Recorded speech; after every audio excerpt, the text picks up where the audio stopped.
A service of KIBMradio.com, the Internet's home for an all old-time radio.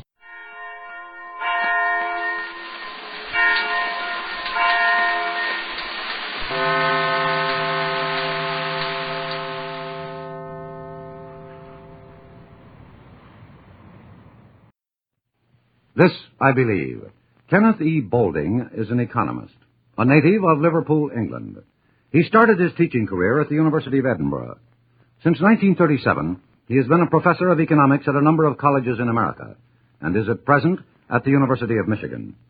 In 1949, he was awarded the John Bates Medal of the American Economic Society. Author of several books, he is also a frequent contributor to various journals. Here now is Kenneth Boulding. As I have been wrestling with the problem of how to condense about 40 years of life into 3.5 minutes of talk, I have been reminded of the old story of the little girl who defined faith as believing what you know isn't true. Now, there is something about the word belief which implies just a shadow or suspicion of doubt, and in a way I'm more interested in what I know, what I've really experienced, than in what I believe. I find there's a certain temptation to say what I think I ought to believe, or what it would comfort me to believe, rather than what I really know. But when I ask myself, what do I know, I find it almost impossible to answer, because though I'm quite sure I know something, I find it very difficult to talk about it. You really have to come with me.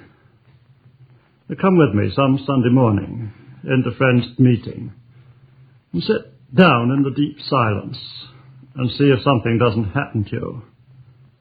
It happens to me, I know, although what it is difficult to say. A sort of awareness, as if somebody opened a window somewhere and you saw things you never saw before. I'm both a professor of economics and a Quaker. There's a certain amount of tension between these two aspects of my life, although I'm sure they both pull ultimately in the same direction. As an economist, I do, of course, believe in the power of science to increase knowledge. I believe in careful observation, the painstaking collection of facts, and the objective frame of mind. I'm also convinced that all these virtues lead to mere accumulations of intellectual junk without the flash of insight, the poetic intuition, and the mystical experience. And these things I find also in my religious life. As a teacher, I know perfectly well that all my efforts will be in vain if the student does not attend to his inward teacher even more than he does to me. He will not learn. Similarly, in my religious life, I know there is an inward teacher because I find myself being taught. I'm taught, for instance, in prayer. I don't know how to tell you what I know about prayer either. It's a pity it's such a stuffy word. Sometimes I'm walking along the street and I'm almost overcome by sheer gratitude and thankfulness. Well, that's one of the things that prayer is. And then this business of being guided. It's so easy to be silly about it, as if you were such an important person that the Lord of the universe could hardly wait for you to ask him exactly what you ought to do. Sometimes I've asked for guidance and the Lord has said, don't be silly. This great decision you thought was so important isn't important at all. But I just have to confess to a sense of direction, to being led, and then I believe in Christ. I don't see any other explanation of that extraordinary document we call the New Testament, except that the events it records, for the most part, actually happened. And that makes a lot of difference. It means there was a time when love really won out. And that means we can really trust in God, without that nasty little reservation about keeping your powder dry. That was Professor Kenneth Boulding of the University of Michigan, who lives with his family of 4 in Ann Arbor. The Anchor Hawking Glass Corporation brings you Crime Photographer.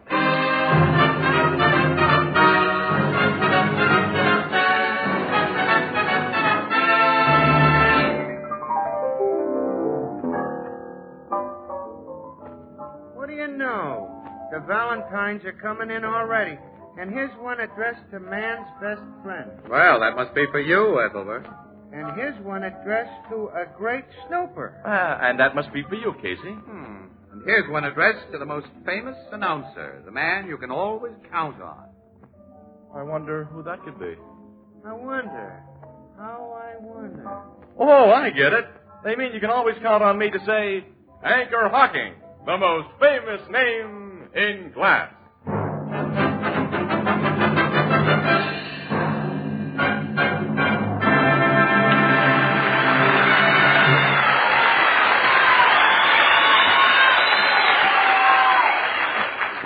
Good evening, ladies and gentlemen. This is Tony Marvin.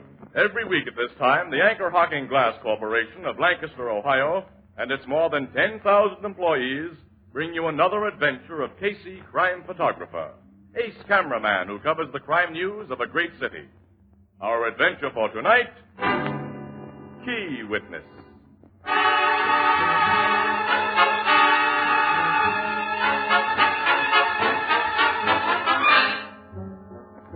Night, and a most unpleasant night.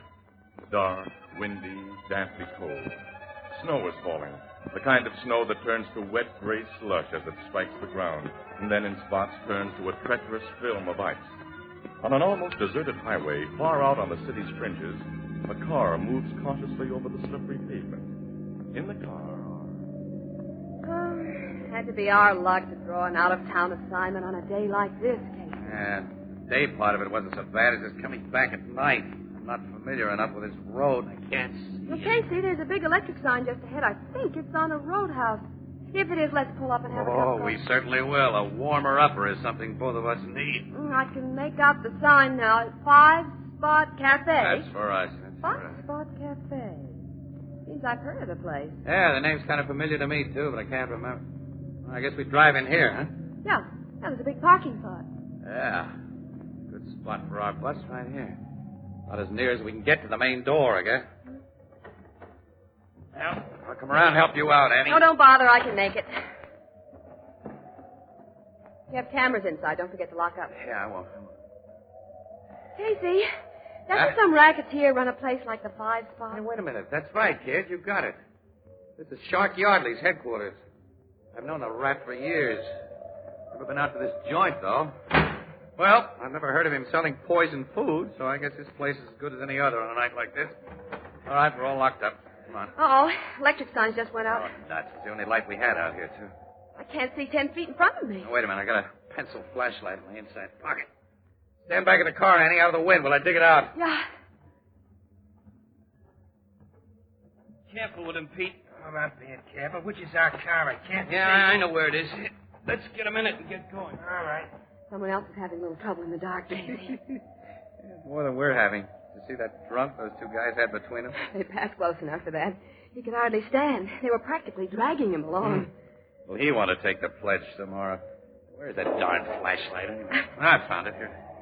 Car's pulling out. Guess they got the drunk inside, okay? Yeah. Oh, nuts. Now it doesn't work. Try the flashlight? Yeah, the battery must be dead. Oh, we don't need it now. Signs come on again. That's a break. All right, come on. Let's get into that cafe. I hope there's plenty of heat in there and chill through. Hey, wait a second. What? Kicked something in this slush here. Huh? Oh, I heard it. Hotel key. At least it has a hotel tag attached to it. Yeah, wait, let me wipe some of this muck off it. Harwell Hotel, room 1118. Maybe one of those men dropped it who were taking the drunk home. Well, if the drunk dropped it, they're going to have some extra trouble taking him home unless they know his hotel and room number. He'll never be able to tell them. Well, I'll stick the key in my pocket and turn it over to somebody inside the joint here. Maybe inquiries for it. Let me help you on these steps, Annie. They're pretty slippery. Yeah, thanks. Oh, boy, it's good inside. The dining room's pretty crowded, Annie. Let's look in the bar. No customers in there. We'll get quicker service. We'll get the bartender to bring us coffee and sandwiches. Huh? Okay. Good evening. Well, it's really a very lousy evening, bartender. Yeah, so he tell me.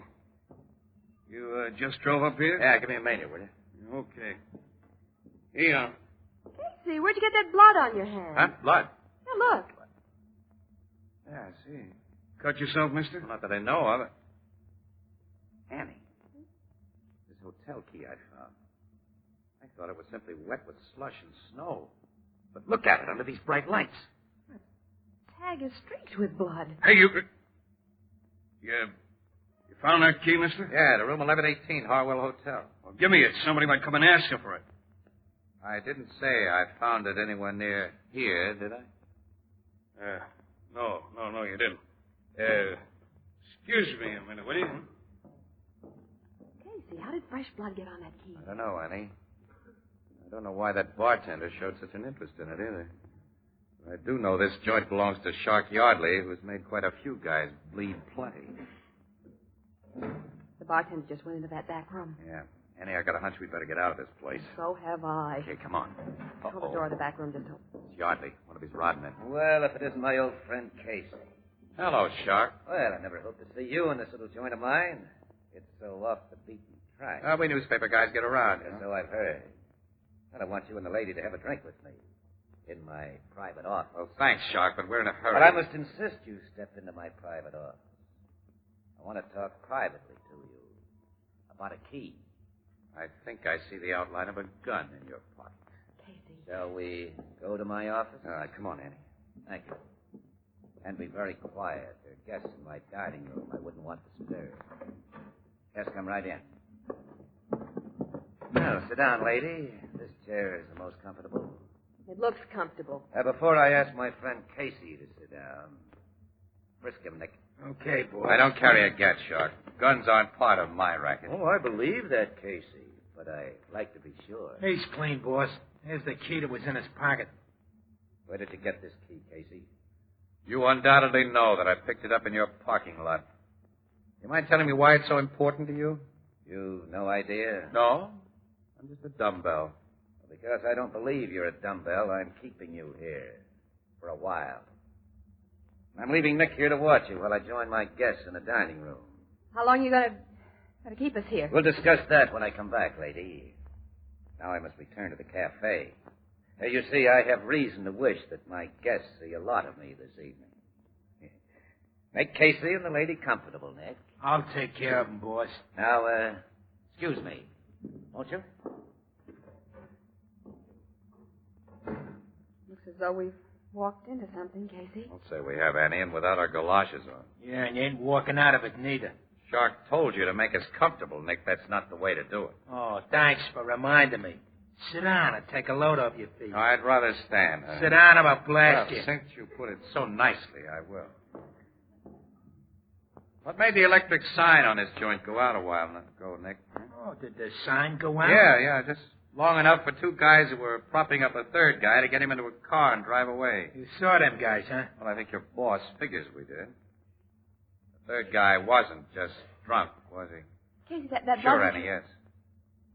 Was the third guy dying, Nick, or already dead? I ain't here to answer questions. Maybe the boss will before you leave us.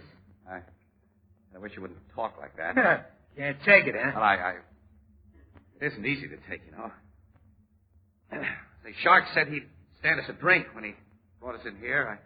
I see a bottle on his desk there. 100 proof, too. Do you mind? Keep your mitts off that bottle. Look, the least you can do is let a guy have a drink. I need it, fella. To buck you up, wise guy? To brace you for what's coming? Well, put it that way if you want to. Look, can I have a shot, huh? Okay. Oh, thanks. Hey, wait a minute. Huh? What? Tilt that bottle slow and easy into one of them glasses. You try to lift the bottle or throw it, I'll plug you before it leaves your hand. I won't take any chances like that with you, Nick. This suit you all right? So far. Now put the bottle down. Yeah, just as you say. You poured a stiff one for yourself, didn't you? Yeah, I need it. Well, ain't you offering the lady none? I don't want anything to drink. And I don't want anything to drink. He threw that whiskey in his eyes, Casey. That's right, 100 proof stuff, too. All right, I've knocked him cold, Annie. I got his gun. Give it to me. Here. Tap him gently on the head with it so he'll stay out till we make our getaway. That'll do it. We can't go out this door through the bar. Come on, there's a window here. Only a short drop to the ground. Come on, you first. Okay. All right? Yeah, all right. Come on. Right with you. Now let's get to our car, the nearest police station.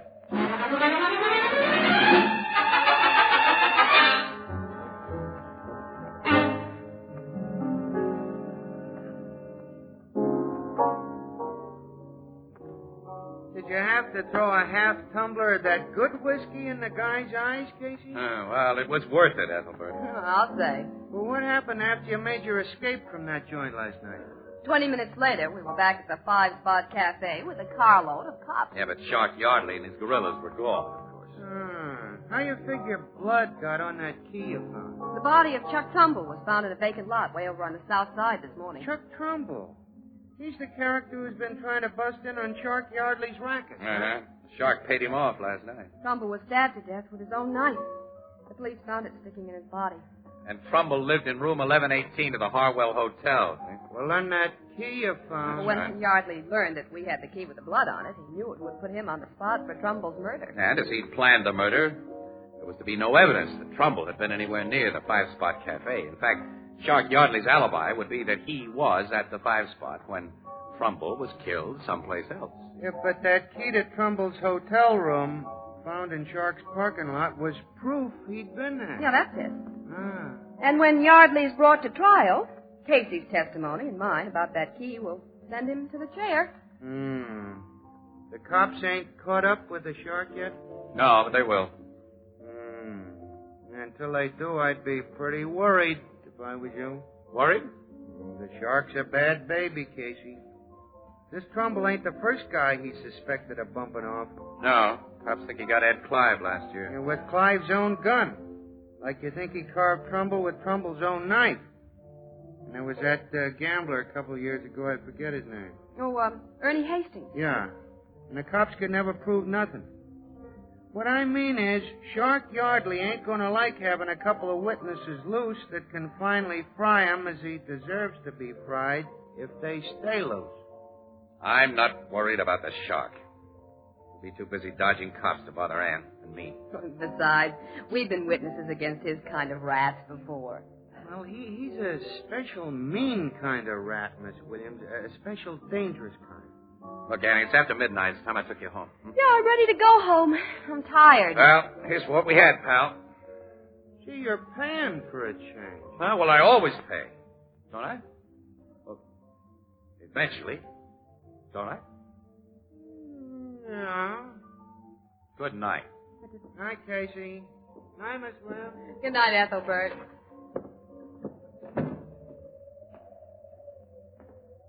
Casey, Ethelbert may be right. Shark Yardley might try to put us out of the way. Oh, he and his mob have got to keep themselves under cover, Annie. Yeah, but look, tomorrow morning, I'm going to ask headquarters to put a guard on you for a while. How about you? Oh, I can take care of myself.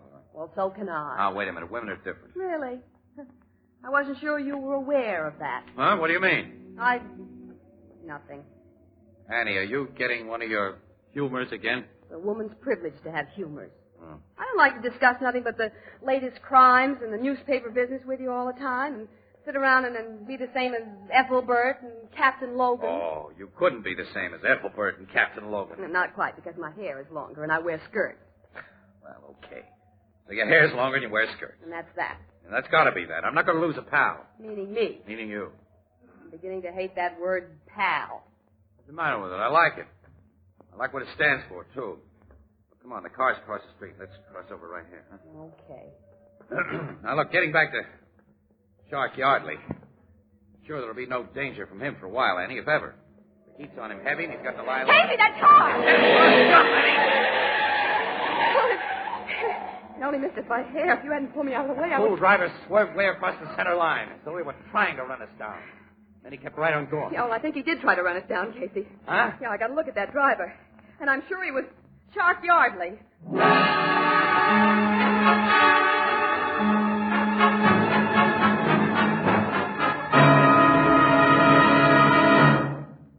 This is the season of buffet suppers and other informal entertaining. Now, when it's necessary to serve an unusually large number of guests, Jadeite is the ideal answer. Yes, Jadeite, spelled Jadeite, Jadeite, the new kind of dinnerware developed by Anchor Hocking. You'll love its delicate jade green color, its fine porcelain-like texture, and you'll be amazed to find that Jadeite is as strong and heat-proof as the Fire King oven glass you use for baking. Yet, with all its advantages, Jadeite is incredibly low in price. For example, a Jadeite cup and saucer costs only 15 cents in open stock, and a complete 35-piece dinner service for $6, including cups, saucers, dessert dishes, salad plates, dinner plates, vegetable bowl, platter, and sugar and creamer set, is priced at less than $5. Ask for Jadeite at chain stores, department stores, hardware stores, and other stores selling chinaware and glass. Jadeite is the newest triumph of anchor hocking. The most famous name in glass.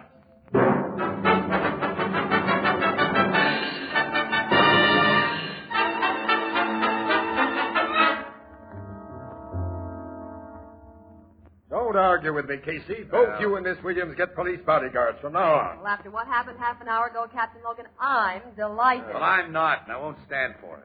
How could I have one of your cops at my elbow 24 hours a day, Logan? I'd feel like a sap. You rather feel like a dead sap who don't feel anything at all? Listen, the driver of that car may not have been Shark Yardley. Oh, yes, Casey. I think he was the driver, and I don't think this will be his last attempt to get you. You two are the key witnesses against him. And while he's on the loose, you're on the spot.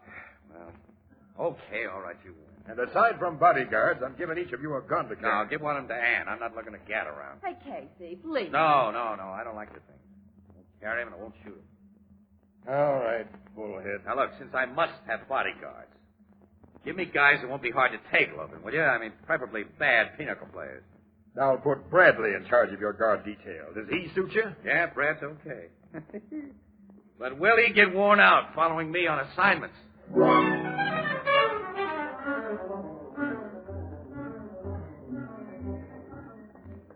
Come on, hurry up, Brad. City desk says there's a rush job. We left my car down the street here. Oh, where are we going now, Casey? City Hall. An appointment assignment to take pictures of the mayor's newly appointed park commissioner. Say, you get all the dirty work? Who takes all the pictures of those pin-up gals I see in the papers? Oh, the very old press photographers. Well, you've been my shadow for 5 days now, Brad. How do you like it? I'll be glad to get back to the straight detective business. Yeah, say, look, Logan's making saps out of both of us. Shark Yardley hasn't tried anything, and he won't try anything. They tried to make a hit-and-run morgue case out of you. Yeah. I think Miss Williams only imagined that Shark was in that car. And nothing's happened since. Logan's just wasting your time and the city's money, Brad, and that's a fact. Well, here's the old bus. Get in, get going. Okay. Casey, Huh? don't step on that starter. Huh? Don't touch the starter. When we left this car half an hour ago, its hood was covered with snow. Yeah? Most of the snow's fallen off. Maybe because somebody raised the hood. I'm going to see. Well, why would anybody raise the hood? Somebody did. And put this underneath. What is it, Brad? Look. Attached to your starter. I think it's a little TNT. Bomb, huh? Uh-huh. The old gangster gag. When you started your car, Bluey. Bluey, yeah. Oh, thanks, Brad. Guess maybe Logan was right.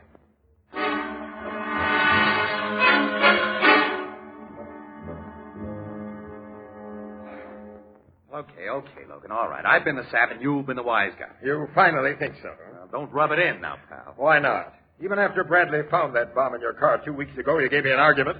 Since then, a 45 slug's gone through your head and a knife's been thrown at you. I know. But still, you argue. All right. Even with all the luck of the Irish you've got, you should be dead by now. Well, my luck can't last forever, I guess. Plenty jittery right now. Yeah, since this morning, after you learned Miss Williams had received a box of candy through the mails that turned out to be poison. Look, if she'd been sap enough to eat one of those candies, Logan... Fortunately, she wasn't. You'd probably have swallowed a couple. We gotta stop this, We gotta nail this guy, Yardley. How, exactly? You know we've turned this town inside out trying to find him. We've got to make him come to us. That's a beautiful idea. Just what method will you take? Wait a minute. I think I've figured a method. Yeah? Look, the Shark's got a big fat grudge against me, Logan. He's a guy who always settled his grudges in person when he could. Well, I want him to have an opportunity to get into my apartment at night, unmolested. What do you mean?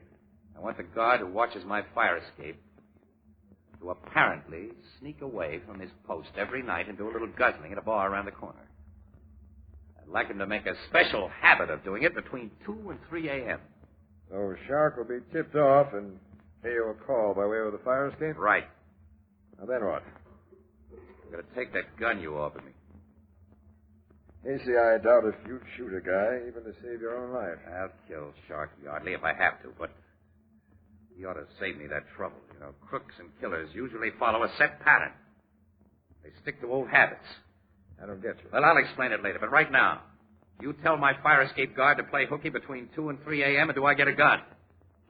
I'm always a sap for you, pal. All right, I'll instruct the guard. And I'll give you my best gun, a 38 positive and a 45 No, I don't want a revolver. I want a rifle. Rifle? Yeah. A big calibered rifle with a silencer attached. Silencer? Yeah. And Logan, look, we'll have to let Bradley and the rest of my shadows in on this, of course, but don't let it go any further, especially don't tell Ann Williams about my plan. I'm not to tell Miss Williams. Suppose you tell me about your plan, and now.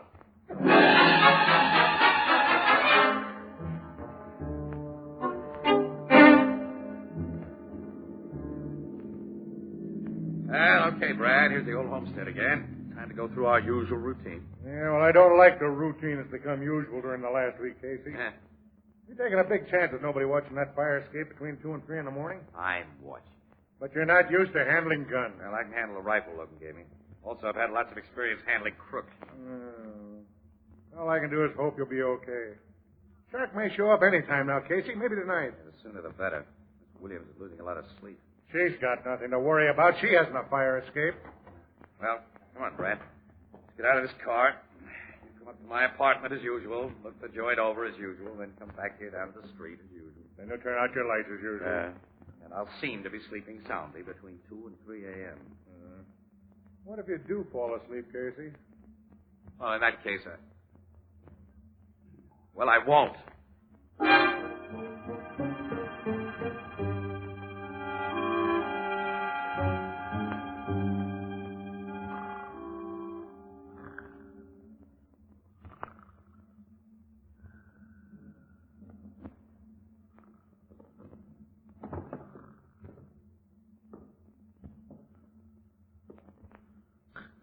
What?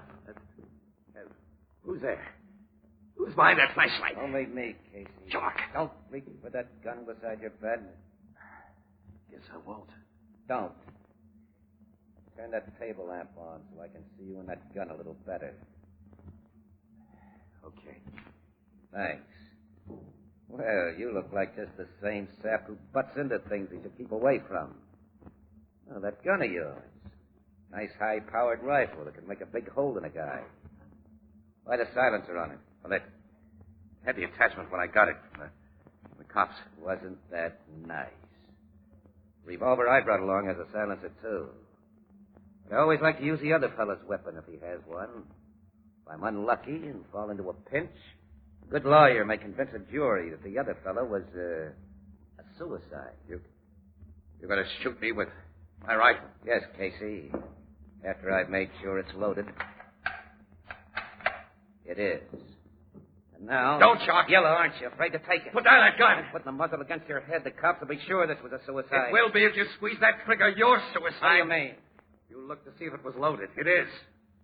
You didn't look to see if the barrel is clear. It isn't. It's been plugged. So the shell in the chamber will blow up the gun. Yeah, this is a bluff. You can't get away with it. It isn't a bluff. Nuts. Take what I came to give you. You snapped the trap yourself, Shark. And I can't say I'm really sorry.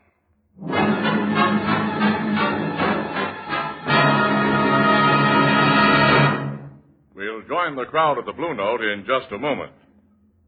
The baby of today, your baby, has many advantages which most of us didn't enjoy when we were very young. And not the least of these are scientifically prepared baby foods. These baby foods make it easy to provide a nourishing, well-balanced diet. They save the young mother countless hours in the kitchen. But to take full advantage of the convenience of prepared baby food, be sure to insist on glass jars. For with a glass jar, you can heat and serve baby food and reseal it to store leftovers all in the original container, saving endless extra hours of work each week. And then, too, there's the matter of cleanliness. Glass jars are completely sterile. They protect baby food perfectly both before and after opening. Most of the better brands of prepared baby foods are packed in Anchor glass jars and sealed under vacuum with easy-to-open, easy-to-reseal Anchor caps. Both products of Anchor Hocking. The most famous name in glass.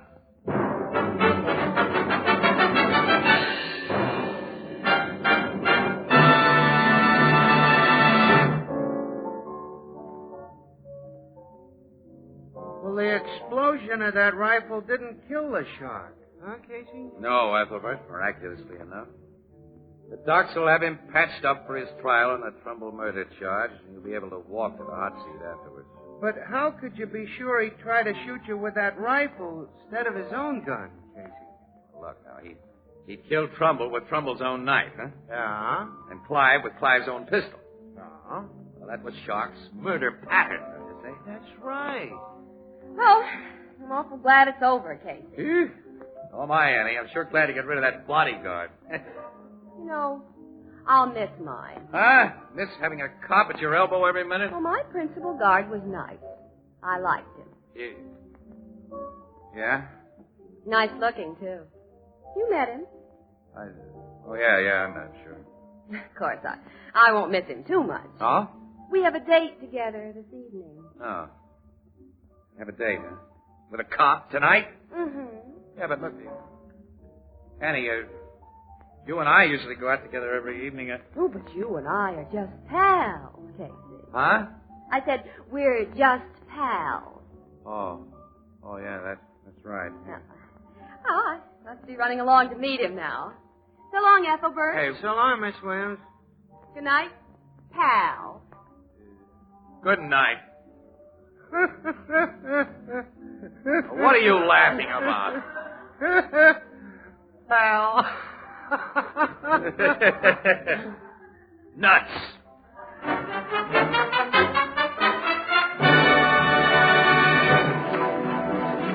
Crime Photographer, starring Stotts Cotsworth as Casey, is written by Alonzo Dean Cole. It is brought to you each Thursday by the Anchor Hocking Glass Corporation, makers of Fire King Oven Glass. Anchor glass containers, Anchor caps and closures. All products of Anchor Hocking, the most famous name in glass.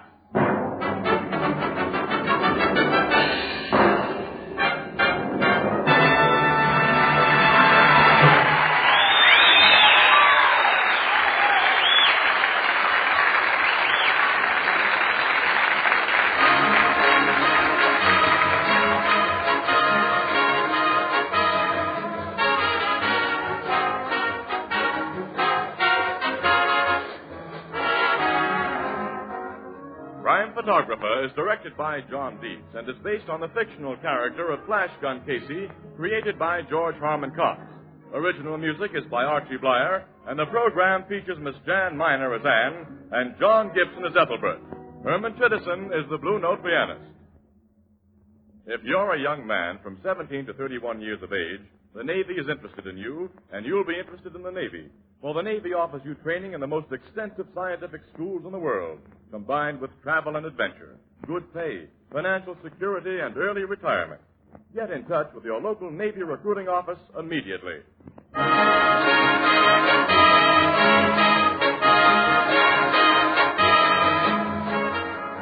This is Tony Marvin saying goodnight for the Anchor Hocking Glass Corporation of Lancaster, Ohio, with offices in all principal cities of the United States and Canada. This is CBS, the Columbia Broadcasting System.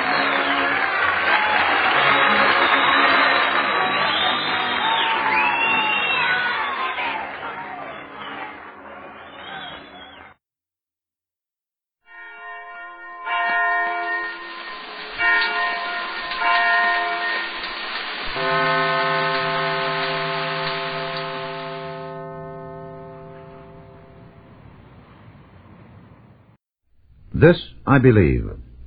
Extending a helping hand to one's fellow man is more than just a kindly act. It is the basis of social service. Dean Kenneth D. Johnson of the New York School of Social Work, who is a leading proponent of the modern scientific approach to what was once known as charity, has never abandoned the spirit which made it first among the virtues taught by all great religions. Here is what he believes. As a social worker, I have come to appreciate and be inspired by the spirit of that lesson taught nearly 2,000 years ago, the lesson mankind has never learned and yet has never quite forgotten, that there may be a kingdom where the least shall be heard and considered side by side with the greatest. To a social worker, democracy recognizes individual human dignity and offers an opportunity to work unceasingly for human happiness. To him there is no last battle, but rather there is always the hope of producing men and women who have the capacity to stand their ground and to meet new situations effectively. It is his firm conviction that a nation's greatness lies in men, not acres. These are my thoughts, and this I do believe. To me, our democratic ideals mean an open society in which the opportunity for the growth and development of the individual as a whole person is present, at least within wide latitudes, regardless of the accident of birth. It is a society that has experienced a dynamic growth both scientifically and socially. In such a society, we have succeeded in the blending of a free science and a free religion without seeking to bend a controlled science to an enforced ideological dogma. To all who accept these values, democratic ideals in action and human welfare are synonymous. As one whose principal concern is with human welfare, I am acutely conscious of the maladjustments caused by our advances in the mathematical and physical sciences as compared with our multiple deficiencies in individual, group, community, and national understanding.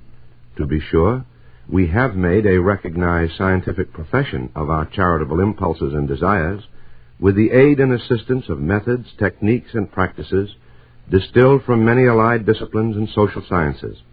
Yet I cannot help but be aware that there is the clear and present danger of forgetting the ethical basis of our democratic ideals as we devote ourselves almost exclusively to these scientific studies and discoveries.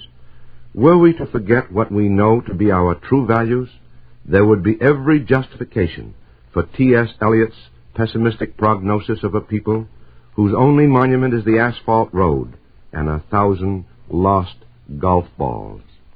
Chief among these values is our freedom.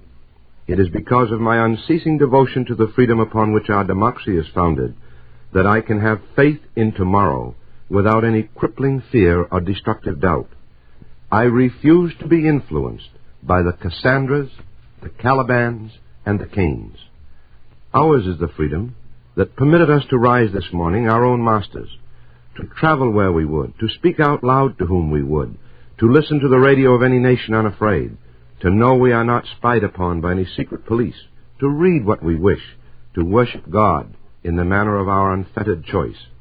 We know that this freedom is ours because of the men and women who prized it enough to starve and freeze and suffer and labor to make it our heritage. We live by an invisible sun within us, wrote a wise and great physician of the time of Queen Elizabeth. By that bright gleam of faith, we are free men and women, and we intend to remain free. That was the creed of Dean Kenneth Johnson of the New York School of Social Work, an educator and a humanitarian.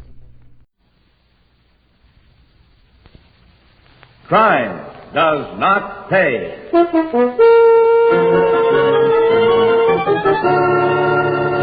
Look, baby, why don't you get smart? This attitude don't get you nothing except maybe a pretty little map all mashed in. This attitude will get me plenty after you bring your boss here. Listen to her. The gauntlet of brave. Hey, you don't think the boss will come to see you? I know he will, after you give him my message. Now we're a couple of messenger boys. That's all you were in the first place. Now I'll tell your boss this. Tell him I've got a racket that means dough, real long green Mazuma. Got that? Keep stealing, kid. Tell him I know how he and I can get into the chips 10 times over what he can pick up in this penny ante chiseling on card games. And tell him I'm not too bad to look at. And he might do himself a lot of good just by dropping in on me, say, tomorrow night.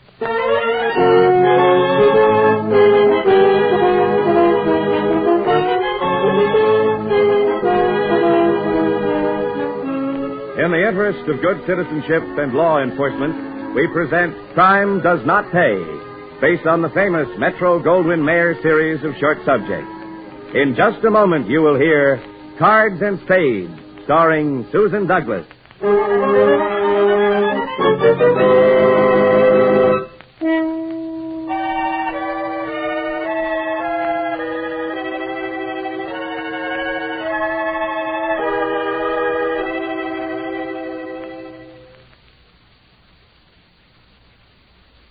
Now, Crime Does Not Pay, starring Susan Douglas as June Hathaway in Cards and Spades.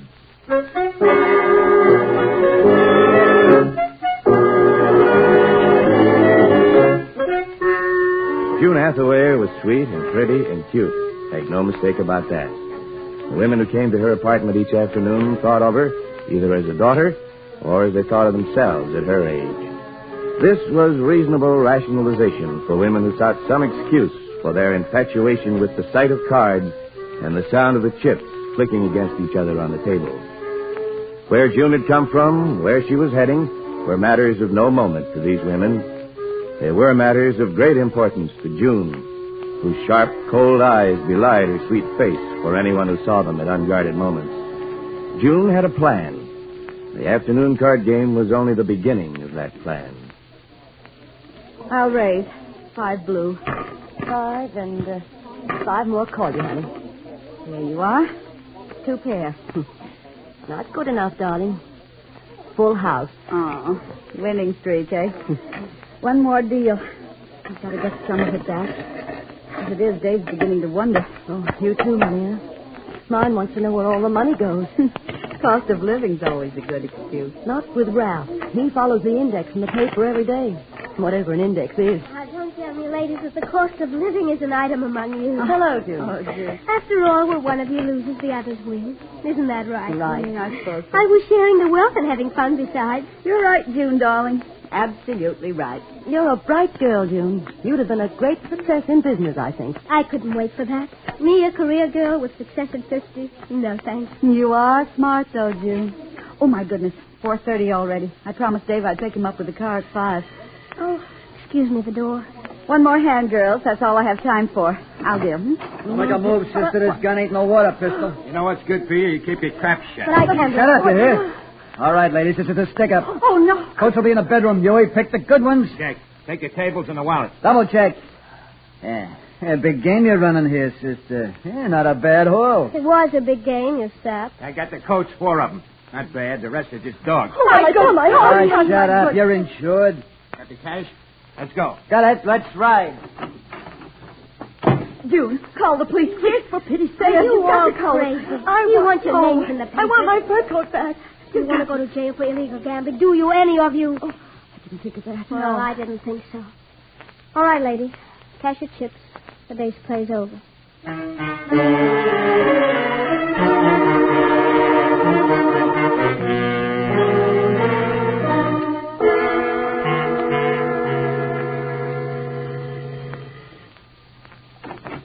Oh, you two again. Yeah, us two. Hey, glad to see us, kid? Like an epidemic of smallpox, I'm glad to see you. Oh, that ain't nice, baby. With mugs like you, I don't have to be nice. Nah, don't be like that, kid. I come back to tell you ought to have protection. Yeah, if from mugs like us who bust up card games. After all, it gets around your game is stuck up every week. The dames ain't going to come to play with you, sister. I had a decent living out of this. You fatheads bust in, scare away the pigeons. It'll take me a month to build up the business again. I ought to make you give me a cut of what you snagged out of here today. We don't give no cuts. You cut us in. And our boss. He wants you should pay some insurance premiums. Hold-up insurance. Not a dime. Not one thin dime. You want to run a game, you give us 25%. We collect regular, every Saturday. No bagman gets a cent from me. I build this business by myself. I'm keeping what I make. Oh, what a shame. And she's a cutie, too. Now, look, sister, grow up. The boss controls gambling in this burg. Everybody pays. Not me. I have nothing to pay with.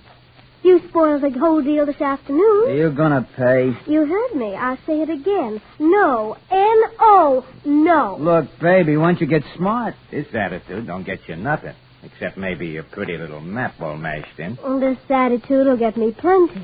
After you bring your boss here. Listen to her. The gauntlet of frail. Hey, you don't think the boss will come to see you. I know he will. After you give him my message. Now we're a couple of messenger boys. That's all you were in the first place. Now you tell your boss this. Tell him I've got a racket that means dough. Real long green Mazuma. Got that? Keeps failing, kid. Tell him I know how he and I can get into the chips. 10 times over what he can pick up in this penny ante chiseling on card games. And tell him... Tell him I'm not too bad to look at. And he might do himself a lot of good just by dropping in on me, say, tomorrow night.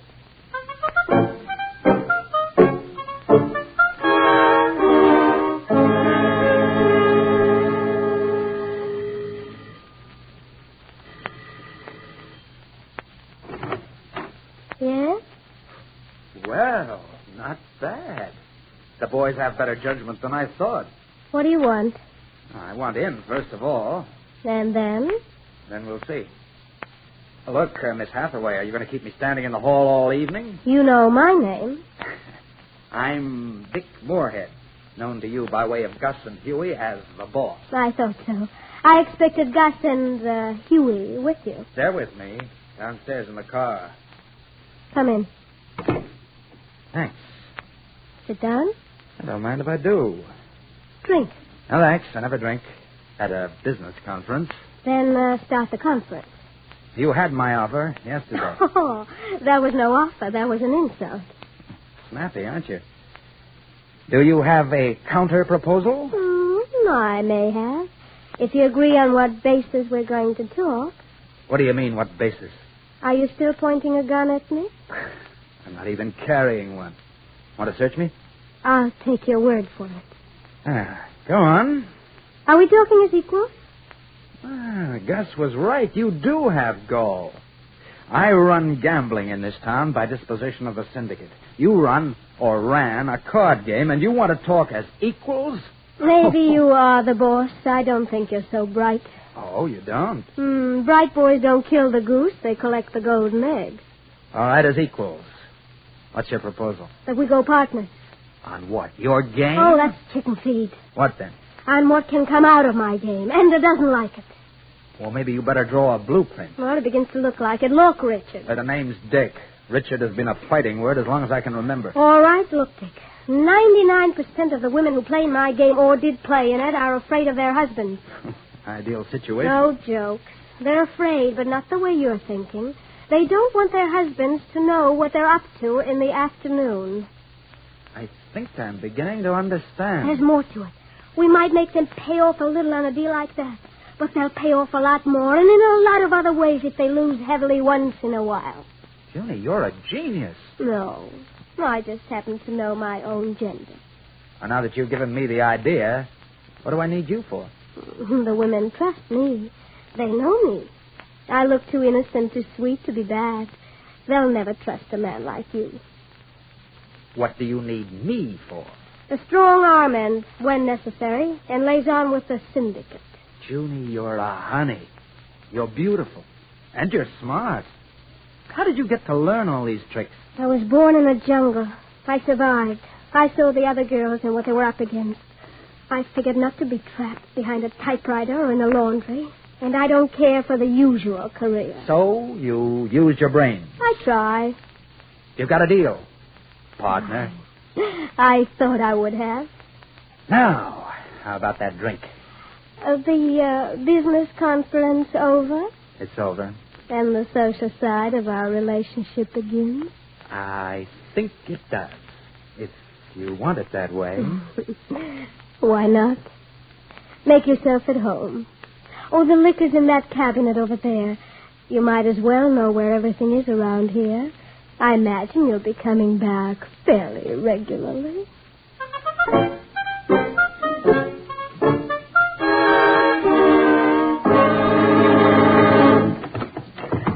Take your hands off me. Who do you think you are? Shut up. You wanted the Forsyth and Kirby dames, Miss Hathaway. Boss, you got them. So I see. Okay, wait outside, Gus. Check. What's the meaning of this? You'll find out. I demand to know. Mysterious phone calls. Hoodlums bringing us here in a closed car. This strange man. Really, June, you'd better explain. I think you'd better explain this, Mrs. Kirby. Dorothy. That check. Quiet, Mrs. Forsyth. Your turn will come. I lost heavily. I gave June a check. Which I checked on before I cashed it, or tried to cash it. You have no account in this bank, Mrs. Kirby. You can't collect on the gambling debt in this state. My husband's a lawyer, and I'm... Can't we, Mrs. Kirby? And now you, Mrs. Forsyth. I'm paid up. You haven't anything you can charge me with. Except the fact that you're deathly afraid your husband will find out how much money you've been losing. I don't care if he does. Call up Mr. Forsyth, Dick. The number's Jefferson 56703. No, don't call him, for pity's sake. It's as much as my marriage is worth. How much is your marriage worth, Mrs. Forsyth? What do you want? Money. Lots of it. About as much each week as you've been losing. But you'll have to keep on playing, too. I can't. I haven't got it. But you'll get it, won't you? Won't she, Dick? I think so. I know that phone number now. All right. I'll try. What do you want from me? You have friends, Mrs. Kirby. My friends? They'll enjoy an occasional game of cards. You want me? We call them steerers in cruder places, Mrs. Kirby. You are going to steer for us. I won't. That is, I can't. I can't. I'll lose my friends. You'll fleece them just as you fleeced us. I can't. I can't. Oh, but you will, Mrs. Kirby. You will. You'd rather have them pay through the nose than go through a scandal yourself, wouldn't you? And a bad check is nasty, Mrs. Kirby. Very, very nasty. You can't, but you will, Mrs. Kirby. You know that just as well as I do.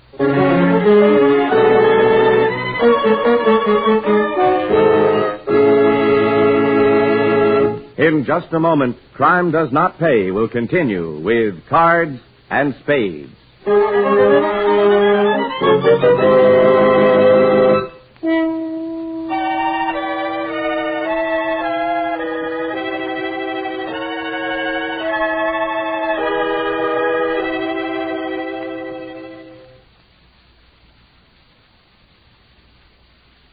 Now we continue with Crime Does Not Pay, starring Susan Douglas as June Hathaway in Cards and Spades.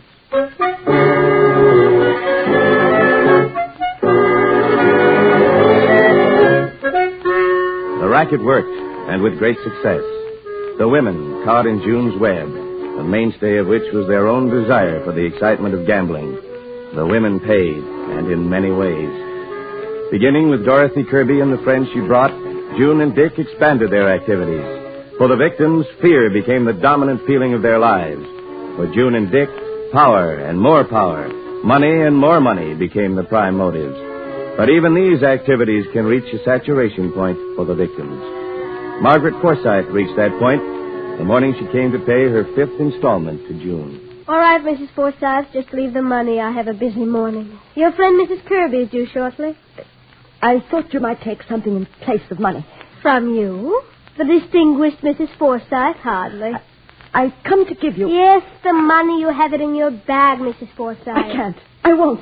I've stood it for 5 weeks. I've drawn on my own savings. But my husband's getting more and more suspicious. I'm through. I'm finished. Do what you think you can to me. Try anything. You can't get blood out of a stone. Never mind the histrionics. Just open your bag and pay and then get out. All right. I'll open my bag. I'll pay you.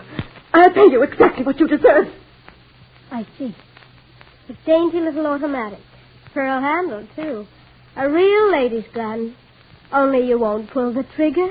You haven't the nerve. I will. I will. Give me that gun, Mrs. Forsyth. Stay away from me. Stay away from me. With the pleasure, June? Yes, I did. I'll take it away from her. Yeah, with pleasure. No, keep away. I'll shoot. There you are, kid. Loaded, too. Yes, I thought it would be. What do you want I should do with the dame? Oh, teach her a lesson, Gus. Try to leave as few marks as possible. Oh, that's easy. No! Don't touch me! Don't touch me! I wouldn't want I should mark her face, so I twist her arms. Like this. And then I gives her the knee. Like this. And then... I thought I heard her. Margaret, watch closely, Mrs. Kirby, and I'll put lessons for you. And then I throws her down like this. And when she don't stop yelling, I uses my little piece of rubber hose.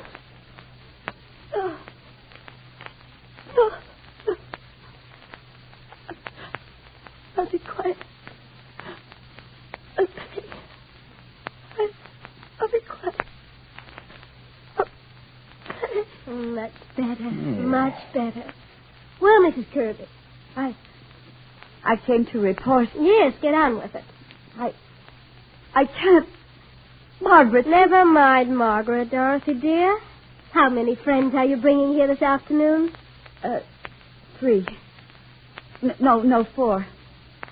But I don't want to. I'm afraid. Margaret's very unhappy just now, Dorothy, isn't she? Isn't she? Now, how many did you say you were bringing to our little game this afternoon, dear?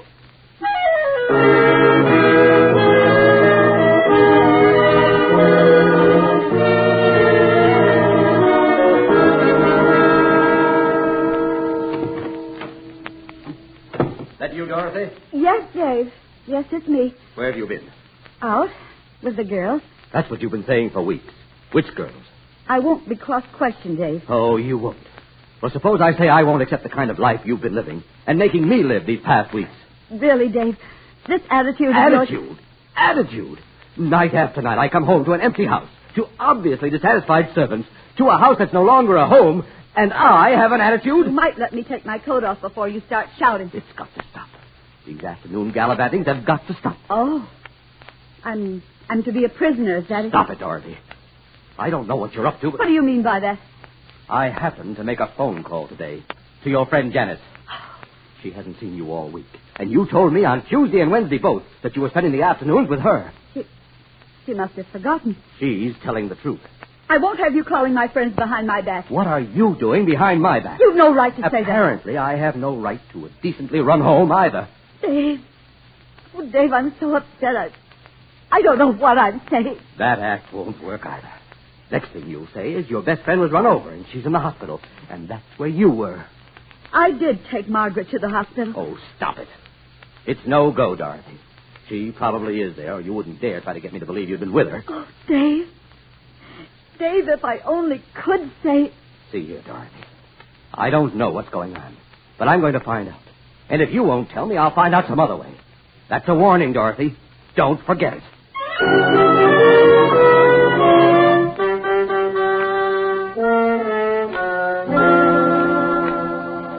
You, sent for me, Mr. Kirby? I'm here.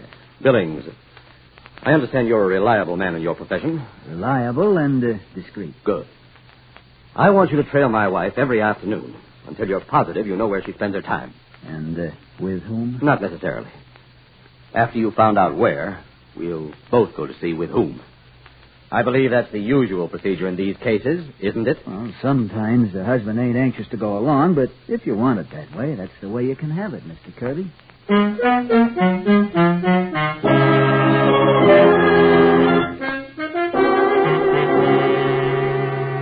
don't like it, Dick. I'm worried about it. About what? The Kirby dame? Yes, the Kirby. Oh, she's bringing in her friends. She's doing what we tell her. She's too docile. You bet she's docile. Well, you told me yourself. She saw Gus operate on the Forsyth. The Forsyth was quiet, too, before she broke loose. And we taught her the time of day. I wonder how she explained the busted ribs to her husband. I still don't like it. Quit worrying, honey. Everything's copacetic. And the dough's rolling in. Besides, geniuses don't ever worry, and you're a genius. I told you that first time we got together.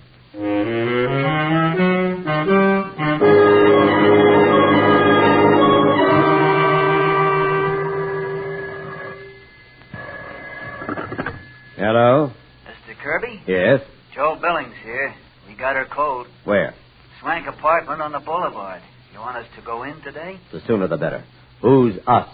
Me and a photographer. Pictures are good evidence in divorce cases. I wouldn't know about that. Well, you want us to go ahead? Wait for me. I want to go along. Where shall I meet you? We're in a drugstore at 9th and the boulevard. We'll wait for you here. I'll be right over.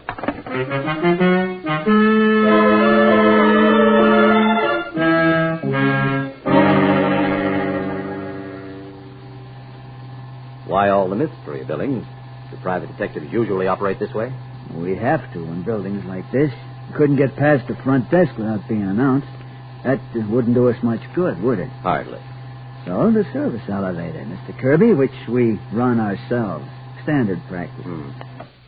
10-4, Mr. Kirby. Here we are. Yes, so I see. I know it ain't pleasant, Mr. Kirby, but you gotta face facts, I suppose. I suppose so. That's what makes business for the men in your profession. To the right here. 10F. Yeah, that's right, Mr. Kirby.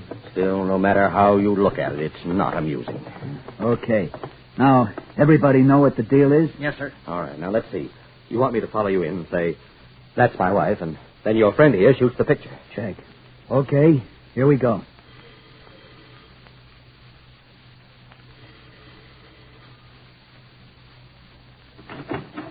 Who are you? What do you want? It's a raid, lady. Don't try and Out stop the us. back way, everybody. It's a raid.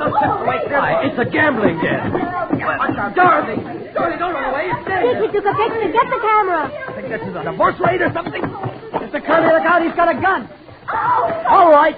Let the women go, but you stay here. She put her husband up to this. Kirby put her husband up to it. I didn't. I say you did. Hold the gun on the men, Dick. Keep away from my wife. Stand still, you. Don't touch me. Don't touch me. All right, fellas, come on. What's going on around here? What's going on here? It's the cops. Drop the gun, Moorhead. We know you. Oh. You should have known better, Moorhead. Maybe you'll learn in the can. I know what's going on here. Gambling, roulette, everything. You can't prove a thing. With these witnesses? Are you kidding, sister? I'm telling you, it's a laugh. We've been watching this joint for weeks. Suddenly there's a riot, and we walk in on the neatest sucker layout in town. Let's go, everybody. I want a lawyer. You've got no warrant. You can't do this. You'll pay. You'll all pay. Cut it out, sister. Your boyfriend pulled the gun. That's all I need. Now get going. There's a free ride waiting for you with a one-way ticket. Come on, sister. Move.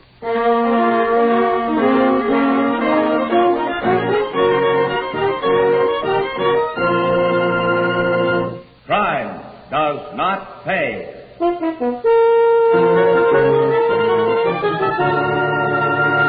Susan Douglas, who starred as June Hathaway in Cards and Spades, will be back with you in just a moment.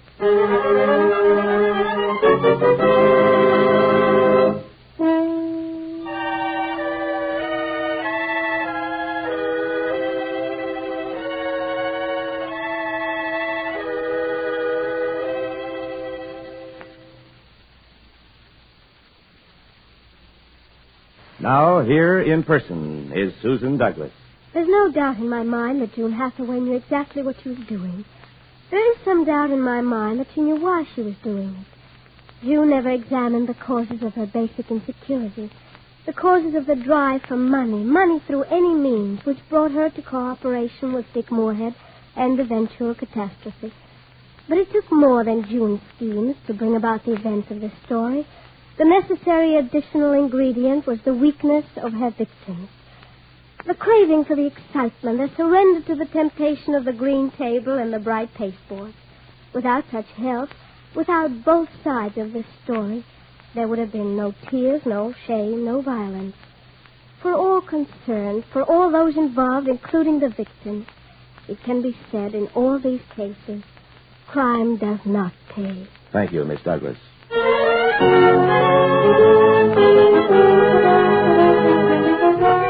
Crime Does Not Pay is written by Ira Marion and directed by Marks B. Loeb, with music composed and conducted by John Gart. Technical consultant is Burton B. Turkis. The events, characters, and names used in the story you have just heard are fictitious. Any similarity is purely coincidental.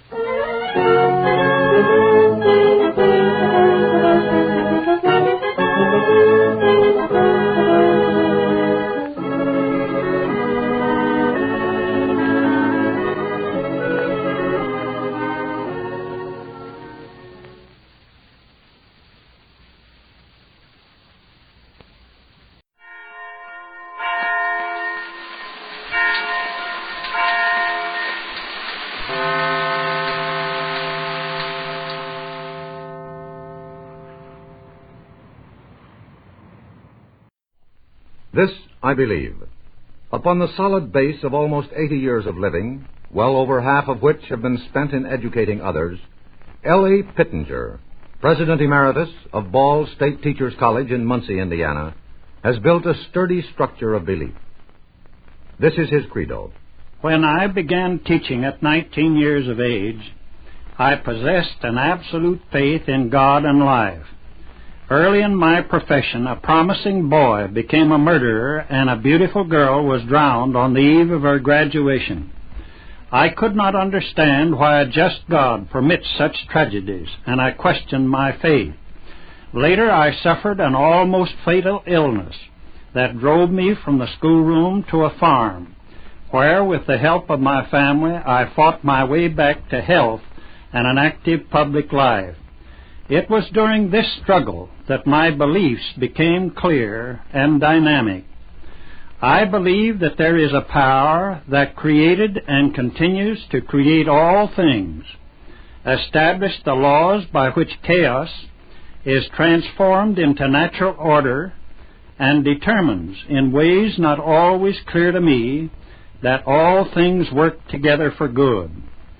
In this belief I find a unity and a harmony of life that I have never discovered in human reason, a faith that overcomes confusions, fears, and despair, and a purposeful meaning for my daily living. I believe so thoroughly in the therapeutic effects of nature on my body and mind that I am compelled to keep close to her. She feeds my body, stimulates my imagination, challenges my intellect, relaxes my tense nerves, and requires of me a sane attitude toward life. Since our man-made world has been developed from an understanding of the laws of nature, I am constrained to keep my feet on the ground and to leave the soil of my acres better than when they came to me. I believe the family is the primary and most important unit in the development of society. As a teacher, legislator, and a father, I have wished for the time when every child might have a good home. I think the bond of common understanding necessary for the building of a good home is the recipe for peace among nations. From the family come the psychological basis for social law and order, and the hope of brotherhood among the peoples of the earth. Schools, churches, and other agencies can educate the child, but its character has been determined in the home. When I think of what others have done for me, I am amazed at my indebtedness, and I know that I never can pay it in full. In addition to my special task, I must aid the unfortunate, take an interest in good government, and actively support every cause that will better my community. I believe that I dare not shirk my community responsibilities, lest I lose the sense of belonging to the group, of being useful to others, and enjoying the wholesome regard of my fellow citizens. Those were the beliefs of L.A. Pittenger of Selma, Indiana. Now, in his 8th decade of life, Mr. Pittenger has retired from teaching, but continues to be active in community affairs and to manage his own farm.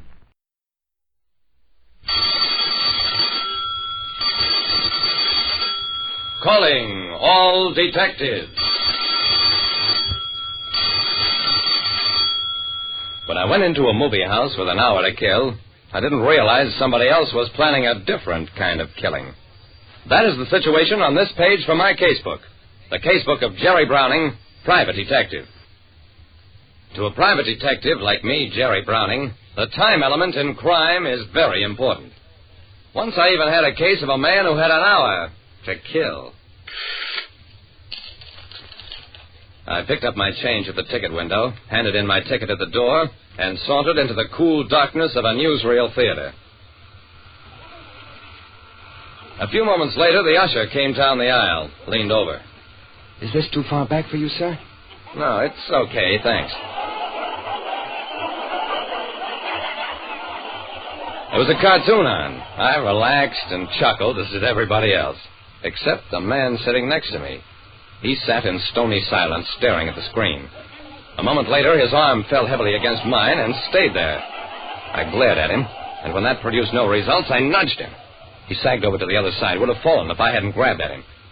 It took about 5 seconds to realize that I was holding a dead man. I pushed him back into the seat, got up, put my hat on my own seat. At the back of the theater, I found the usher, whose features I could now make out. He was a tall, good-looking, red-headed young guy. Where's the manager's office? I'll take you there, sir.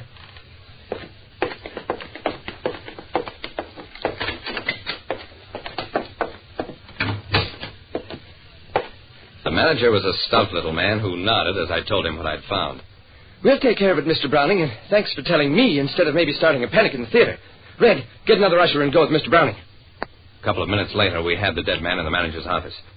As the ushers laid him on a couch, his coat flopped open to reveal a red stain on his shirt front. This was no heart attack death. It was murder. In a newsreel theater, I found a man who'd been stabbed to death. In just about nothing flat, a homicide squad detail under Lieutenant Dawson was at the theater. Please do this quietly. Don't start any trouble in the audience. Don't worry, mister. We know how to handle these things. Casey, put 2 men on each exit. Make every person leaving the theater identify himself. The manager nodded, hurried off. Dawson looked at me. Do you know who this man was, Jerry? He looks familiar, Dawson, but I can't place him. Well, I can. He's Burton Fowler. Remember him now? I remembered. Fowler had once been a highly successful criminal lawyer until he'd been charged with attempted jury fixing and disbarred. The people out in the audience were beginning to sense something wrong. Dawson gave some rapid orders. Turn on the house lights. Stop the film. Phone headquarters for extra men to handle this crowd. If that murder's in the theater, he isn't getting away from me.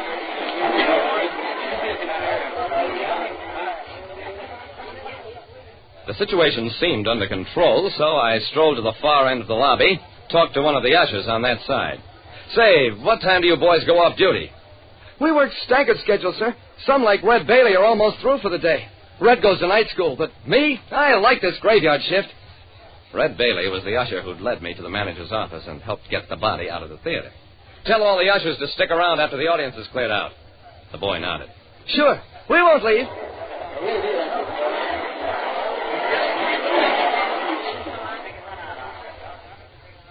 It was almost an hour before the last audience members were out of the auditorium.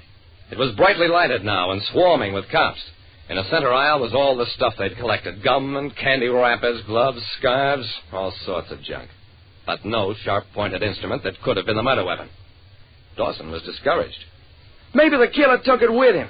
We have to make sure, even if it means ripping the seats apart. I winced. Dawson, let's try the obvious hiding places first.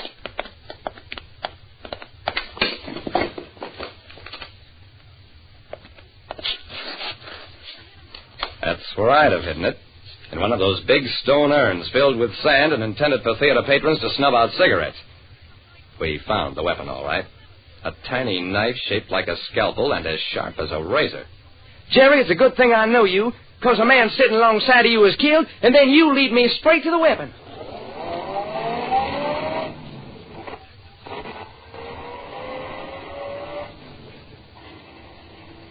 Half an hour later, Dawson and I were riding uptown. There had been no fingerprints on the knife, and interviews with the ushers had been just as fruitless.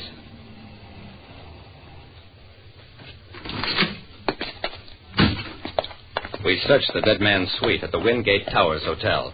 It yielded nothing. No letters, no papers. According to the superintendent, Mr. Fowler always said his money came from dividends. He never had any visitors. He was a nice, quiet gentleman. Dividends, eh? Blackmail, more likely.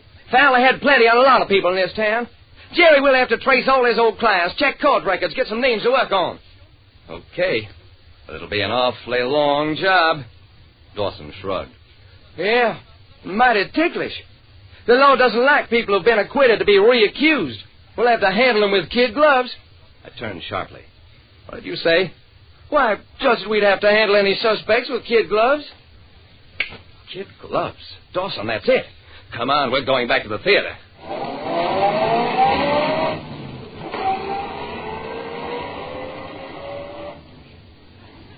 Dawson didn't get it. What's it all about, Jerry? Dawson, it's an old gag. The man you never notice at the scene of a crime. The postman. Jerry, you've lost your mind. There was no postman in that audience. With Dawson trailing me, I led the way backstage to where there was a group of lockers. The ushers were changing into street clothes. I looked at each one carefully, finally picked out the one I wanted, Red Bailey. Red, what have you got in that portfolio? Why, school stuff. I take night courses. Yeah, so I heard. Do you take art courses? Yes, sir. I'm kind of late, so if you'll excuse me, I'll just go on to... He tried to brush past me, and when I grabbed at him, he made a fight of it. So he never had a chance. The portfolio was full of art supplies, everything except a palette knife, the one he'd used to kill Fowler. Of course, there'd been no fingerprints on it because he wore gloves, as do all ushers. He'd killed Fowler when he came down the aisle and bent over to ask whether my seat was okay. Sure, he admitted it, after a while. I planned it for months. Used to watch him come in here every week, filthy blackmailer. He'd been getting money from my father for years on some phony evidence he cooked up. When my father died, I paid off Fowler the way he deserved. Dawson listened in silence. Then, now I get it. An usher in the theater is like the postman on the street. You just never think of him. And that was all. Like I said, the time element, the opportunity to commit the crime, is important. Too bad criminals don't remember another kind of time. The years they spend in payment for their crimes. Listen next time to Calling All Detectives. Mystery drama, mystery quiz, and a chance for you to match wits with yours truly, Jerry Browning, Private Detective. This is WGN Chicago, serving the Middle West.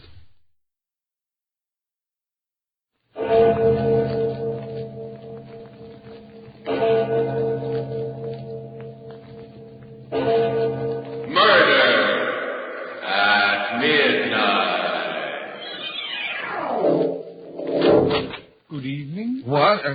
Who are you? I beg your pardon? I said, who are you? What are you doing here? My name is Gabriel. I am butler to the Holloways. Gabriel? But you can't be. Well, you're dead.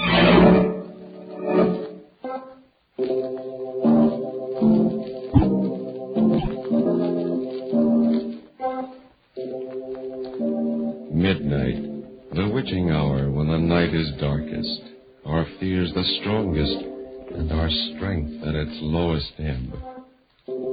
Midnight, when the graves gape open and death strikes. How? You'll learn the answer in just a minute in The House That Time Forgot.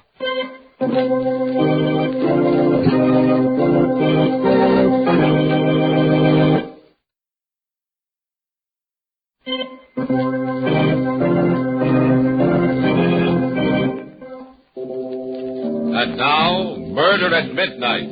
Tales of mystery and terror by radio's masters of the macabre. Our story by Sigmund Miller is The House That Time Forgot.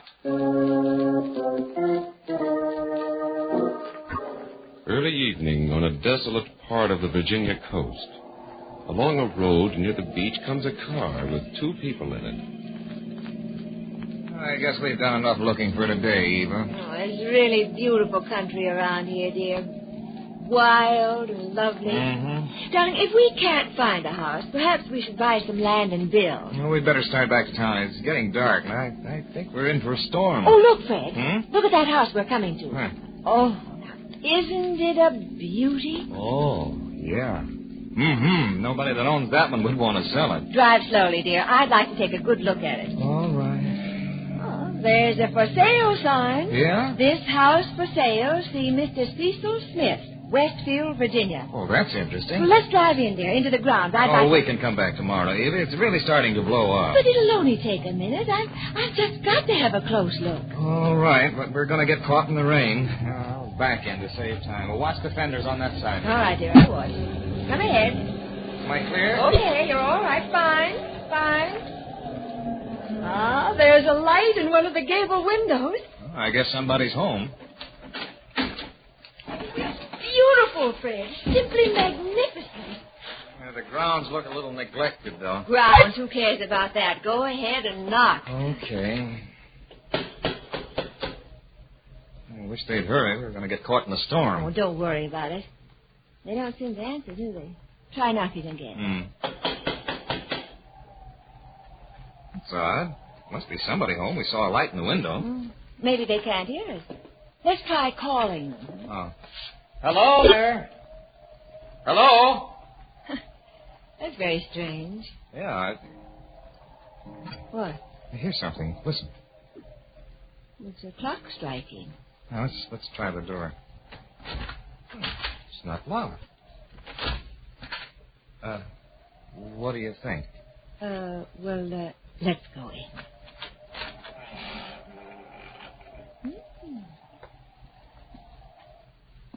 It's a big place, but lovely. Wait a minute. Anybody home? Well, if there is, they can't hear us or don't want to. Come on, dear. We'll come back tomorrow. Place needs fixing up, but it's worth fixing. Shall we take it? Well, I don't know, Eva. We'll talk to the agent in Westfield, and then, well, we'll see.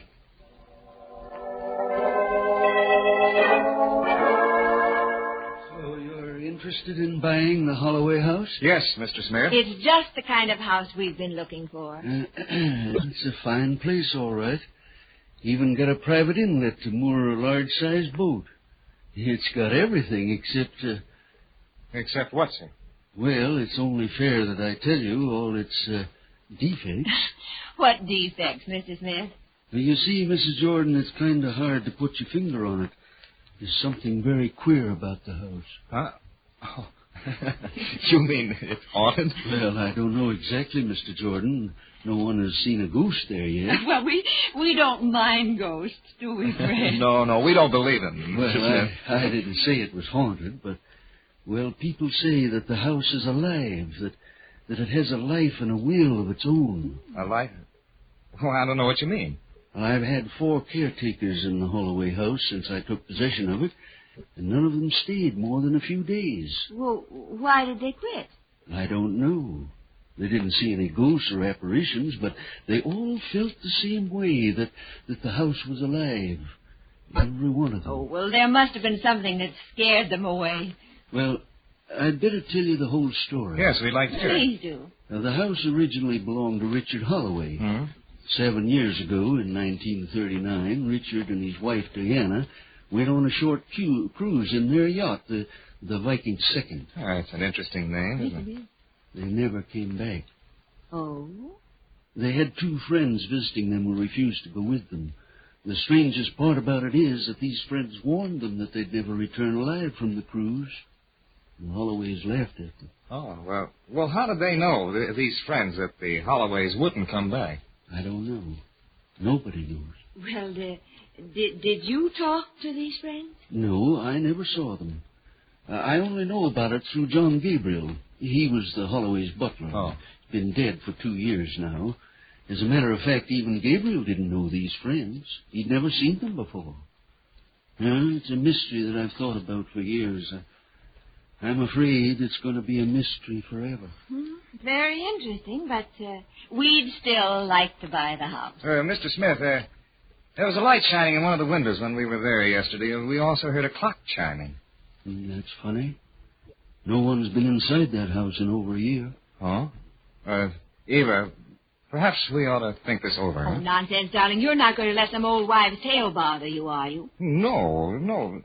But how could a clock still be going if no one's been in that house for a year? Well, there's a light buoy not far from the house. You might have mistaken it for the clock. Now, you see, everything has a logical explanation. Yeah, what about the light in the window? Well, it was probably a reflection from the sun or something. We'd like to take the house, Mr. Smith. Well, if you wanted, I'd be glad to sell it to you.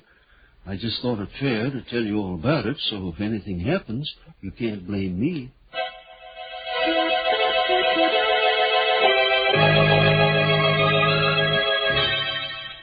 Well, here we are, darling. Our house. I hope we'll like it. Oh, of course we will. Let's go in. Do you have the key, dear? Yes, but we don't need it. The door was open, remember? Oh, yes, that's right. Hey. It's locked again. Oh, Mr. Smith must have locked it. There we go. Here you go, dear. Well, look. Darling, everything clean. Dusted. Why, it's spotless. Oh, now, Mr. Smith really is a dear. Hey, it looks lived in, doesn't it? I told you we'd like it. I suppose. You also put flowers around. It does smell of flowers, roses. But let's look around. Bright-looking kitchen, isn't it, Fred? Yeah. And this wonderful big refrigerator. And it's full of food. No. Fresh food. Yeah. Oh, that Mr. Smith, why, he thought of everything. Oh, the bedroom is even bigger than I thought. Look at the beds. What? Someone has slept in them. That man Mr. Smith sent to clean the house must have slept in it. Yes, and he apparently slept in both beds.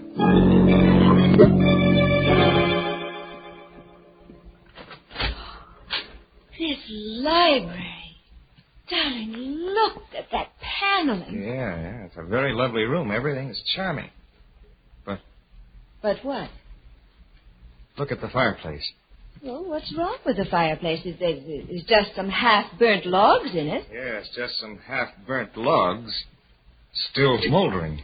Well, it was the cleaning man. I don't think there was a cleaning man. Now, don't be absurd, Fred. The clock we heard the first time we were here.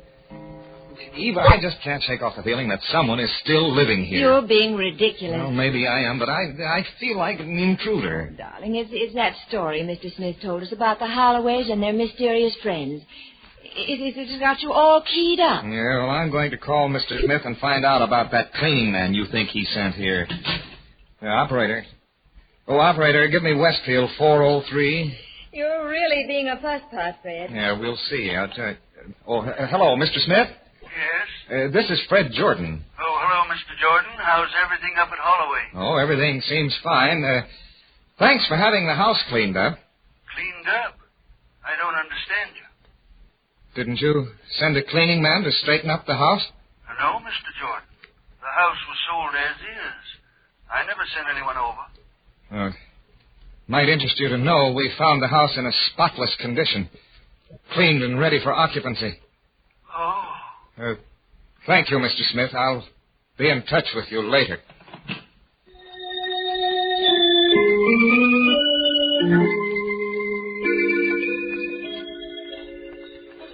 Such a lovely night, darling. I'm glad we came out. We'd better go back to the house. Oh, now, please don't be upset. There must be some logical explanation.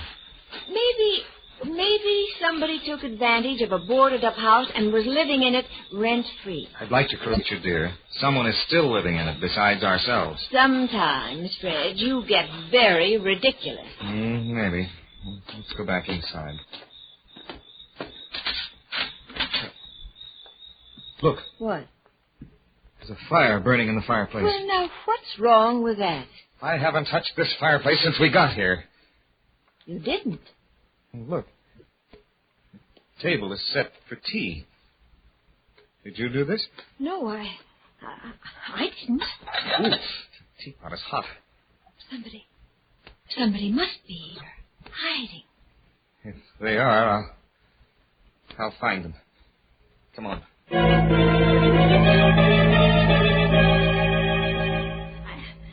I don't understand it. I just... Cellar to attic, and there's no one here. But it's incredible. Someone is living here, and we can't see them. It doesn't make sense. There's somebody here right now. Right in this room. It sounds crazy, but I know it. Fred. What? The clock. What about it? It just struck midnight, and it's only 10 o'clock.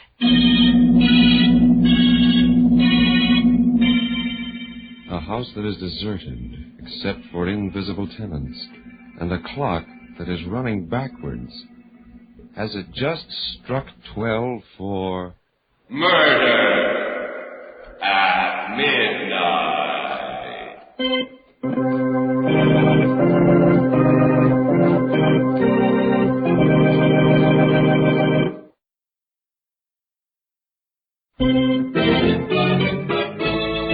And now, back to Murder at Midnight and The House That Time Forgot.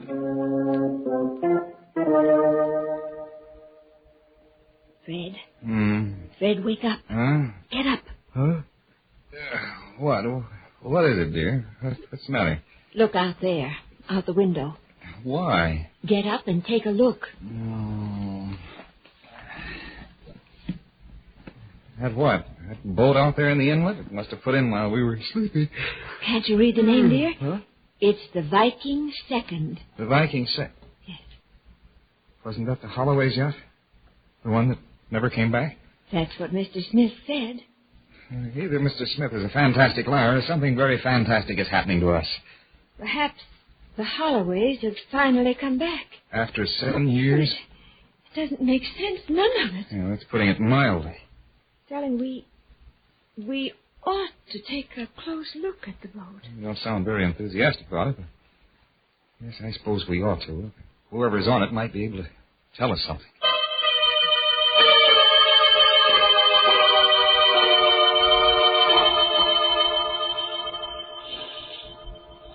Gangplank is down. Somebody must have come off the boat. They couldn't have, dear. At least they didn't come up to the house. Well, let's go up and see. All right.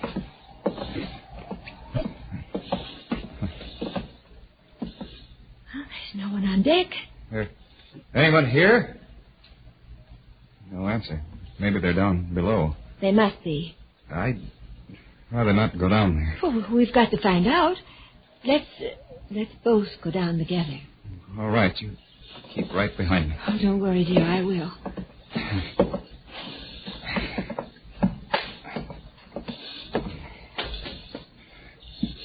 Here's the stateroom. Oh, there's nobody here either. Anybody here? No one. At least... Yeah, but the beds are still warm. Somebody just left the stateroom a little while ago. It seems so. Let's get out of here, Eva. I've got a peculiar feeling down my body. It is chilly. We'd better go back to the house.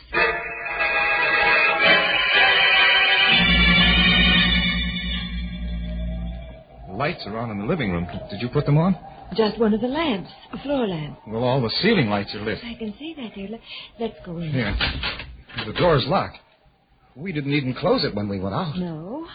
I remember we left it up. Good evening. Who are you? I beg your pardon. I said, who are you? I'm John Gabriel, butler to the Holloways. Gabriel? That's right, ma'am. Whom do you wish to see? We don't want to see anyone. We live here. I'm afraid you're mistaken, sir. The Holloways live here. Have been living here for years. But this is our house. We bought it. And the Holloways are dead. Dead? Yes. I'm afraid someone has misinformed you. Well, this is like a nightmare. Look here, Gabriel, or whoever you really are. We bought this house from Cecil Smith, a real estate agent in Westfield. He's not the kind of a man who plays practical jokes. No, he's not. He's a very sober man indeed. He told us you were dead, too. As you can see, madam, I'm very much alive. Oh, this is crazy. We'd better talk to the people who call themselves the Holloways. Perhaps you should. They'll be in any minute. Please come in, won't you?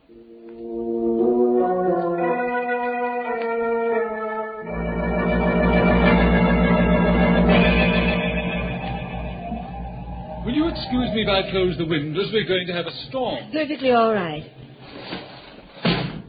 Would you care for some tea? Look here, Gabriel. We've been waiting an hour for Mr. Holloway and his wife. They haven't shown up, and I don't think they will. Now, just what is your game? Would you care for some tea, Mrs. Jordan? No, thank you. Did you hear what I said? Yes, sir, I did. As soon as Mr. and Mrs. Holloway arrive, I'm sure you'll be convinced of your error. They should be here any minute since they plan to leave tonight on a cruise. Oh, this is mad. Fantastic. They've come. Just missed the storm, Gabriel. Oh, hello. I don't believe I know you. This is Mr. and Mrs. Jordan, Mr. and Mrs. Holloway. Oh, I'm glad to meet you, Mrs. Jordan. Mr. Jordan. Well, thank you. Are you Richard Holloway? Yes. I can't believe it. It's all terribly confusing, Mr. Holloway. These people claim that this is their house. What?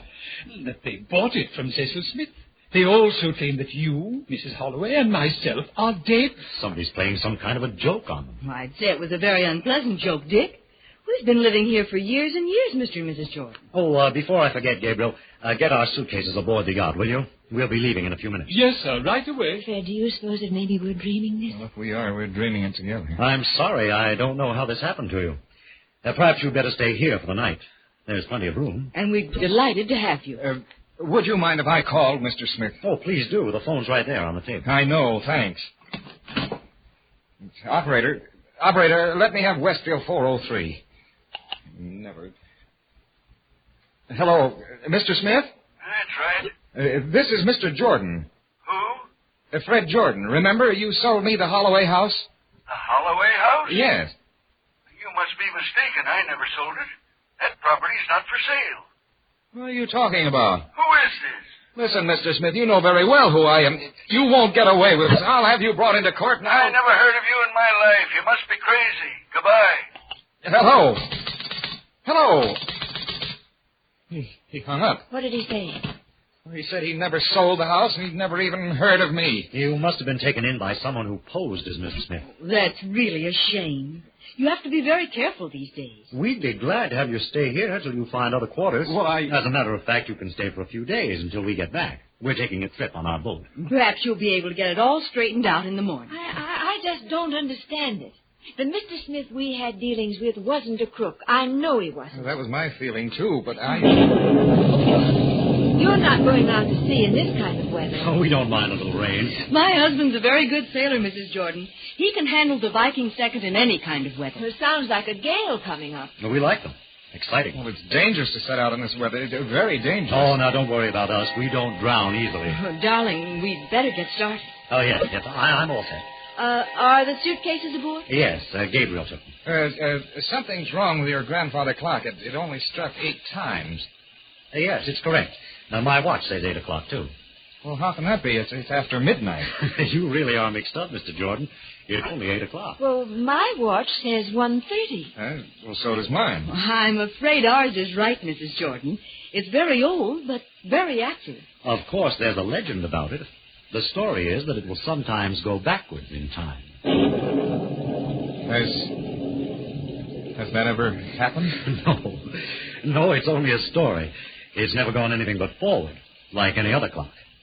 But it's a nice story, isn't it? Yes, delightful. Might even be true. Mrs. Holloway. Yes? What is today's date? What? I believe it's September 10th. What year? 1939, of course. 1939? Yes, of course, Fred. Mrs. Holloway, I'd like to ask you and Mr. Holloway something. Yes? Please, don't go out on this trip you're planning. Why not? Because if you do, I don't think you'll ever come back. What a terrible thing to say. Please, Mrs. Holloway, please. I don't know what's wrong with you two.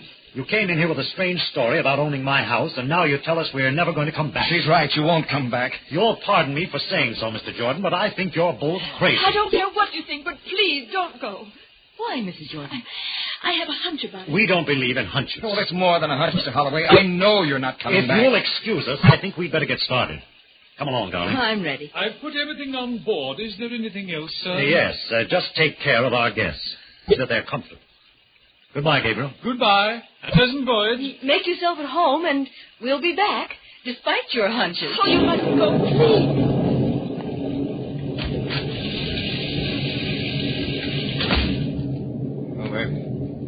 It's gone. If you wish, you can occupy the master bedroom. I'll go up and make it ready for you.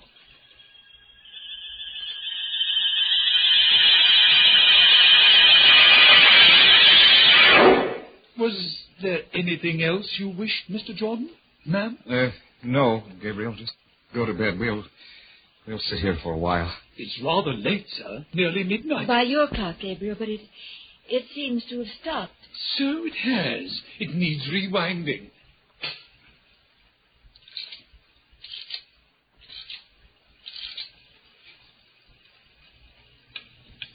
It's going now. Yes. Seems to be ticking rather fast. Something's wrong. It never did that before. Fred. Something's happening.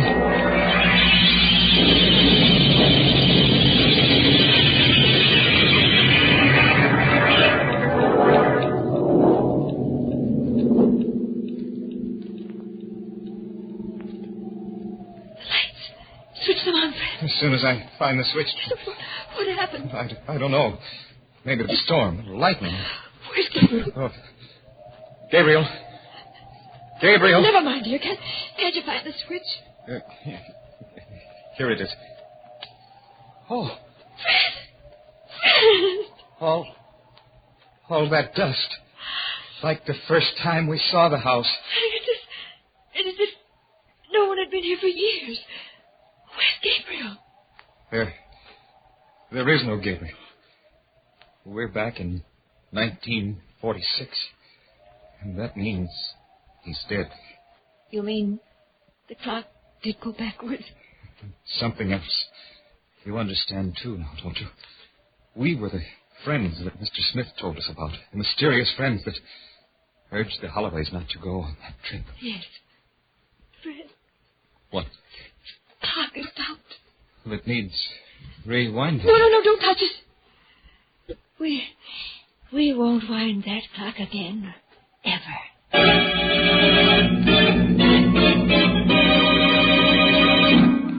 A house without tenants, except for the dead, and a clock that runs backward in time. If it was your clock, would you wind it?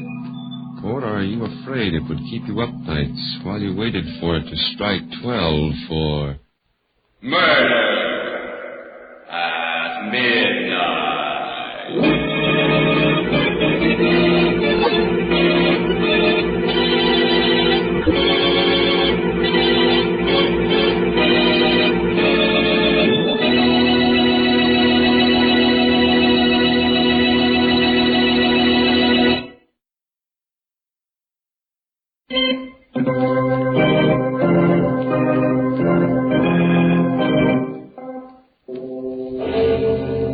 Remember to be with us again when death comes out of the past, out of time gone by, and the clocks strike 12 for... Murder at midnight.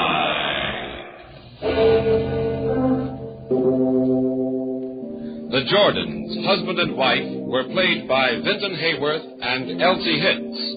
With music by Bert Berman, Murder at Midnight was directed by Anton M. Leader.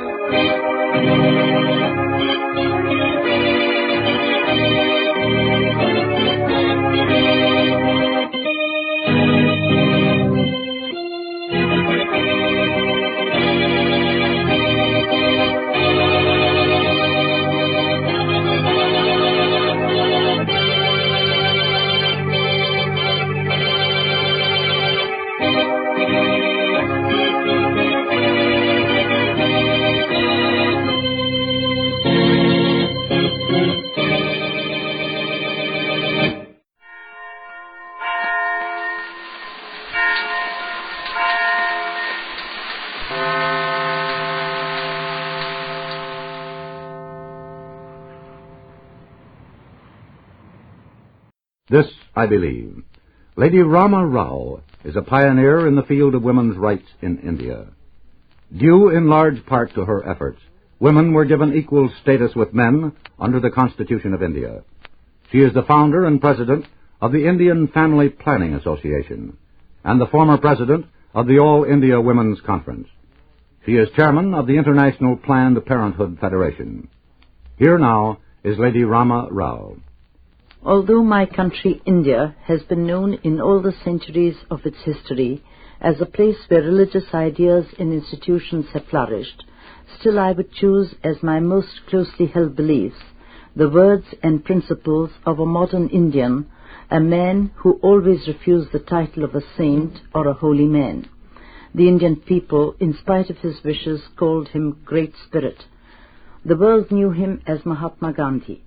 It is his special definitions of satya, truth, and ahimsa, non-violence, that have most affected my life, because his particular interpretations of these concepts in his life and in his words showed, to me at least, their direct application to all situations where social, political, and economic inequalities exist. In India, it is impossible to miss the abject poverty in all its startling contrast to the occasional wealth or the sickness and misery in contrast to the beauty of art or of landscape. The prince's procession, with its gold and finery, will pass the beggars and the maimed on the roadside. More than half of India's mothers can expect to see a child of theirs die before he is a year old. 90% of India's children can never hope to go to school. These are the obvious and disturbing aspects of my country. In the face of them, it is easy to say, but harder to believe, that men are born equal in the eyes of God.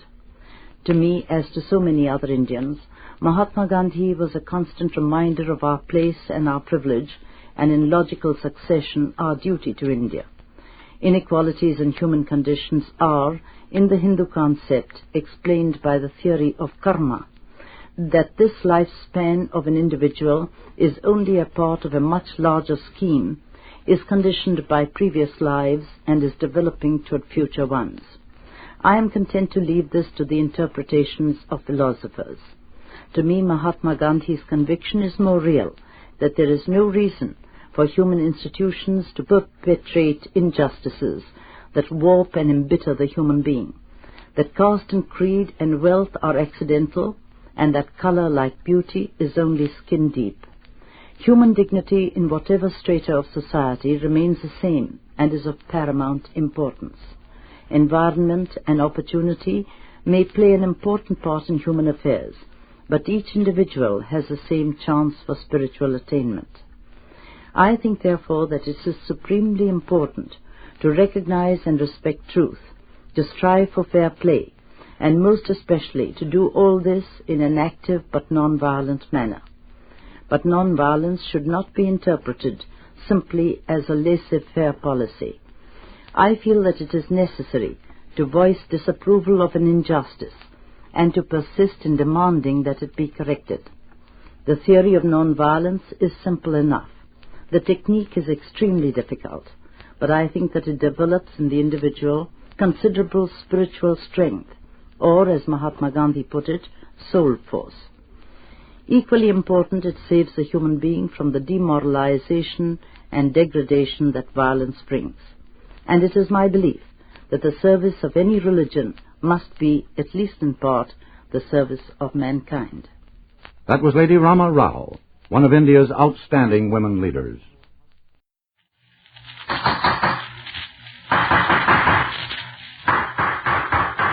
What's the matter? What is it? It's a case for Nick Carter, master detective.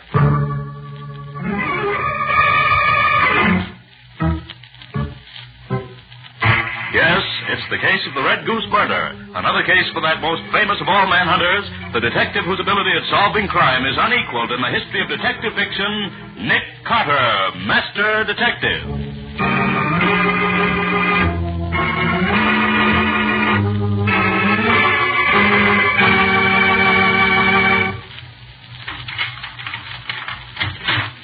Oh, listen, Patsy, why do you have to come back to the office at this time of night? I just want to be sure that I finished everything before I left Scubby. With Nick away, it sort of leaves the responsibility on my shoulders. Okay, but shake it up, will you? The last show starts at 8:40, and it's 8:20 now. This won't take but a minute, Scubby. I simply want to have everything in order for the morning. That was a good feed we had, wasn't it? That sound was out of this world. Oh, doggone it. I knew we should have stayed away from this place. Nick Carter's office, Patsy Bowen speaking. Mr. Carter there? Not at the moment. Who's calling, please? Art Bradley, manager of the Red Goose. When do you expect Mr. Carter? I can't say exactly. Can I do something for you? I'm his assistant. Maybe you could help me out. I'll be glad to if I can. Suppose you tell me why you called. It's like this. My girl singer has just died very suddenly. Oh. She was all right a half hour ago, but when I stopped in her room just now, she was slumped on the floor dead. Looks very odd to me. Well, why don't you call the police? Well, I was going to, but the police visiting my nightclub would hurt business. And she may not have been killed, so I wondered if Mr. Carter, you see, I met him the other evening at one of his lectures. I see. I wondered if he wouldn't come over and see what actually happened before I do anything further. If you have any suspicion that her death wasn't natural, Mr. Bradley, you'd better call the police. Yes, I suppose I had better. Who should I call? Can you tell me? Look, Mr. Bradley, leave it to me. I'll take care of it for you. Oh, well, that'll be fine. Thank you so much. Goodbye. Goodbye. Now what, more trouble? Oh, not for us, Stubby. I have to call Sergeant Madison. Then it's us for the movie. Oh, swell. I thought for a minute we were going to miss that Western. Oh, no, sir. Homicide. Sergeant Madison. Oh, hello, Sergeant. This is Patsy. Oh, hiya, Patsy. What's up? Art Bradley, manager of the Red Goose on West 7th Street, says his girl singer is dead, and he thinks maybe she didn't die naturally. You better take a look and see what's what. Nick going over? Oh, no. Nick's out of town for a few days. You'll have to solve this alone, if you can. What do you mean, if I can? I solved murder cases before you was born. Just because Nick has helped me out once or twice. I apologize, Sergeant. Happy hunting to you. Bye. Come on, Patsy. We just got time to make it. Right with you, Scubby. Let's see how the movies do it, just for a change.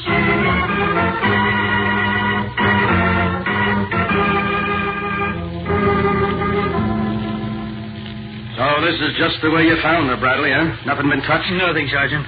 You see, I opened the door to the dressing room to speak to her, and there she lay on the floor. I shut the door again and called Mr. Carter. Good. Yeah, it's murder, all right. You see this? That mark around her neck, you mean? Yeah, strangled with a fine cord or a wire, maybe. It's murder, sure. Only dead a few minutes, too. Not more than 15 or 20, I'd say. How did you happen to come to her dressing room, Bradley? Well, it's payday today, and I brought up the payroll sheet for her to sign.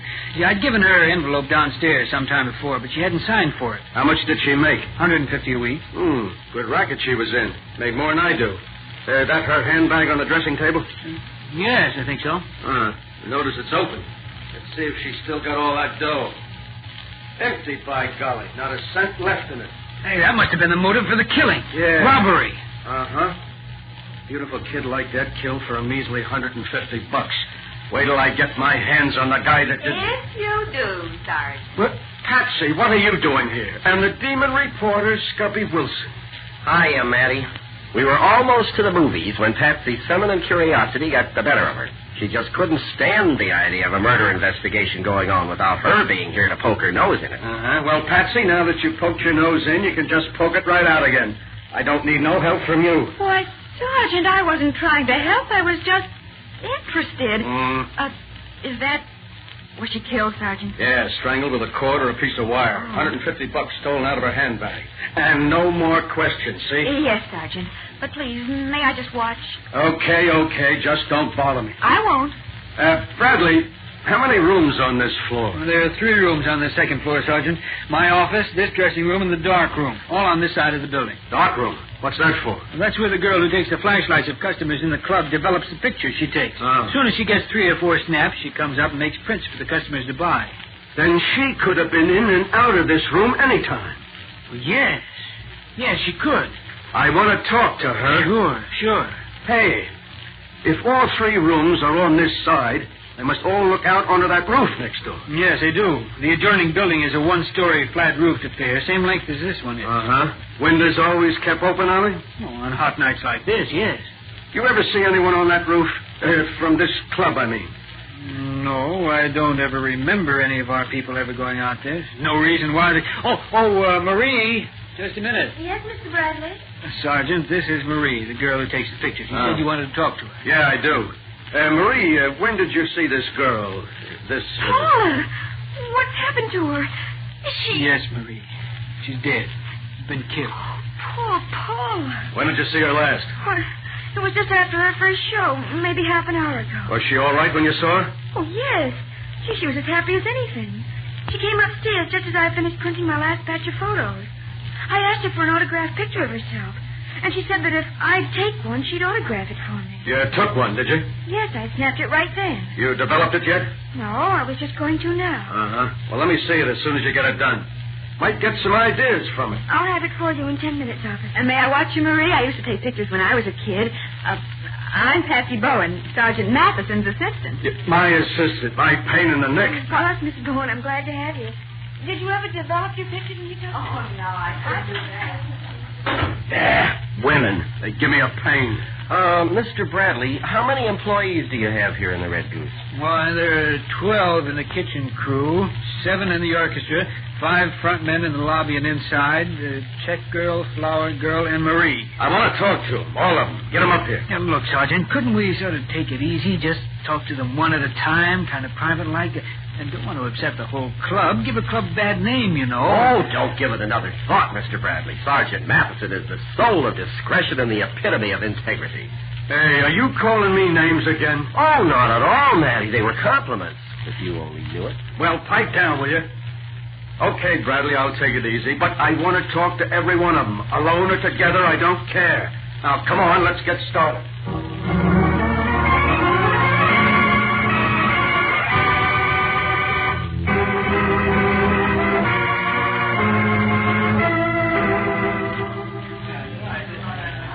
Hey, Sergeant.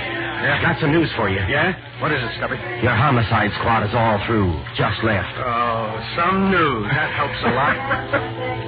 You finished your checkup? Yeah. Yeah, we've accounted for all but 2 waiters and 1 of the front men. And all 3 of them have been with me for years. They can't be mixed up in this. Who says they can't? Anybody could be mixed up in it. But we'll let him go for now. I want to ask that Marie a few questions. She's the one nobody can check up on. Let's go back up and see what she's got to say for herself. If you don't mind, Sergeant, I'll stay down here. You two go right ahead. Ask her anything. All right. Come on, Scubby. Right with you, Matty, old boy. Bradley says she only makes $35 a week. What she can get out of the customers. She could have needed that money. Oh, she seems like a nice kid, Matty. I don't think she'd be You mixed up. too? When will you guys learn that appearances don't mean a thing? Oh, there you are. Oh. I was going to look for you. Marie's been waiting to show you the picture she took of Paula. Here it is, officer. Yeah. And just think, she'll never autograph it for me now. Looks happy enough. And look at this one, Sergeant. What? That's the picture Marie took while Paula was singing her last number. See her in the background? Yeah. And see whose picture it is. Hey, that's Alworth Van Keppel, the millionaire playboy. Uh-huh. Does he come here often? Oh, about once a month, and always with a different girl. Blonde this time. He always gets his picture taken, too, and he's always good for a swell tip. Marie, suppose you and me have a little talk. Now? Yeah. Oh, I have to go down and deliver these pictures before the customers leave. Okay, but make it snappy. I'll go with you, just in case. In case of what? Just in case. Wasn't Marie nice, Cubby? She made me extra copies of her last batch of pictures for my scrapbook. Patsy, let me see that picture of Van Keppel again. Well, sure, Scubby. It's a good one, isn't it? Patsy, how many men do you see in the orchestra of this picture? Huh? Oh, gee, Scubby, they're so far in the background it's hard to tell. Well, look closely. 5, 6. 6? Why? Well, Bradley told us there were 7 men in the band. The picture shows only 6. Huh? I wonder where the other one was. How are you folks making out? Find anything yet? Oh, Mr. Bradley, you said there were 7 men in the band. Yes. Well, this picture taken during the first show tonight shows only 6. That's so. Well, let's see. Yes, the guitar player, Steve Dawson, isn't there. See, that's funny. Any idea why he wasn't there when this picture was snapped? No. I know he was there when the show started, and he's there now. I saw him as I came up. I don't understand it. Scubby, Huh? do you suppose he could have... Oh, Bradley, Marie tells me this was Paula's last night here. She was going to work for another club beginning tomorrow night. Yes, that's true. Well, how come you didn't tell me about that before? I guess it just slipped my mind, Sergeant. Why was she leaving? Well, she got a better job. More money than I could pay her. That's all. Sergeant, while Paula was singing her last number, the guitar player was missing from the band. Do you suppose he could have come up here and done this? A guitar player, huh? Hey, Bradley, do these musicians have a dressing room here anywhere? Yes, they do, on the 3rd floor. They keep their stuff in lockers up there. How much longer are they going to be playing? Let me see, it's 9:10 now. They break at 9:30. Uh-huh, so we got 20 minutes. Let's have a look at this guitar player's locker. Maybe he knows something about this.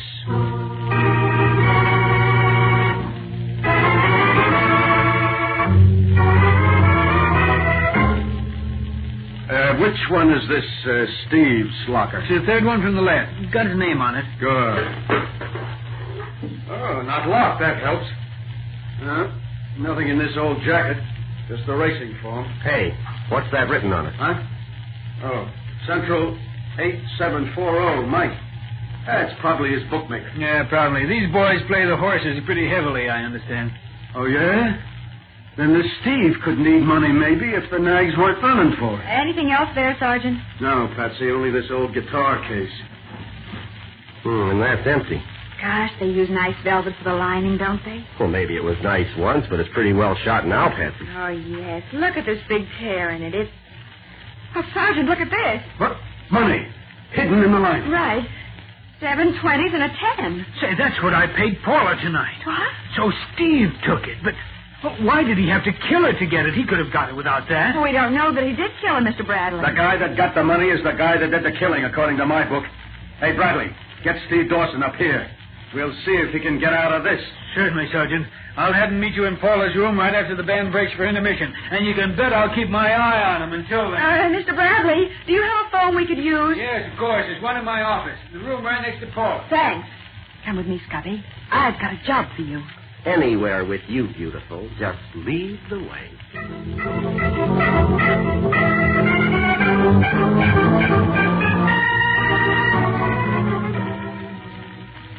You say you want me to call this number we found on Steve's racing form? Right, Scubby. And ask for Mike. Oh, do you want me to ask him anything special? Oh, no, just say it's Steve Dawson calling. Yeah. Then stroll around and see if maybe he won't let something slip about Steve's finances. Okay, what can we lose? Here goes. 87. Oh, I wish I knew what this Steve's voice sounds like. Well, just talk a little husky, as if it were a bad connection. Mike will never know the difference, I hope. The Purple Pig. Good evening. Well, hello. Is Mike there? This is Mike. Who's talking? Steve Dawson. Oh, yeah, Dawson. You got the money ready for me? Well, I've got part of it. Part of it? Hey, listen, you know what I told you. You have it all when I call for it tonight, or else. The whole $300 you borrowed, and the $100 interest for the 2 weeks you had it. Well, isn't there some way I can let you have part of it now and the rest Got a little... the stalling, Dawson. 400 smackers in a bunch by 1 o'clock tonight for trouble. And I mean trouble. Okay, Mike. Goodbye. So Steve did need money. He sure did. $400 by 1 o'clock tonight, and no fooling around either. So Steve might have needed that money so bad he'd be willing to kill Paula to get it. Well, it sure looks that way from where I sit. I wonder Scubby, what's that on the floor over under the window? Huh? Oh. Looks like tar. Tar? Yeah. Tar off somebody's heel. Maybe somebody was out on the roof and got some on his shoe. Mr. Bradley said nobody ever went out there. But look here. Here's a smudge on the windowsill, too, Scubby. Do you suppose... Have you got a flashlight, Patsy? Yeah, my swore one's here in my bag. I think I'll have a look at the roof outside this window. There might be footprints or something. If you're going out there, I am, too. Give me your hand. Okay, beautiful. Here. Easy now. There you are. Hey, tar on this roof is soft, isn't it? Yeah, tar roofs generally get that way on warm days. No, I don't see any prints here anyway. Well, that doesn't prove anything, of course. Soft tar wouldn't hold prints very well. Scubby, this fireplace must fire escape. Oh, I'm getting all mixed up. Must be the one that goes up to the musician's locker room. Well, it probably is. I remember seeing one when we were up there before. Is Paula's body still in her room? No, they took it away after the homicide boys finished their investigation. Oh, I'm glad of that. I don't... Oh. What's the matter? I tripped over something. Caught my toe in it. Well, there's nothing here, Patsy. Oh, wait. Huh? Ah, here's an old guitar string. Maybe you tripped on that. An old guitar string. And Steve plays the guitar. Funny, isn't it? How do you mean funny? The sergeant says Paula was choked with a cord or a piece of wire. Of course. And finding this guitar string here is no coincidence at all.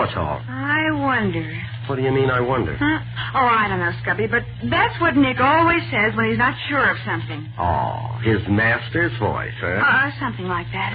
I'm just trying to think the way Nick would do it if he were here. Oh, I wish he were here, too. Oh, I don't know. It looks pretty open and shut to me. I know it does. But that's always the time Nick says to... Scubby, there's one of the musicians just coming into Paula's room. That must be Steve Dawson. Yeah, come on. I want to hear what he has to say. You want me, Sergeant? Yeah, come on in. Have a chair. Mind if we join you, Sergeant? For the love of Pete, what are you two doing out there on the roof? Oh, just looking at the stars, that's all. Do you mind if we come in? I don't mind what you do so long as you don't get in my way. Thanks. Help me up, Scubby. All right, here you are. Now, easy. Watch the sill. Yep. Thanks, Scubby. Won't you come in, too, Mr. Wilson? Oh, delighted, Miss Bowen. So kind of you to offer me. Will you two ever stop clowning? This is a murder case. Murder? What have I got to do with a murder? Everything, if I ain't mistaken, Dawson. Where were you at about 8 o'clock tonight? 8 o'clock? Yeah. Playing with the band, same as always. That's so. Patsy, where's that picture you had? Here it is, Sergeant. Thanks. Now then, Steve, show me which one in this picture is you. Why, I don't seem to be there. When was this taken? During Paula's last number in the first show tonight. Now, where were you? Oh, yeah, I remember now. I was late coming in. Mr. Bradley said you were there when the show opened. Huh? Oh, yeah, I had to step out for a minute. You need money pretty bad, don't you? Money? Yeah. No, I just got paid tonight. I got plenty. You didn't get paid enough to repay the loan Mike made you. $300 plus 100 interest. Hey, what's that? Where did you find that out? Mike told us. Mike? What do you know about Mike? And he's calling for it at 1 o'clock tonight, isn't he? I don't know what you're talking about. No? Then why did you kill Paula Windsor tonight and then swipe $150 from her purse? And don't try to lie out of it. We found the money in that old guitar case in your locker. I didn't kill her. I swear it. Sergeant, we found this on the roof just outside the window. What's that? A string for a fiddle or something. So what? Could be a guitar string, Matty. What? That settles it, Dawson. You saw Bradley give Paula her salary earlier tonight, so you sneaked off the bandstand during your last number, came up to her room, and tried to sneak her purse. She caught you, and you killed her. No, I didn't kill her. I didn't. You strangled her with a guitar string you happen to have in your pocket and threw it out the window. I didn't kill her. She wasn't even in the room when I took the money. Oh, so you admit you stole the money. Yeah. Yes, I stole it, but I didn't kill her. She was just finishing her song when I got back downstairs. No good, Dawson. If you can make a jury believe that, you're a better man than I think you are. But I tell you, I didn't kill her. Look here, Scotty. I took the money. Here's a slip of paper on her dressing table with that same number on it that we just called. CE8740. Wonder what she was doing with that. Playing the horses, maybe. I doubt it. Sergeant, Yeah. may I ask Mr. Dawson a question? Oh, you again. All right, ask it, and let me get out of here. Mr. Dawson, what did you and Paula have in common about the Purple Pig? Nothing. Mike is the manager there, and he's my bookie. Paula was supposed to start singing there tomorrow night. Mike met her here when he came over once to see me and gave her a job. That's all. So that's where she was going. Yeah, Bradley was all burned up about it, but Mike offered her more than Bradley did, so she gave notice. Come on, Dawson. You and I have a date at headquarters. Look, Sergeant. I'm booking you for robbery and possible murder. Now hold out your hand. I got a bracelet for it. But I tell you, I What just... you tell me don't count. So long, Miss Patsy Carter. If you pick up anything I missed, give me a ring. I'm always happy to hear from you. Why, thank you, Sergeant. Well, Scubby, what do you think? I think if I killed a girl with a guitar string, I'd never throw it out the window where it would be found first thing. Well, that's the way I feel. And it seems to me that if Paula did catch Steve Dawson stealing her money, he wouldn't be likely to go fishing around in his pockets to see if he had an old guitar string he could kill her with. Gosh, you're right, Patsy. He'd more likely strangle her with his bare hands. You know, Scubby, I think the murder had nothing to do with the robbery. I think whoever killed Paula did it deliberately and used the guitar string to throw suspicion on Steve Dawson. Which would account for his leaving it right outside where it would be sure to be found. And I noticed another thing, too, Scubby, that makes me think Dawson didn't kill her. It's not proof, but it's something to think about. Yeah, what's that? Well, when I saw Paula's body, I noticed that she had unzipped her dress as if she were going to take it off. And her shoes were off, and one of her stockings was unfastened, which means she'd been in her room long enough to start changing her costume. Good girl.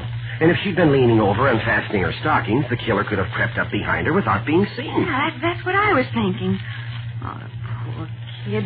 Just look at this picture of her that Marie took tonight. She's laughing and looks as if she didn't have... Scubby. Huh? Look at this picture. Look at the mirror. Hey, there's the figure of a man reflected in the mirror. From the angle at which the picture was taken, he must have been standing on the roof just outside her window. He probably thought he couldn't be seen, but the camera caught him in the mirror. Oh, it isn't plain enough to make out who it is. No, the picture doesn't show him very plainly.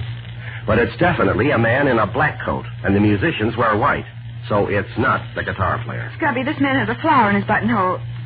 It's the right buttonhole instead of the left, the way most men wear them. Hey, let's ask Bradley. Maybe he'll be able to recognize who it is. Right, Scubby, come on. We'll show Sergeant Matheson yet.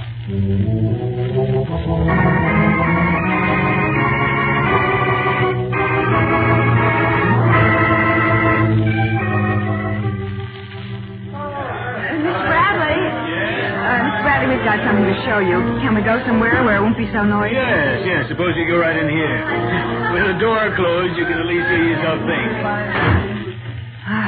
Yes, this is better. Now, what have you found that would interest me?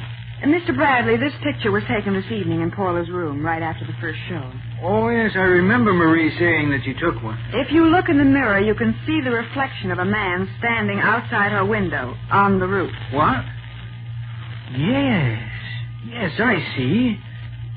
Hey, it's a pretty pity it isn't a better picture of him so we could recognize who it is. Mr. Bradley, have you ever been out on the roof outside your office?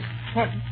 No, I never go out there. Then how do you suppose the spot of roof tar got on the rug in your office? I wouldn't have the least It probably came off your shoe, Mr. Bradley. I see there's still some tar on the heel. But I didn't... Your right heel. Say, look here. Are you implying that I killed Paula? I am. I didn't realize it until I saw you again just now. But you wear your flower in your right lapel. Practically no one does that. You're a pair of idiots. Why should I kill Paula? I had no motive to do a thing like that. I don't understand about the motive part either, Mr. Bradley, but I'm sure you killed her. Now, see here. Just because I happened to be standing outside Paula's window when Marie snapped that picture doesn't prove that I killed her. Just went out for some air and then went back to my office. She was alive the last time I saw her. You've forgotten one thing, Mr. Bradley. Your fingerprints are on the guitar string you strangled her with. All right, so I killed her. What are you two going to do about it? I'll have you two taken care of so fast you won't Sit down, Mr. Bradley. You can't scare me with that little pop gun. Don't kid yourself, Mr. Bradley. Patsy knows how to use that gun, and she will if she has to. And a 22 makes just as good a hole in a man's heart as a 45 does if it's aimed right, the way Patsy aimed. Thank you, Scubby. Now, will you sit down, Mr. Bradley? Thanks. Now, Scubby, if you'll call Sergeant Matheson, he can put both the robber and the killer in the same cell.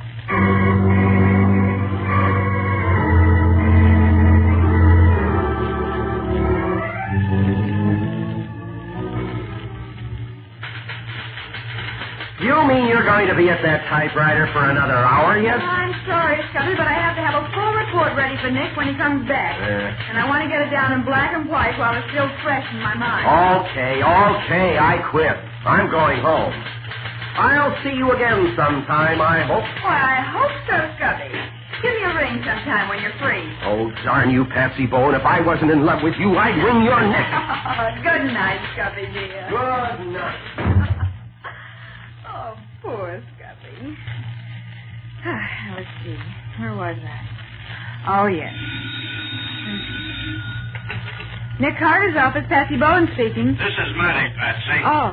I just wanted to tell you Bradley made a full confession. He did? Yeah. Oh, that's good. I'll put that in my report, too. What'd he say? He said he planned to kill Paula tonight, so he waited on the roof outside her window for her to come back from the floor show. Uh-huh.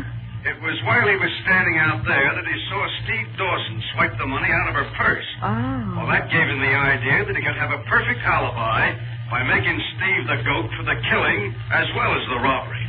So he went up the fire escape to the musician's room, found an old guitar string Steve had thrown out, and got back outside Paula's window just in time to see Marie snap her picture. I see. And then, while she was changing her clothes, he crept up behind her and strangled her. And threw the guitar string out on the roof where it'd be found by the police. Or by someone else. Yeah. Did he say what his motive was? Yeah. He loved Paula, but she turned him down cold. He discovered her, you see, gave her her first job. He felt she owed him something, but she told him to his face that he had done nothing for her and that she was leaving him for a better job with a better man. Well, that made him so mad, and the fact that he really loved her desperately, that he decided if he couldn't have her, nobody else was going to. Oh, the poor guy. Love is an awful thing sometimes. Yeah. Especially if it's not returned. Yeah, but look, Patsy, there's one thing I don't understand. You said you told him his fingerprints were on the guitar string. Now, what was the idea of that? Well, Nick always has something to clinch the case with, so I happened to think of that. But you ought to know a guitar string wouldn't take any fingerprints. Well, sure, Sergeant, I knew it.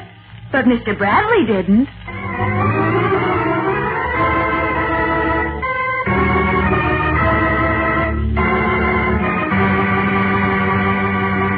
Well, Patsy, in the absence of Nick, I suppose I'll have to get my hints on next week's show from you. How about it? I sure can do, Carl. The case started when both Vince O'Neill and Otto Lerner found they were married to the same girl.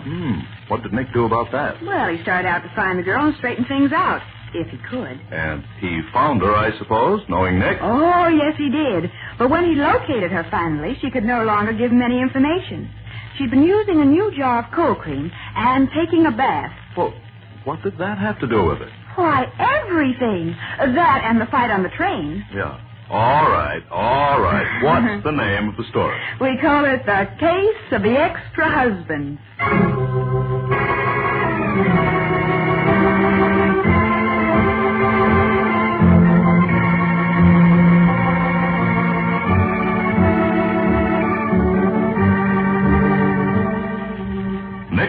Carter, Master Detective, which is produced and directed by Jock McGregor, is copyrighted by Street and Smith Publications Incorporated. Pictured stories of Nick Carter appear in every issue of the Shadow comics.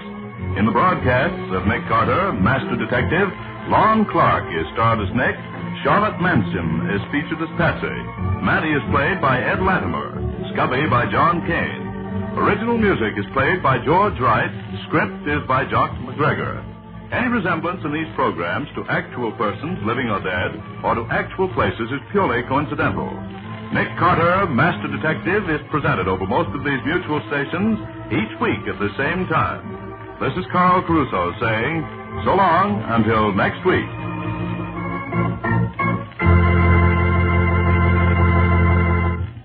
Auctions are exciting, but we've never heard of a public auction where the bidding went up, up, up to murder. There's your promise of thrilling mystery entertainment again tomorrow night over these mutual stations on Bulldog Drummond's case called Upholstered for Murder. That's Bulldog Drummond, Mondays on Mutual. This program was heard in Canada through the facilities of the Canadian Broadcasting Corporation. This is the Mutual Broadcasting System.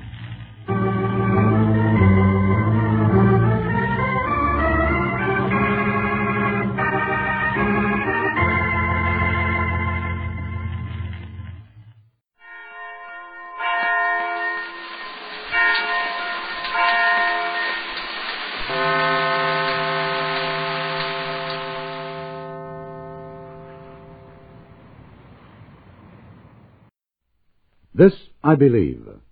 Laura Bishop Crandon taught for 32 years at Columbia University's Horace Mann School, where she started a course in human relations. She gets her interest in human beings, as well as her fighting nonconformist blood, from an ancestor, Amos Dunster. The first president of Harvard, he was fired for not being able to subscribe to a belief in predestination, foreordination, and infant damnation. Now listen to some of the things his descendant, Laura Crandon, does believe. I am very fond of the story of a small boy so bursting with energy and enterprise that it takes the combined efforts of his parents and teachers to keep him busy. One day his father tore a large colored map of the world out of a magazine and cut it into small pieces. Here, he told his son, see if you can put these together again. In a disturbingly short time, the boy returned with the puzzle solved. How did you manage to do it so quickly? The dumbfounded father asked. It was easy, the boy replied. There was a picture of a man on the other side. As soon as I had the man put together correctly, the world came out all right.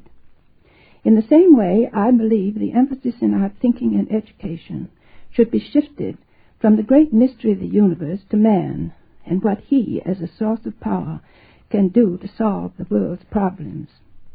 Through the ages, we catch glimpses of human grandeur in man's relation with his fellow man.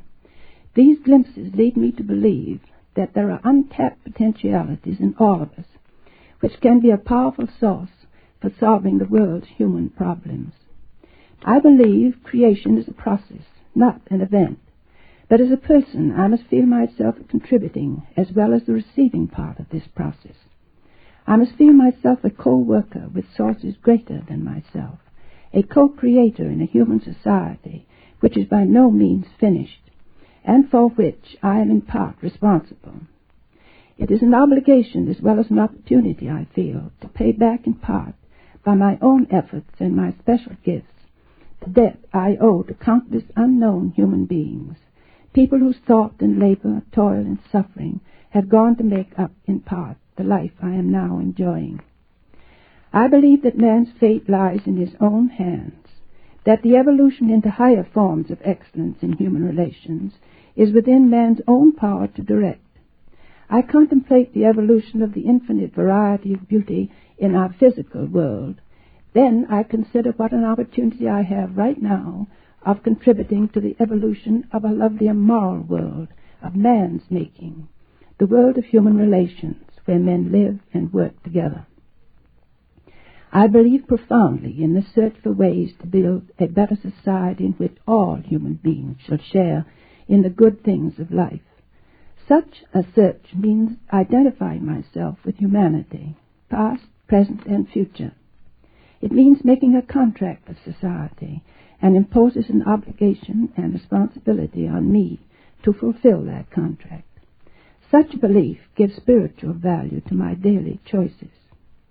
Since I, as a live citizen, help create the rules that I choose to live by and make decisions which affect others, I believe I must make it my deep personal concern to see that these voluntary decisions of mine are leading in their small way in the direction of a better human society.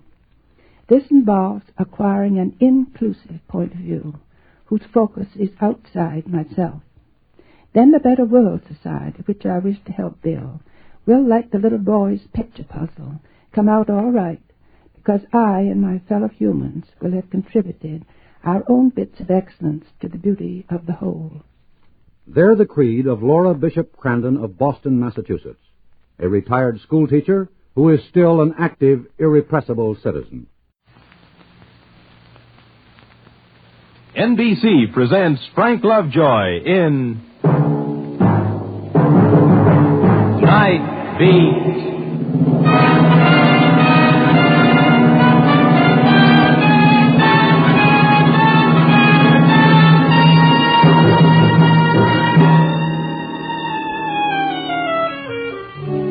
Hi, this is Randy Stone. I cover the night beat for the Chicago Star.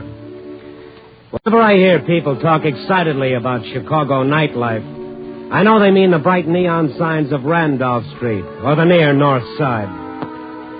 But tonight, I don't know. I'm thinking of another kind of nightlife. 10 million years before they snapped down the first neon sign on Erie Street.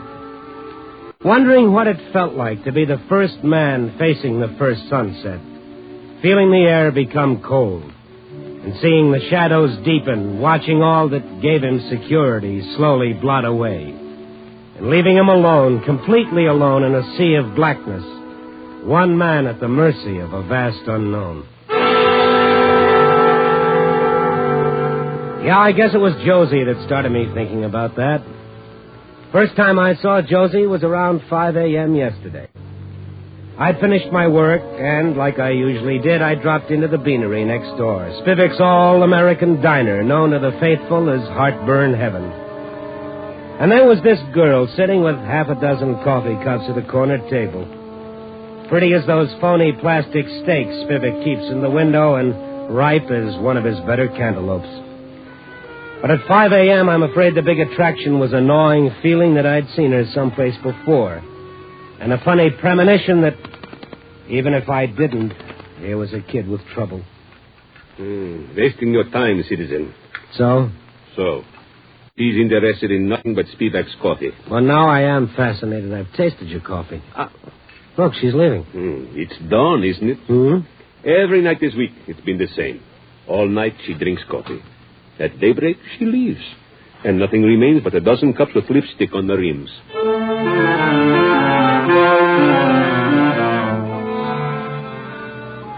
That night around 7:30, I again passed Spivak's, this time as I left the newspaper to make the rounds.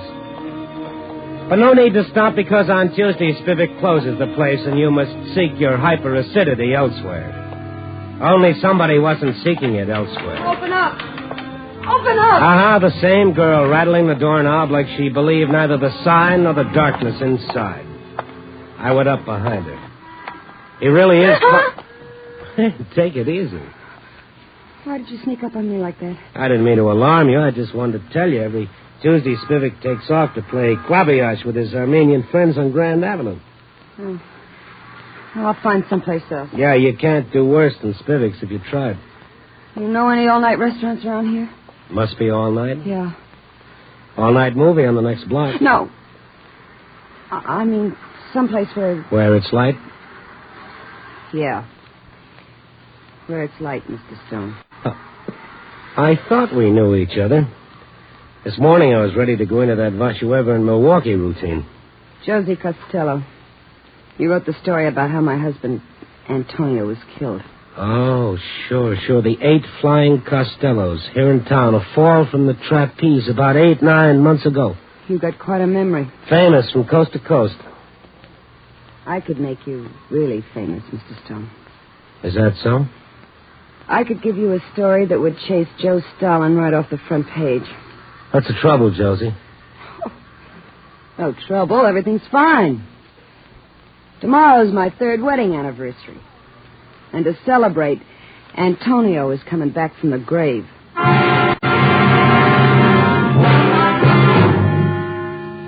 I took her back upstairs to the office, sat her down, and looked at her, trying to think of something to say. You don't believe me?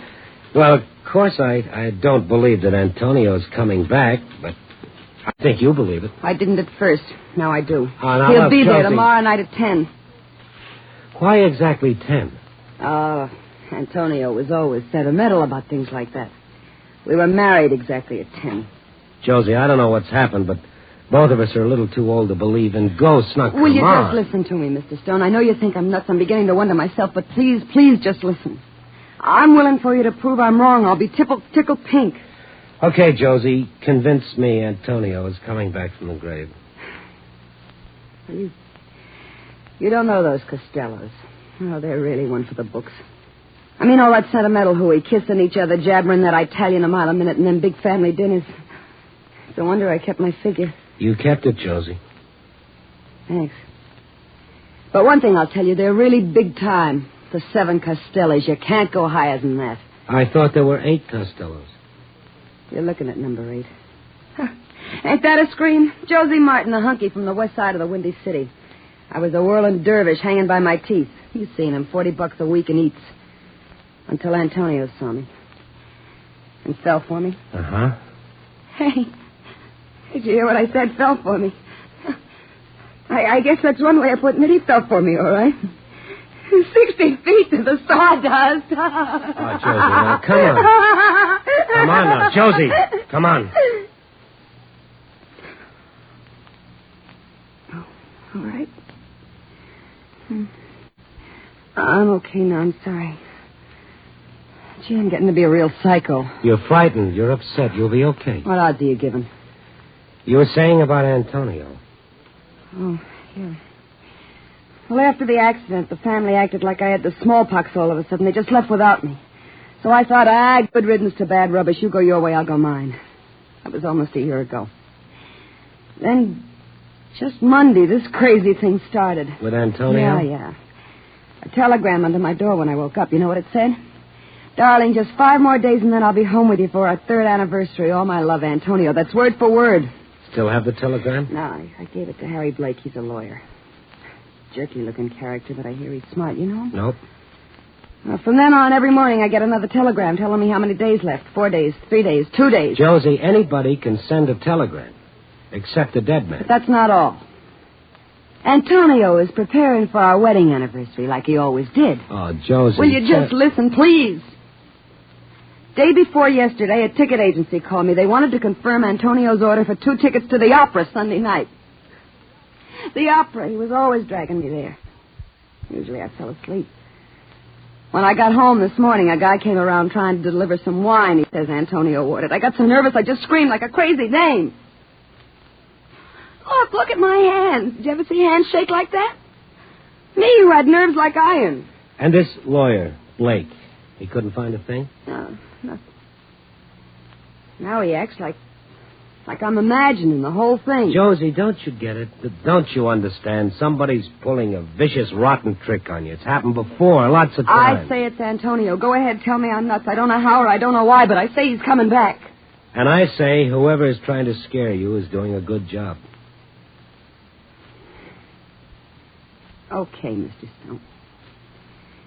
Let's find out if somebody's trying to scare me. I want to believe you. With all my heart, I want to believe you. So let's go back to my apartment and see. And see what? In this morning's telegram, Antonio said he'd phone me from wherever he was tonight at 9.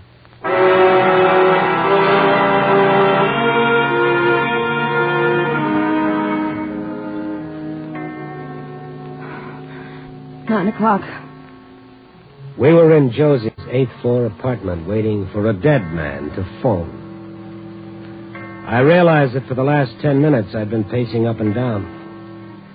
I started over for a chair in the corner. No, please. No, do me a favor. Don't sit there. Why? Gives me the willies to see a guy sitting there. Now especially. That was Antonio's favorite chair. Okay. I'll sit over here. I'd like to just throw it out. But that'd be dumb. Cost almost $300.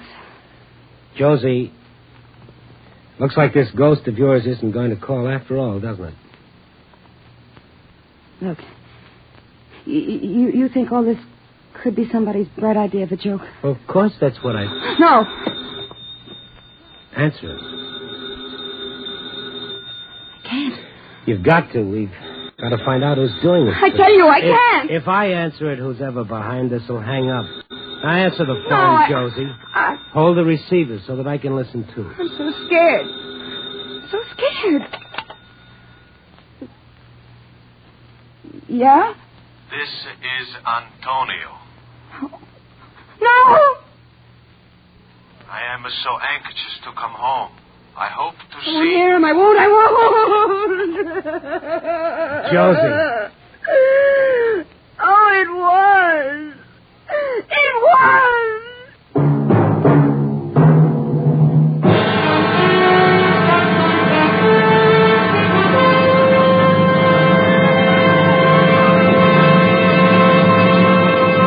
NBC is bringing you Night Beat, starring Frank Lovejoy as Randy Stone. It's the Silver Jubilee on NBC. Tonight you're tuned to Adventure on NBC. First, there's The Amazing Mr. Malone with George Petrie as Malone, a hard-hitting, fast-talking criminal lawyer. Next, Herbert Marshall dons the cloak of mystery to grapple with the dark forces of international intrigue as The Man Called X. Now, here's a program note. This Sunday, be sure to hear Lloyd Nolan as Martin Kane, Private Eye. Your invitation to high adventure with The Amazing Mr. Malone, The Man Called X, and Martin Kane, Private Eye, all heard over this, your NBC station. And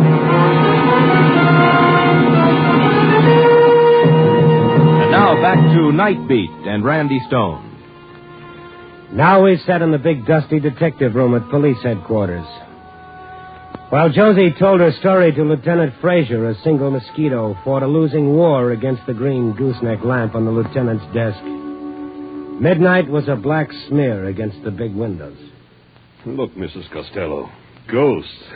This is the 20th century. What, are you bragging? What time is this apparition supposed to appear? I think tomorrow night at 10 at her apartment. And that's where she'll be tomorrow night at 10. No. Oh, yes, Mrs. Costello. Only you won't be alone. We'll have a reception committee waiting with you. I don't think I could stand it. Well, it's the only way we can help you. Mr. Stone? He's right, Josie. Now it was after 3 a.m. and I was prowling Chicago, but I couldn't stop thinking about Josie up in her apartment, waiting for Antonio. A nice warm thought to keep me company as I moved through dark streets, stretching into nothing.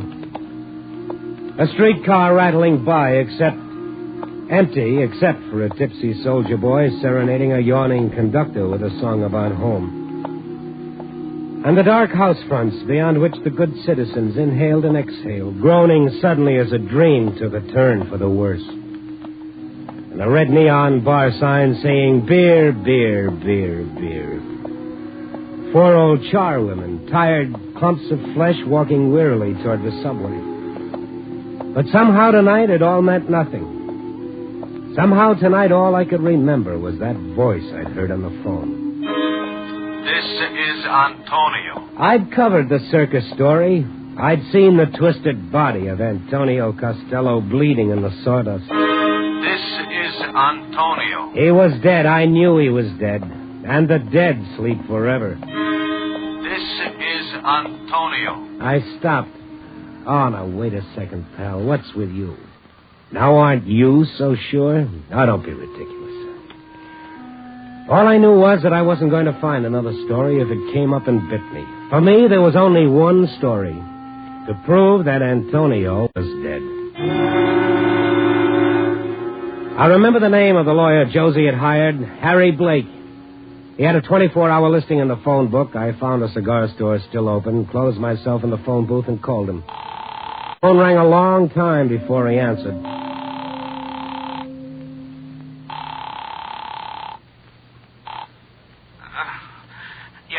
Blake, this is Randy Stone of the Star. I'm calling about Mrs. Costello. Costello? Yeah. Costello.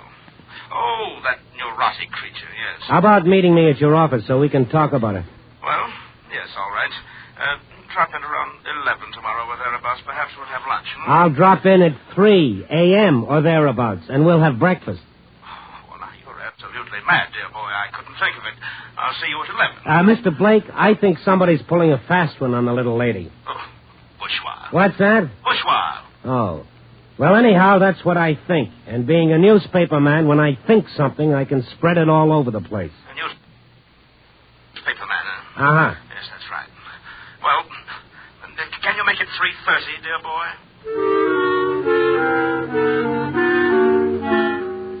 So at 3:30, I met Harry Blake, counselor at law. A pink little Humpty Dumpty with the bluest eyes this side of heaven. Except now the eyes were pretty heavy. 3:30 in the morning. I should never have started with that ridiculous woman. But you did. Well, she seemed so distraught. It was almost an act of mercy on my part. Uh-huh. And then, of course, out of the goodness of your heart, you looked into the matter. What did you find? 0, cipher, naught, nothing, dear boy. Dear boy. Maybe you better stick to Stone. Skip it. Tell me one thing. Did you check on this family of her late husband, the Costellos? Touché. Touché. 2 great minds working as one, of course. That was my very first thought. Would you like to see what I found, dear boy? Just a moment. I'll show it to you. I have it right here in the files. You know, I really should hate you for dragging me down here like this. Oh, here we are. Yes, take a look at this. An advertisement from the Melbourne Australia Examiner. The world-famed 5 flying Costellos featured at the Hippodrome. And the dates. June 30th through July 10th. There, you see. They're in Australia at this very moment, so they couldn't possibly be involved. Can I take this with me to show Mrs. Costello? Well, certainly, but it won't do any good, and this I can assure you. But, if it isn't them, who is it? Shall I tell you? Oh, please do. It's nobody. It's up here in the lady's head. The lady doesn't need a detective or a newspaperman. She needs a psychiatrist, dear boy. Yeah, maybe. But then don't we all? A dear boy. So my one little thought vanished into thin air. I wandered back to my office, filled my column with readers' contributions, and then I took off for home. As I reached my place, it started to rain. I couldn't help thinking Antonio could have chosen a better day to come back from the grave. In my room, I set the alarm for 8. But I only had eyes for that 10. Now, just what if he did come back from the dead? Couldn't you just see it? Winchell would say he predicted it 6 weeks ago. A parade down Broadway with ticker tape and all the trimmings, personal appearance on Milton Berle, whole musical number built around the theme. Wasn't he brave to return from the grave? Russia would protest it was all a capitalist plot. Oh, no. Oh, brother, you're really tired, Randy boy. Go to sleep. Go to sleep. At first, I wasn't sure what had awakened me, but my heart was going a mile a minute. I looked at the luminous hands on the clock, 5 minutes to 8. As I was just starting to reach for it to shut off the alarm, I saw him. A dark figure over near the dresser, barely visible by the square of yellow transom light. He was searching for something on the dresser. I crept from the bed, and I eased across the floor, closer, closer. And then I lunged. Lunged, smunged, I should have stood in bed. This lad had muscles he didn't even know about. As the square of light from the transom started going into a slow spin, way in the back of my mind, I started remembering that gag about the little sparrow caught in a badminton game. Sparrow, make room for a friend. And then the square of transom light was joined by a bigger square of door light, and then I was all alone in the room, which was perfectly okay with me. And after a decent interval, I crawled to my feet and staggered to the dresser, snapped on the lamp to see the damage. The damage was all to me. My wallet was open, but the money wasn't touched. All the drawers in the dresser were pulled out, but nothing was missing. Well, let the experts worry about it. Oh, my back. Give me the police. Wait a minute, miss. Never mind. I suddenly realized there was something missing, and I didn't want the police in on this just yet.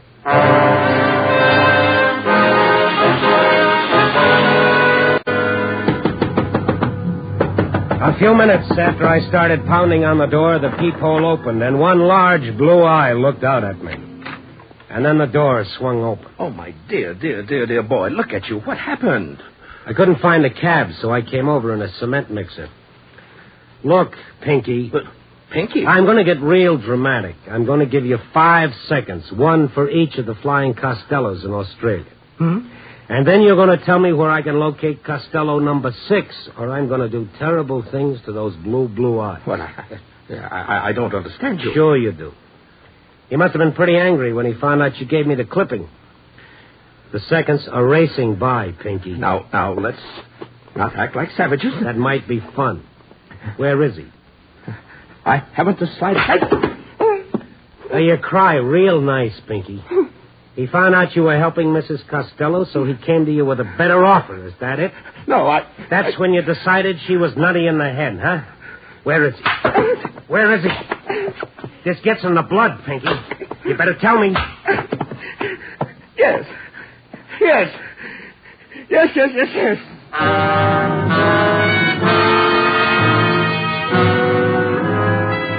After a while, Pinky stopped saying yes, and he gave me an address. It was room 206 in the Florentine Hotel. A little place on a side street in the Italian district of Chicago. 5 minutes of 10 when I got there, and the rain was coming down hard. I went up a flight of stairs that smelled of olive oil and good cheese and garlic that didn't care what happened. And then down a hallway toward room 206. 204, 20... I couldn't see the number on the door. That should have been 206 because the door was wide open. And an old man was standing in the doorway. Good evening, sir. Please come in. I'm looking for a fellow named Philip Costello. You have found him. You? Mr. Blake, just the phone. He's said to expect you. You're the one who busted into my room and broke me in half? I'm sorry. It was just... I realized once that Josie see the newspaper story. She's about to know everything. Okay, come in, sir. I've been very, very bad. Like Mama says, with me it's all emotional. It's very little up here in the head. Between us, and believe me, it won't go any farther. How old are you, Mr. Costello? Between us? 66. Oh, brother, tip-top shape. That's me. More than 50 years on the trapeze, to keep a man's strength. Why have you been doing this to Josie? Now, the truth. Tell me. I was so sure in my heart that she's murdered my Antonio. Murdered Antonio? Why? Mr. Stone, all of us, my whole family, except Antonio, we know how tired she was of him. Of his whole family, his ways. But Antonio's death, that was an accident. This is what gnawed me, knowing. Was it an accident? But what else? Antonio, he just says she must join the act. She must swing him at the crossbar for his triple somersault. All right. For 2 years we trained her. The triple somersault. That was the great moment of our performance. Antonio's moment. For this, I trained him since he was a little tiny fellow, 8 to 9 years old. But on that one night,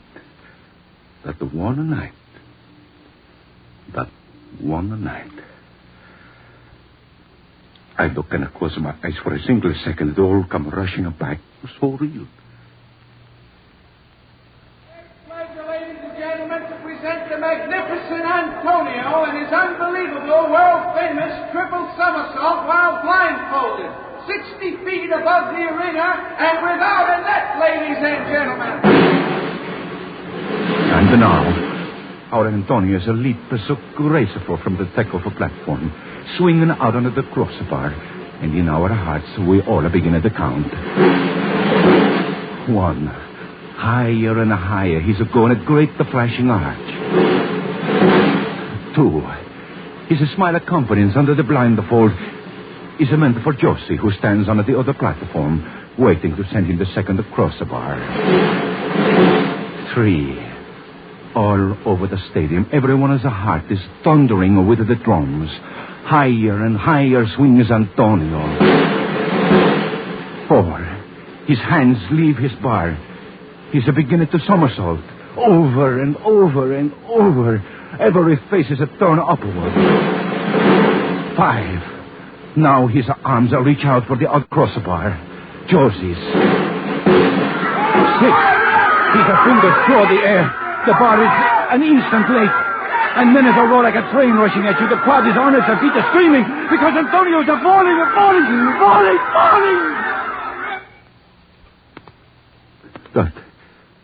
That is what I see when I close my eyes, Mr. Stone. Yeah. And for almost a year now, it has tortured me. Why? Why was it the crossbar late? We trained her so careful. Why was it late? And then you decided she'd done it deliberately. You thought if you frightened her enough, she'd confess. This is what I thought. Well, you frightened her. This I can guarantee. You frightened her until she's just about out of her mind. But she hasn't confessed a thing, Mr. Costello. This I know. Well, doesn't that make you think perhaps you've been wrong? Maybe she has nothing to confess? Mr. Stone, You said yourself you trained Antonio for his act since he was dying. That you've been 50 years at it. Maybe 2 years wasn't long enough for Josie. 2 years is nothing on a trapeze. Then it could have been an accident. I suppose. Mr. Costello, I've been with her when she was as frightened as a human being can be, and she had nothing to confess. You've done a very terrible, shameful thing, Mr. Costello. My son, my wife, they also tell me this. Yeah. You call the police, sir? I'm calling Josie so you can tell her how sorry you are. See, Miss Beth. 10 minutes after 10. I don't want to think what she's gone through up in that apartment. I'm very sorry, sir. You know the voice. I can figure out how you did everything except the voice. It isn't no difficult. My children have the time for education. Still, they want to be a good American. Speak a good language. Antonio, even more, after he married Josie. Why doesn't she answer? Yes, go ahead. So, wherever he's go, he's spend much money on machines that make record of the voice. My wife, everything of the children, she keeps. The records, too. She doesn't seem to be home. I don't get it. Hello. Fraser talking. Oh, Lieutenant Fraser, it's Randy Stone. Oh. Heard about it, huh? Heard about what? Mrs. Costello. She leaped to her death 10 minutes ago.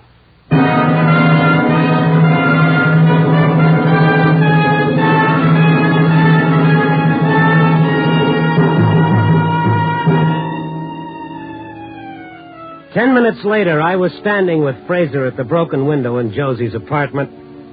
He was telling me how she'd been alone in the front room and how they'd heard her scream, Antonio, and then some crazy stuff about, forgive me. And then before anyone could reach her, she'd thrown herself through the window. As the lieutenant talked, I watched the red warning flare sputtering on the wet sidewalk and the few curious citizens still standing in the rain. Made me feel kind of sick, and I turned my back on it just as the lieutenant was explaining that her fear must have finally driven her insane. Well, I suppose he's right. At least for the records, he's right. Only I do sort of wonder about one thing. Now, please don't misunderstand me. I have the greatest respect for the 20th century and all that, but I can't help wondering why that chair Josie wouldn't let me use, Antonio's chair, was just a little muddy, as though whoever had been sitting there had dragged himself a very long way through the rain. Copy, boy.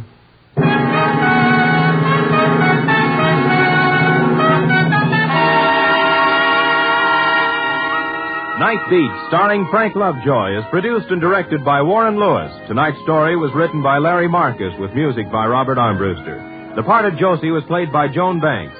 Others featured in tonight's cast were Bill Conrad, Bill Johnstone, Nestor Paiva, and Richard Benedict. Frank Lovejoy will next be seen in Warner Brothers' Force of Arms. Listen next week at this time and every week as Randy Stone searches through the city for the strange stories waiting for him in the darkness.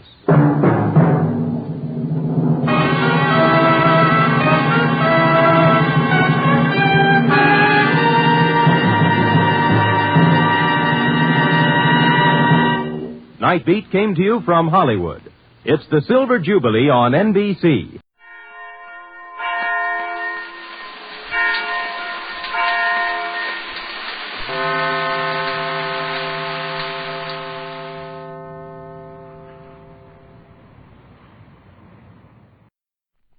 This, I believe.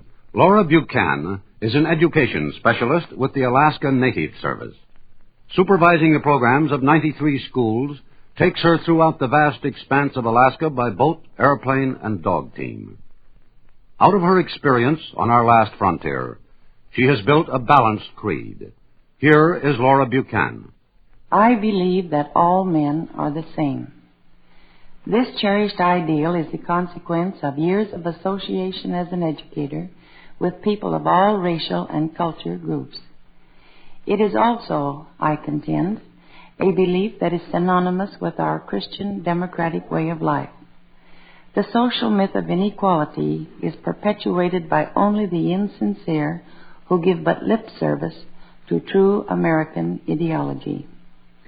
The differences among mankind being more apparent and spectacular, I feel that I must guard against the temptation to overlook the samenesses, or to judge my fellow man by appearances, or to scoff without understanding and tolerance. I have learned that it is the same things that cause all men to grieve. With some, grief is dry-eyed and silent. With others, grief manifests itself in tears and wailing. But whether the death of a loved one be proclaimed by the beat of tom-toms, the smoke from a signal fire, or the solemn procession along the street, all men mourn. At the same time, I have learned that it is the same things that cause mankind to rejoice, although some men laugh, some men chuckle, while others merely smile.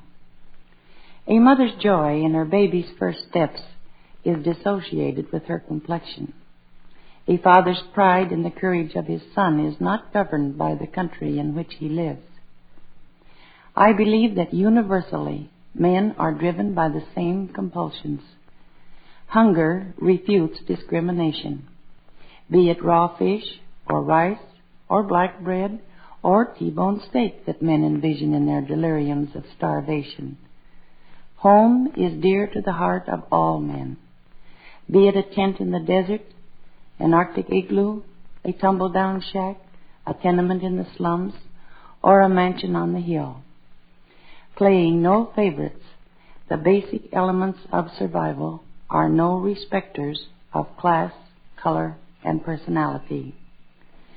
My work here has taught me that common to all men of all lands are the needs for love, security, belongingness, prestige, and a divinity to which loyalty and hope can be attached. All men toil that they and theirs may live. Few are the people without a God. In all walks of life, man solicits the esteem of his fellows. No one man has a monopoly on beauty, nor a corner on contentment. I am sure that most men are good. Yet, in the frustration that follows the unfulfillment of these common physical and emotional needs, mankind becomes capable of violence toward one another. I believe that universal peace must be fabricated upon goodwill among men. It is understanding that man's apparent differences are superficial that makes for goodwill. It is believing that all men are the same that makes for peace. These beliefs of mine have grown steadily and surely from many years of wonderful experience with people. They have never failed me.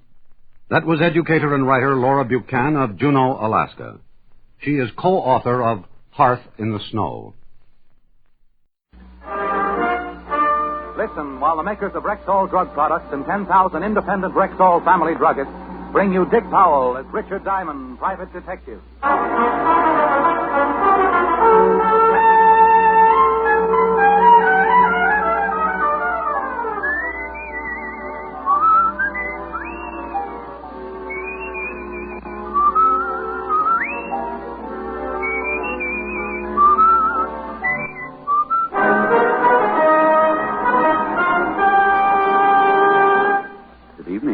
is your Rexall family druggist speaking to you for the 10,000 independent druggists who have made the word Rexall part of our own store names and who recommend and sell the 2,000 or more drug products made by the Rexall Drug Company, like Rexall MI31, for example, Rexall's popular and versatile mouthwash, gargle, and breath deodorant. Full-strength MI31 kills contacted germs almost instantly, yet will not harm the delicate membranes of the mouth and throat. Ask for Rexall MI31 at Rexall drugstores everywhere. And remember, you can depend on any drug product that bears the name Rexall. Good health to all from Rexall. Now your Rexall family druggist brings you a transcribed half hour with Richard Diamond, private detective, starring Dick Powell.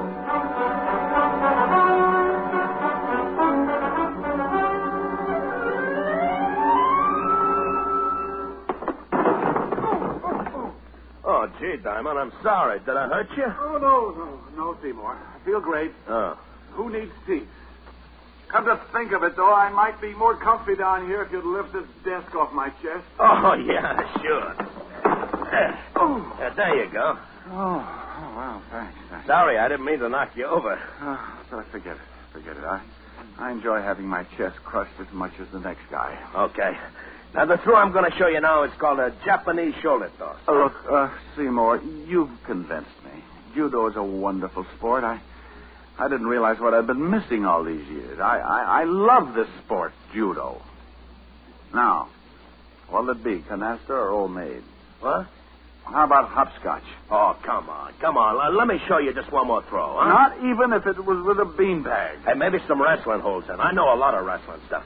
Must be some trick you'd like me to try. No, Seymour. I really don't believe Well, come to think of it, yes, there is a wonderful little trick. Huh? You get yourself a nice long rope, throw it high up into the air. Yeah? And then real quick you climb way, way up to the top and just disappear. Oh, that's nuts. Oh, I defeat it, huh? What? No. Diamond Detective Agency, brains, experience, enthusiasm, delirium tremens. Rick, don't be so silly. I might have been a prospective client. Oh, hi, sweetie. Hi. Yeah, I guess you're right. But you'll have to admit, I have got brains and enthusiasm and good looks and a dynamic personality. And my father can beat up your father. Rick, you're incorrigible. No, I'm right here in New York. Oh, that's just dandy. Now, will you please tell me what we're doing tonight? Oh, that, honey, is a long story. I'm comfortable. Well, remember the day we walked into Gibble's basement and I bumped into an old schoolmate of mine who was demonstrating barbells? I remember how funny you looked when he goaded you into picking up that big weight. Yeah. And how hysterical it was when he had to carry me upstairs to the chiropractor. I carried you just like a baby, too, didn't I? Who's that? Now, that's him. Muscles. He bicycled all the way over from Jersey just to tell me his ideas on self-defense. He bicycled? Oh, he was dressed for it. Top hat, tails, sneakers. What are you talking about? One of his cleverest ideas was that I'd treat him to dinner tonight if he could knock me to the floor in less than 30 seconds. So? Gave him the battle of his life. 7 seconds. The point is, where can we eat where they'll poison his food? Hey, I heard that. It's all right, Seymour. You can order small helping. Rick. Let's make it Leon's, baby. Okay? Must we? Will you be an angel and meet us at Leon's? I'll meet you at Leon's. 8 o'clock sharp. Rick, if you keep me waiting. If I keep you waiting, you have a lock of my hair. 8 o'clock. Sharp. Well, I'll see you at Leon's at 8 o'clock, huh? Now, bring lots of money, because I'm a guy who can really eat. Oh, I'll bet you are. Well, if you arrive there before I do, Seymour, start in on the ferns by the front door. Seymour was too stupid to go away mad, but at least he went away. I settled back in my chair and made a half-hearted attempt to figure a face out of the water spot on the ceiling. When I woke up, it was 5 o'clock, and I hated myself for the indulgence. As I sat there, thinking how much my mouth tasted like an old motorman's glove, I heard a noise in the hall on the other side of my door. Well, good afternoon. Something I can do for... Juice bar. Juice bar. Hey.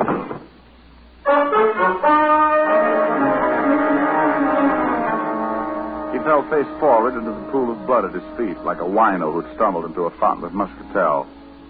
Funny, isn't it, how an ice pick loses all its homey appeal when it's sticking out of a guy's back? The ice pick this guy was wearing was no exception. I didn't know how long he'd been leaning against my door, but one thing was certain. It was long enough to die. I put in a call to 5th Precinct Police Headquarters and Lieutenant Levinson. And 10 minutes later, my office was full of badges. And you have no idea who he is, huh, Rick? Not the vaguest, Walt. Well, the checkup shows you're the only office in the building that's been open after 2, so he must have been on his way to see you when he got it from behind. Maybe he was delivering ice and just happened to fall on his ice pick. Otis. Yeah? Otis, now that you've solved it, why don't you go down to the glue factory and let them put you up in nice little glass bottles? Oh. Well, anyway, here's a billfold in his pocket. That ought to tell us something. How about a look, Fatty? Huh? Oh, sure. Here. Quite a card collector, wasn't he? Quite. Gold Furriers, the Copper Room, O'Toole's Diner. It's lousy food. Got ptomaine once from that cheesecake. I remember. I got ptomaine just watching you eat it. I resent that. And I accept your apology. Yeah. Huh? Where's that green card from? This one? Yeah. The Apollo Health Club. Hey, that's right down the street. Nothing with the old boy's name on it, though. Afraid not. However, something tells me you'll get that from the old boy's fingerprints. Let's hope so.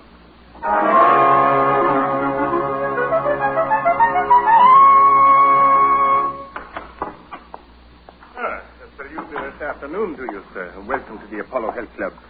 May I be of assistance? I'd like to get a massage. Splendid. Performs wonders after a fatiguing day. A veritable balm to the chafed tissues of the body. But will it cure snow blindness? I beg your pardon? Oh, just ignore me. I'm a little chewed up today. I assume you're referring to a state of mind. Well, not altogether. Got a kink in my back that isn't entirely mental. Well, at least you've come to the proper place. A measure of skillfully applied anatomical science will regenerate the damaged musculature in no time. O'Brien, Mr. O'Brien, front, please. One of my best masseurs. Oh, you're the owner, huh? I am, sir. Let me introduce myself. Emerson Van Arthur, Doctor of Anatomical Science. Richard Diamond. A pleasure. Nice layout you have here. Indeed. 5 years of assiduous study in Switzerland under the illustrious Dr. von Sepperville has given me a boundless knowledge of the human mechanism. As a consequence, of course... Are you for me, Doctor? Oh, yes. Oh, Byron, I did. Mr. Diamond here wishes a massage. Sure, fine. I'll speak to you later, Mr. Diamond. I differ, sir. Remember, the blood toward the heart, always toward the heart.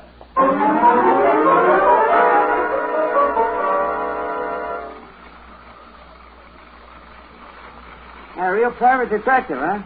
Too private, judging from last month's receipts. Hey, you know you really rubbed that kink out of my back? Good. Don't know if you noticed it, but I was doing all my rubbing with my right arm. Tore a muscle on my left shoulder this morning. Really put it out of commission. Oh, that's too bad. Speaking of things being out of commission reminds me, there's a body down at the morgue I'd like you to take a look at. Guy might have been a client of yours. Oh, what makes you think that? Had a card from the Apollo Club in his billfold. Oh? When could you come down? How about tonight? We close here at 10.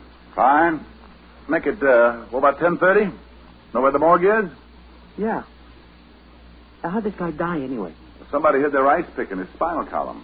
No kidding. Yeah. The corpse is a little dark-complexioned man. Kinky hair, glasses, bald spot on the top of his head. Hey, that description fits a guy who comes in here every night around closing time. Fanatic on diet. He buys wheat germ from us by the case. Know his name or where he lives? Oh, I know that Pardon me, gentlemen, but I'm afraid I'll have to ask Mr. O'Brien to hurry down to the gymnasium. Oh, sure, right away, sir. Here's a fresh towel, Mr. Van. Thanks. Sorry to interrupt like this, but we're a trifle understaffed, and expediting the evening rush is something of a problem. Well, all right. Talk to you later tonight, Mr. Diamond. All right. Oh, hey, in case you can't make it, give me a buzz at Leon's restaurant. I'll be there till 9:15. Right.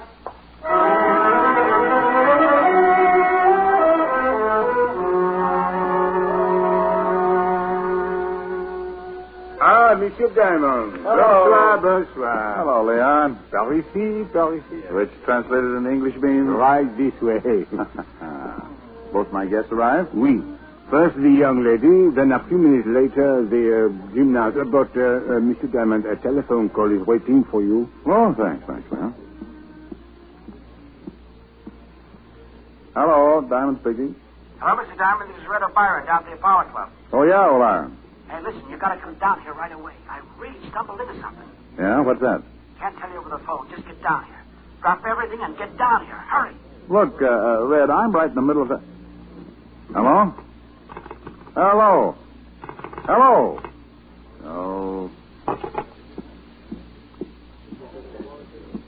Hey, kids, I gotta run. Be back in a few minutes. Just where do you think you're going? Place called the Apollo Club. Yeah? Well, how about my dinner? Go right ahead and order. I'll be back. Oh, by the way, Seymour, that potato salad on the child's plate is a real deal for a quarter. And Helen. Yes, Rick. Shoot to kill if he even suggests wrestling.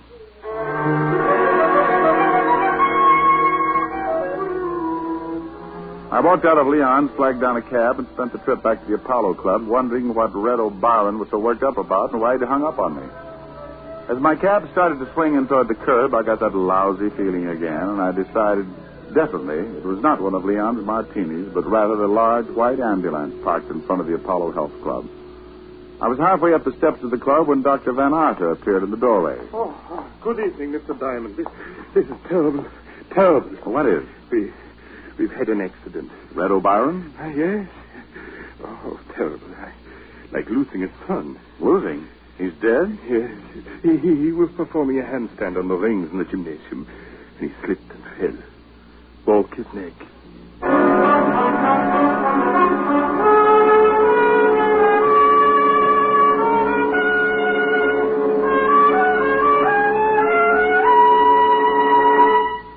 Before we continue with the adventures of Richard Diamond, private detective, here's your Rexall family druggist. Last week, a customer told me that something I really like about Rexall Milk of Magnesia is that one bottle won't be so thick I can't even pour it, and the next one thin and watery. Somehow, Rexall Milk of Magnesia always seems to be just right. Well, ma'am, that's because every bottle of Rexall Milk of Magnesia has to meet an exacting standard of viscosity, or it won't wear the Rexall label. What do you mean by viscosity? Well, an easy definition would be the degree of thickness in a liquid.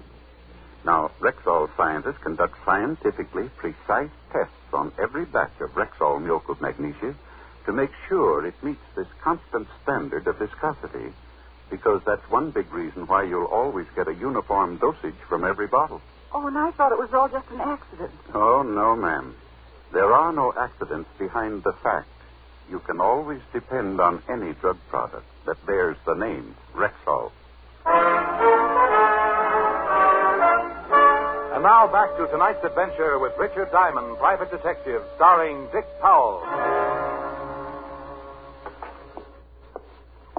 Well, hello, Otis. Is the lieutenant around? Yeah, he's around, so what?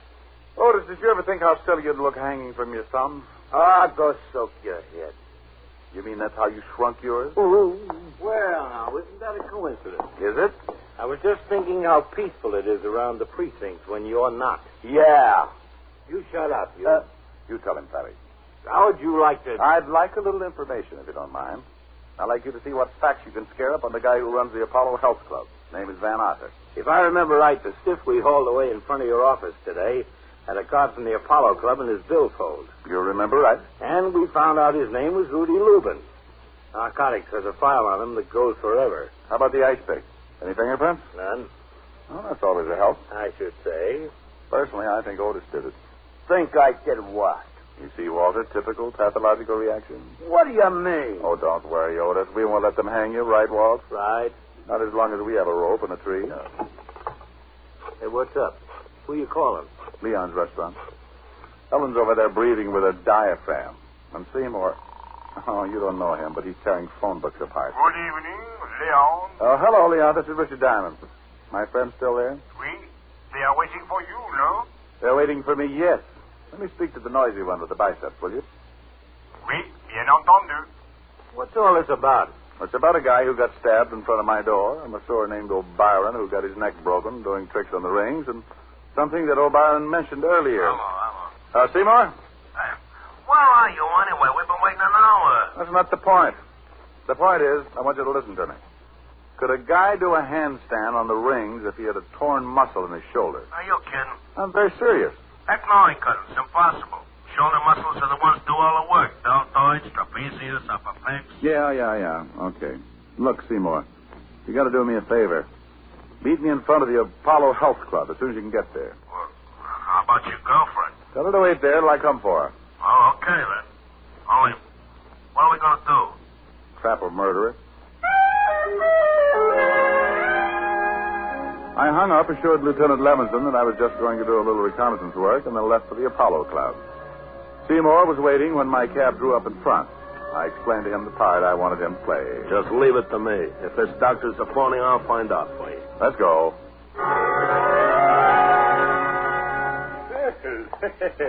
Hello again, Mr. Diamond. Doctor? I just talked to the O'Brien boy's family.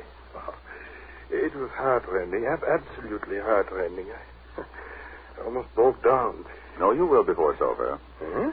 Like you to meet a friend of mine, Seymour Caper. A pleasure, sir. What do you say, Doc? Seymour's been having a little trouble with his chest lately. I told him you were a doctor of... anatomical science. Yeah, and that you could undoubtedly do him some good. Very kind of you. It's something to do with my muscles here. You know anything about them? Muscles are what an anatomical scientist knows most about. Oh, swell. The doctor studied all about muscles in Switzerland. Oh? Just what seems to be the trouble. Well, here's the deal, Doc. It all started the other day when I was working out with my barbells. I was doing an exercise for my trapezius when all of a sudden I got a spasm in my tensor fascia. So I bent over to set the barbell down on the floor, and that's when the pain hit me. First in my pectoralis minor, then in my intercostals, and finally in my diaphragm. A kind of spasmodic contraction like when you get the hiccups. Only no hiccups. You know what I mean? Oh, yes. A spasmodic contraction. Of the diaphragm. Only no hiccups. And then my abdominals began tightening until I could hardly expel my rib cage. Oh. That's when I called Diamond here. I see. Yes, quite naturally. If you'll pardon me a moment, I'll see if I... Yeah, but wait a minute. I haven't told you about my rhomboid. His rhomboids seem to be completely out of whack. Beg your pardon.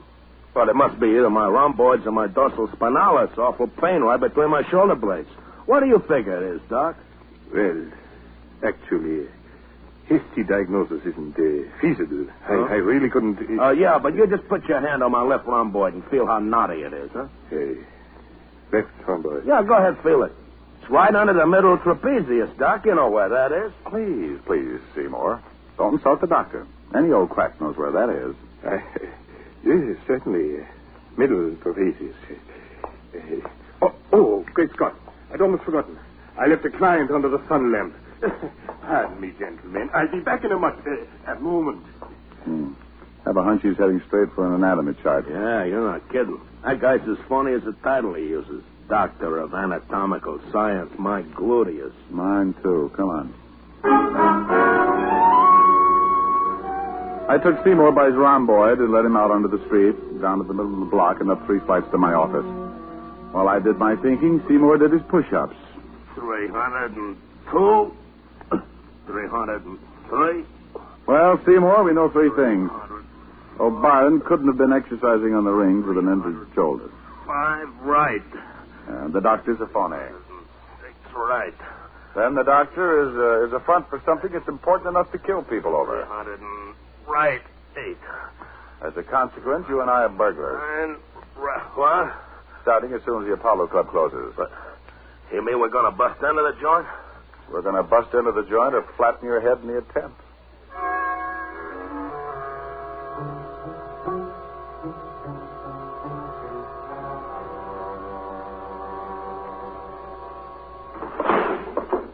Seymour, you opened that window beautifully.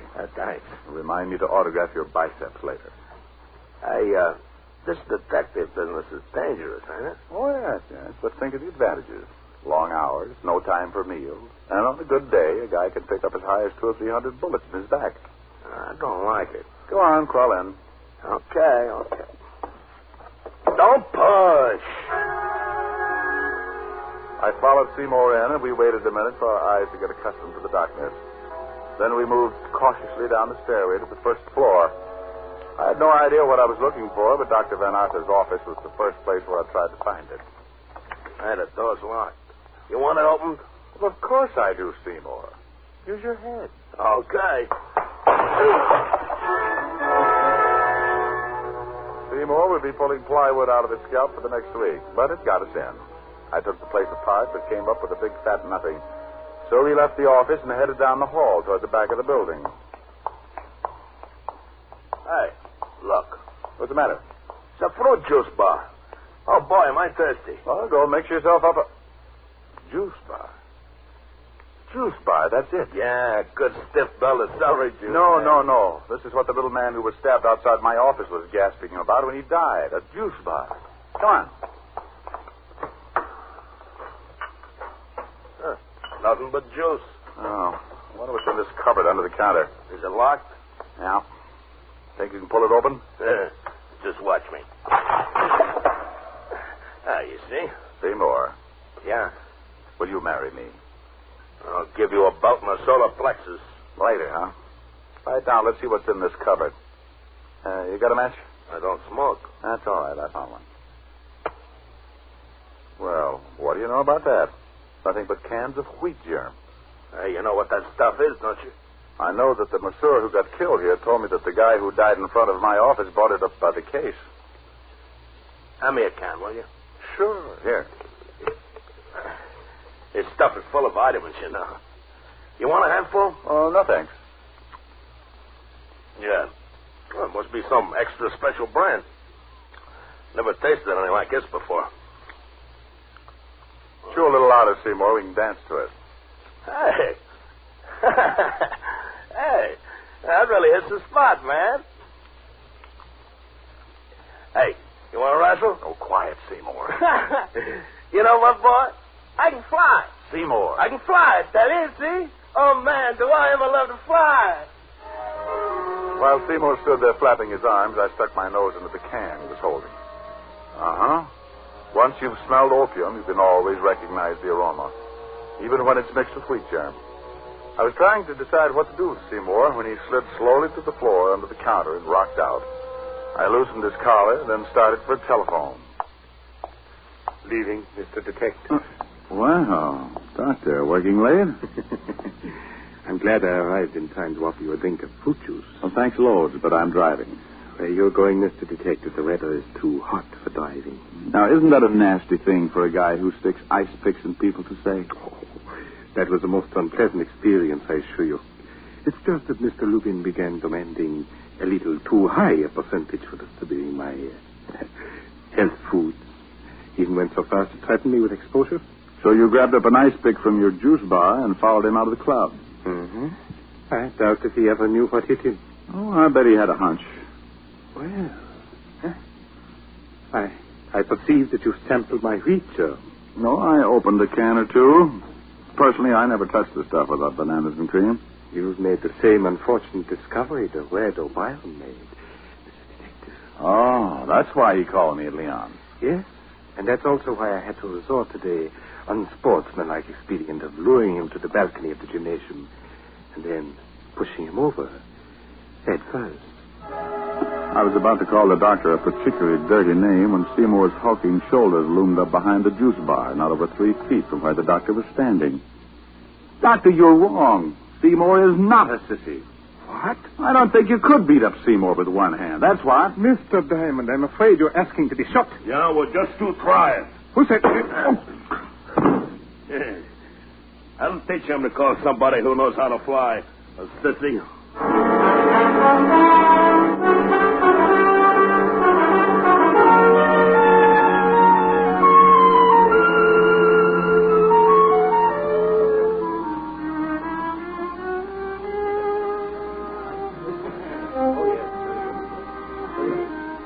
Still here, though, huh? Oui, but very angry. Look, Leon, you got to do something for me. Oui? Tell the violinist to get his big fat Stradivarius over to where she's sitting. And quick. Oui, immediately. Hello, Miss Asher. Oh, come on, sweetie. I've had a rough night. Subduing murderers, opium eaters. Least you could do is say hello. Hello. I like that song, don't you? Look, I know all about you and your little violin bit. Huh? I saw Leon pointing us out to the violinist. He did? Mm-hmm. And where, may I ask, is little Seymour? Little Seymour ate too many goodies. He's having his stomach pumped. Oh, now that's sweet. I think so. I think the song is nice, too. I think you should sing it, too. I think I should, too. Hold me close and hold me fast, the magic spell you cast. This is La Vie en Rose. When you kiss me, heaven sighs, and though I close my eyes, I see La Vie en Rose. When you press your heart, oh God, start the song again. Hold me close and hold me fast, the magic spell you cast. This is La Vie en Rose. When you kiss me, heaven sighs, and though I close my eyes, I see La Vie en Rose. When you press me to your heart, I'm in a world apart, a world where roses bloom. And when you speak, angels sing from above. Everyday words seem to turn into love songs. Give your heart and soul to me, and life will always be La Vie en Rose. Nothing? I won't say. Want to feel my biceps? All right. Well? Nothing.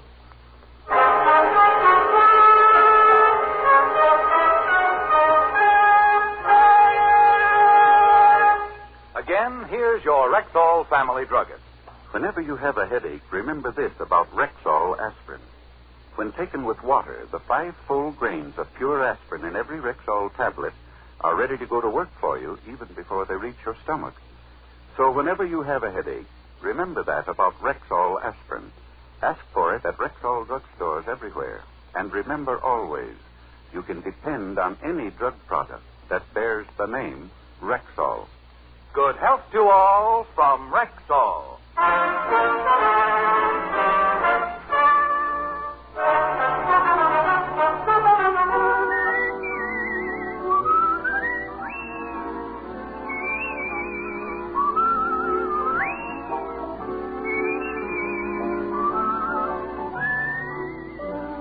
Richard Diamond, Private Detective, stars Dick Powell in the title role and is written by Harvey Easton with music composed and conducted by Frank Worth. Featured in tonight's cast were Virginia Gregg, Arthur Q. Bryan, Wilm Herbert, Bill Conrad, Jane Novello, and Dan O'Hurley. Richard Diamond, Private Detective is transcribed in Hollywood by Jaime Del Valle.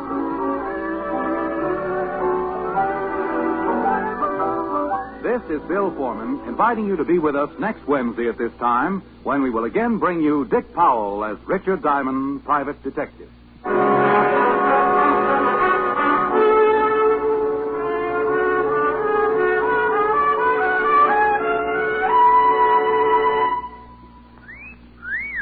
Hiya, beautiful. Get lost, Bristlepuss. You need a shave. But I have shaved. What else do you want me to do? Silly boy, she wants you to go Stag. Go Stag? But why? Because Stag is Rexall's exclusive line of men's good grooming aids, like Stag Brushless Shave Cream.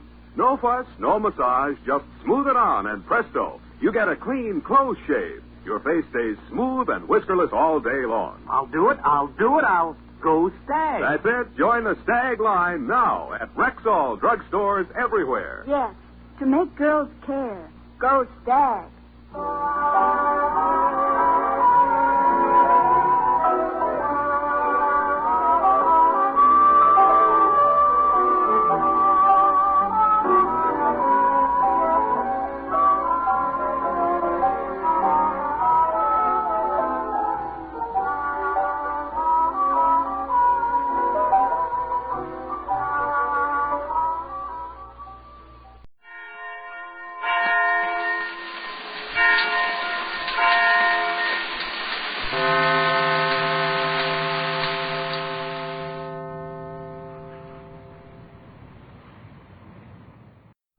This I believe. One of the great tenor voices of this century belongs to Lauritz Melchior. He started singing as a boy soprano in a church in Copenhagen, Denmark. And at the age of 23 he made his operatic debut, but strangely enough as a baritone. It was not until 5 years later that he sang his first tenor role. Mr. Melchior, in his 60s, continues a busy schedule of concerts, screen, radio, and television appearances. He and Mrs. Melchior now live in a beautiful glass-walled house overlooking the San Fernando Valley in California. Hear now his creed. I believe that a human being can do a lot himself to shape his life. For me, the most important thing is to work hard when I work and acquire all possible knowledge in my line of work, and then learn how to relax in between. My greatest relaxation is nature. I mean by that to disappear into nature, to go out in the forest with my gun, my dog, or a friend. There I will hear no telephones, receive no mail. There I can sit down and live with nature, feel God around me. I feel God most when I am out in the forest and sit down on an old tree stump and see the little insects, animals, and flowers around me. There I see the meaning of life and death. I see them fight each other, kill each other for existence or love, and I feel the greatness of the Creator. It is the greatest way to know that there is something more than myself over me, guiding me. It takes away one's fear for death. I know that when my time is up, I should be ready to quit as long as I have lived happily. And I have lived happily because I have had a wonderful companion at my side, my wife. And we have learned to square ourselves with each other. We know that in order to have a real partnership in marriage, we must each have our own individuality. If she is better able to do a certain thing, I let her take over, and she let me do what I am better able to do. It takes many small opportunities and friends who believe in you, as well as your own energy and will to build a career. But as an artist, my first belief must be in myself. Talent in a person is a touch of God's finger, yet any artist must work hard to grow up into his art, going slowly, acquainting all possible knowledge going with it. Only then can you stay in your art for a long period of years. A singer must know his stage. He is, shall I say, a painter with tones for colors. When I paint an operatic picture, I use a big brush with a lot of paint and a lot of colors, loud and bright, to be looked at from a distance. Now, concert art is another sort of painting. In every song I must create for the listener the spirit of the music and its words, and this piece of art is to be looked at from a close distance. So I have to work out the little details musically as well as in the feeling and meaning of the words. We all know what power there is in music. It is able to pad our heads and get our tears to flow when we are in great sorrow or pain. And it is able to magnify our happiness and joy. I think a better medicine doesn't exist in the world. That was tenor Lauritz Melchior, who seems to think in the same lusty way as he sings. Ipana Toothpaste and Sal Hepatica present Mr. District Attorney, champion of the people, defender of truth, guardian of our fundamental rights to life, liberty, and the pursuit of happiness.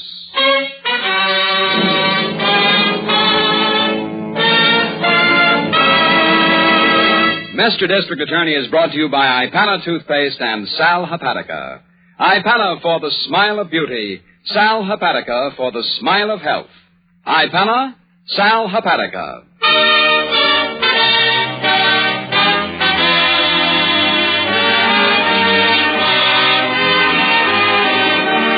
And it shall be my duty as District Attorney, now prosecuting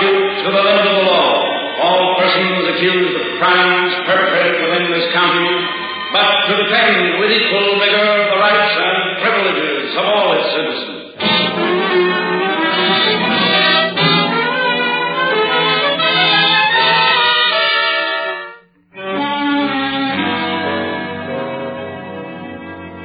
In our experience, in our war against crime, ladies and gentlemen, nothing in the popular conception of crime is so widespread and so erroneous as the idea that honor exists among thieves. In tonight's case of the deadly Snowflake, we see this so-called criminal code for what it is, a cold, stubborn, selfish fear, based on a colossal contempt for decency.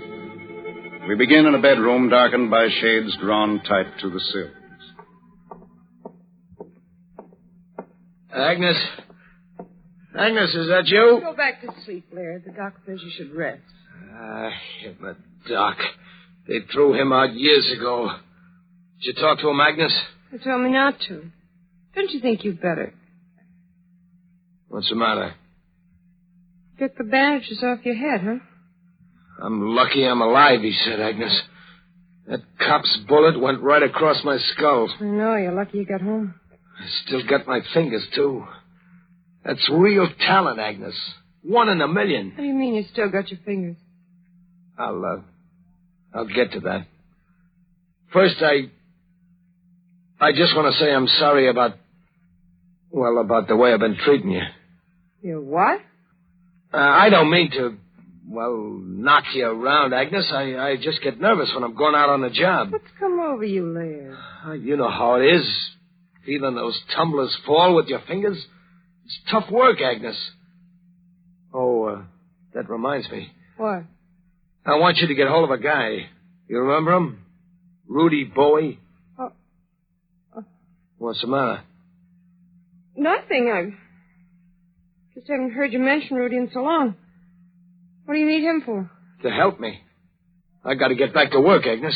We'll be needing dough. We could sell that crazy boat. The Snowflake? No, I mean big dough. More jobs, Agnes. Like that transfer office I had cased out. I don't see what you need Rudy for. He's no safe man. I don't need a Peterman, Agnes. Just a helper. Someone to take me around. Take you around? Laird, what do you mean? Agnes, There's something the matter. Now, what is it, Laird? I'm blind.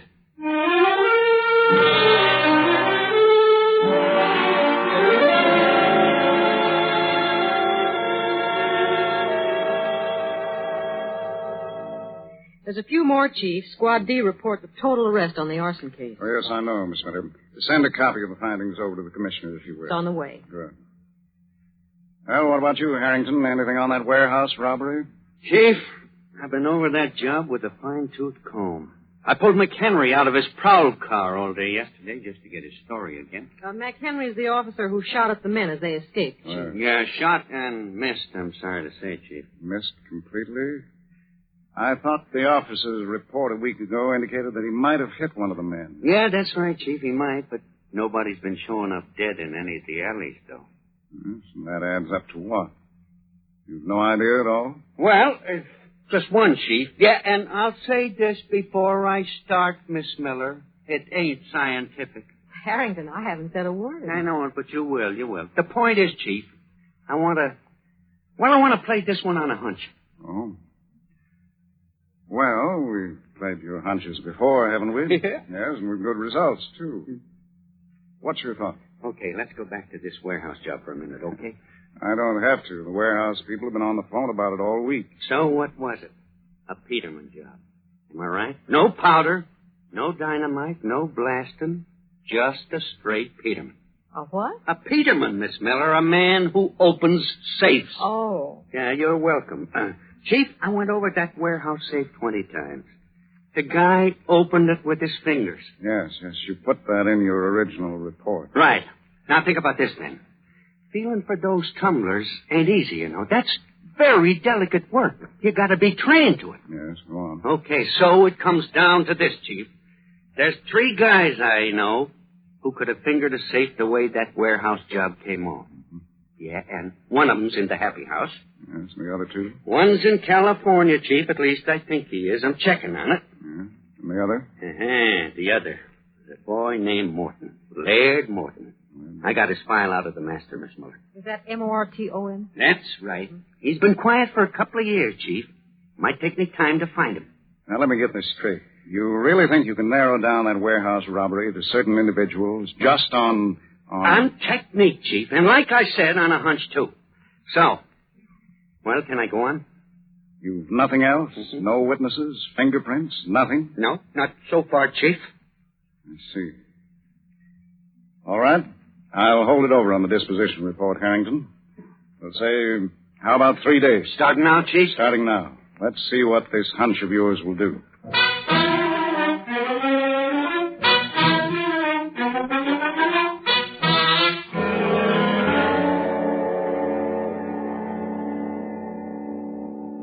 Agnes. I'm right in front of you, Laird. Don't get to jump. I'm sorry. It bothers me when you move around, that's all. You here, Rudy? Yeah, just waiting for what you say, Laird. Go on, Laird. Say what you got to say. All right, we won't waste any more time. You can lead me into the transfer office, Rudy. The way I time it, it should be 3 minutes from the car to the safe. Yeah, if we have luck with the watchman, Laird. Never mind him. Now, you both got this picture? You lead me. Give me, say, 6 minutes with the tumblers, and then we beat it. Back to our car? That's right, Agnes. From there, we go directly to the Snowflake. To the what? Laird's boat. I don't get it. Can you think of a better place to hide out, Rudy? We get aboard, shove off, we can cruise around for weeks. She sleeps 6. Gee. His boat. He bought it off some jerk during the war. Yeah. Wait till you see her, Rudy. I bought it complete. Right down to the gear and galley. Sure. Well, I mean, Laird, they make the getaway on a boat? I told you, it's the safest place in the world. She's all set, too. Agnes saw everything, didn't you? I checked all the papers in your billfold, Laird. Swell. Well, now I guess I'll get a little sleep. Big day tomorrow, huh, Rudy? Yeah, whatever you say, Laird. Want some help? No, I can make it. I've been practicing, haven't I, Agnes? Go ahead, show him. Laird, watch it. I'll be all right, Rudy. You sit with Agnes. 3 steps to the left. Turn and... Shut up. Forward. Yeah. Laird, you all right? Yeah. Sit still, Rudy. I misjudged, I guess. I'll be fine. Good night now.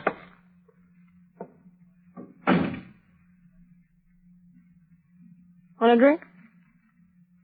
What's the idea, Agnes? You let him walk right into that chair. I know. I forgot to tell him I moved it. Yeah? Never mind the drink. Hold still. Rudy, listen. Still, I said.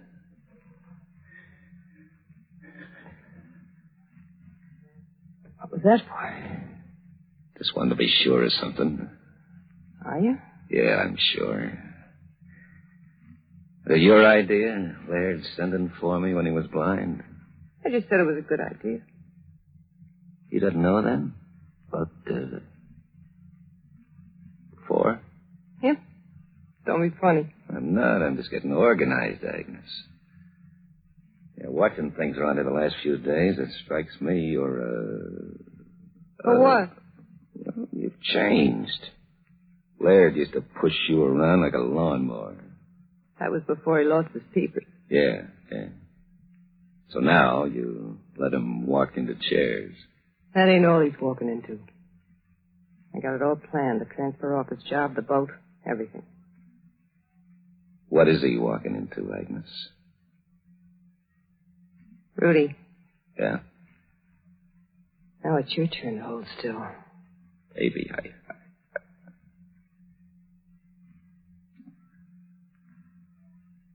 Still want to know what he's walking into? Guess.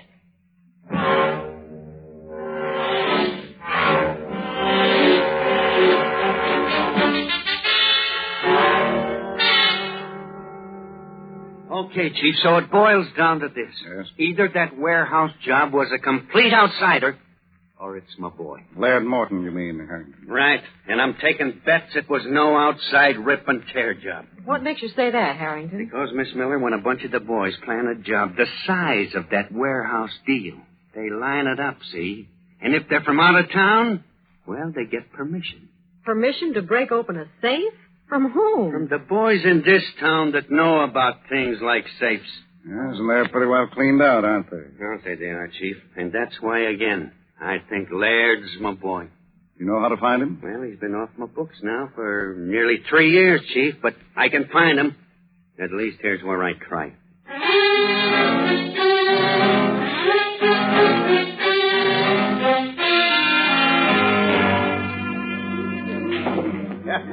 No, I'll shoot your game some other time, Harry.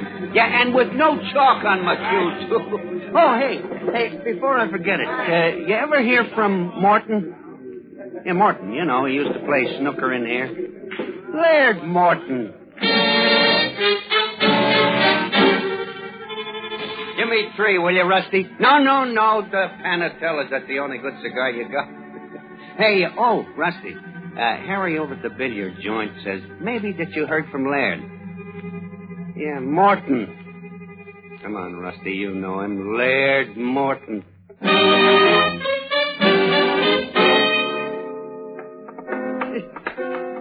Well, I'm sorry to get you out of rehearsal, Maisie. Find a new number, huh? Yeah, pretty good, too. Oh, I know now what I meant to ask you, Maisie. You used to go around with Laird Morton, didn't you? I mean, back before he got married? Well, tell me something, kid. Does he owe you any dough?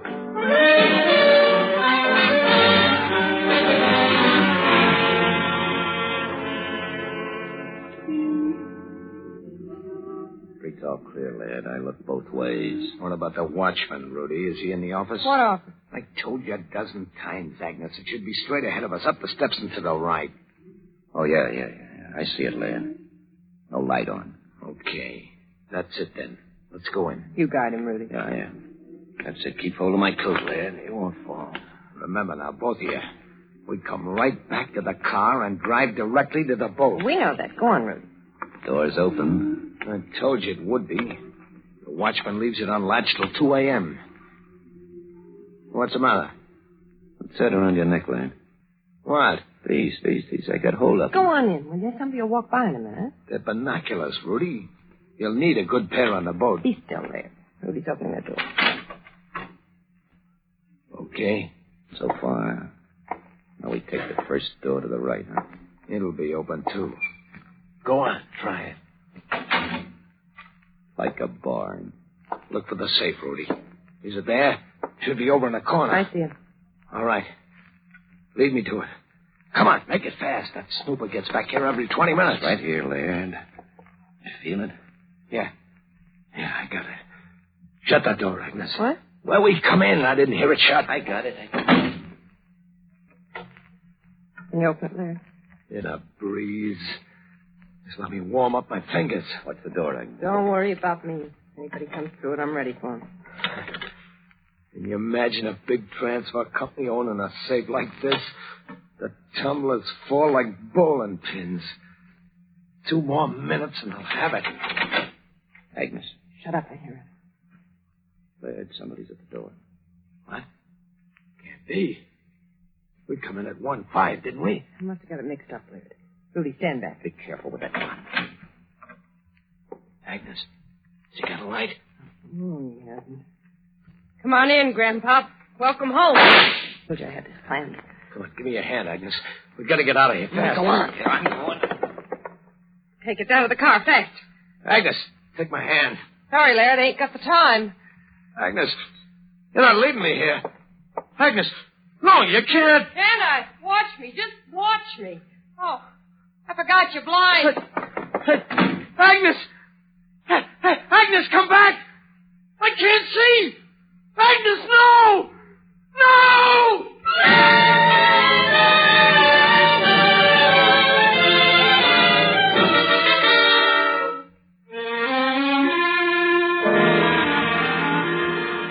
Laird Morton, blinded safecracker, deserted at the scene of a murder. We'll hear the next exciting development of this unusual case in just a moment. But first, let's bend an ear to one of those early morning sounds. One that says, rise and shine. Now, of course, sometimes you may not feel like rising and shining. Like most all of us, you may wake up feeling dull and headachy because you need a laxative. In that case, better tune in on this sound. And that's the sparkling sound of Sal Hepatica in a glass of water. And remember, unlike slow-acting laxatives, a sparkling glass of Sal Hepatica, when you get up, brings quick, gentle relief, usually within an hour. And that means you don't have to feel dull and headachy all day waiting until night to take the laxative you needed in the morning. And if at the same time you're troubled with excess gastric acidity, let Sal Hepatica help sweeten your stomach. So keep a bottle of Sal Hepatica handy. Then any time you need a laxative, morning, noon, or night, see how much faster you feel better thanks to gentle, speedy Sal Hepatica.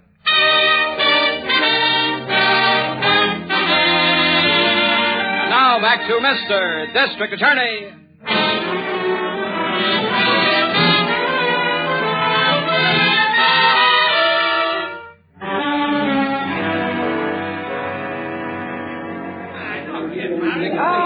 Sorry, boys. Not quick, you know. You'll have to wait till the chief is through. That's right. Listen, I'll let you in just as soon as he's ready. Come on now. Come on. Give us a chance, will you? Come on. Get outside. Out. Reporters are going to wait, Harrington? I'll say they are, Chief.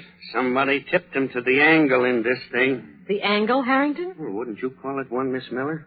A watchman gets killed. The prowl car boys come looking for him. And they find a blind man yelling his head off. Yes, as I put it together, the watchman must have been shot about 1 or 1:10. How about that, Chief? He was supposed to punch his clock at 1:15, and he didn't. Yes, I know. Then when he didn't report at 1:30, our men came in to investigate. Some investigation. A dead watchman and Laird Morton, blind. Oh, Chief, he's being booked downtown. They'll hold him in your office until we get there. Yes, thank you, Miss Miller. Well, Harrington, where do we start? No gun, huh, Chief? None so far.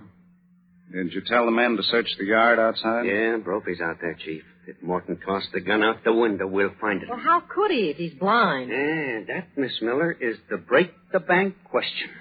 Oh, brother, what a lot of talking he's going to do. I hope so.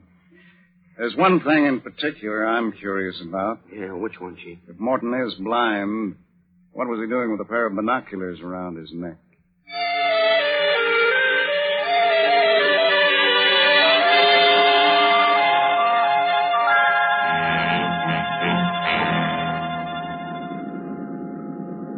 Shut the door to the cockpit, Rudy. It's cold. This one? There's only one. Shut it.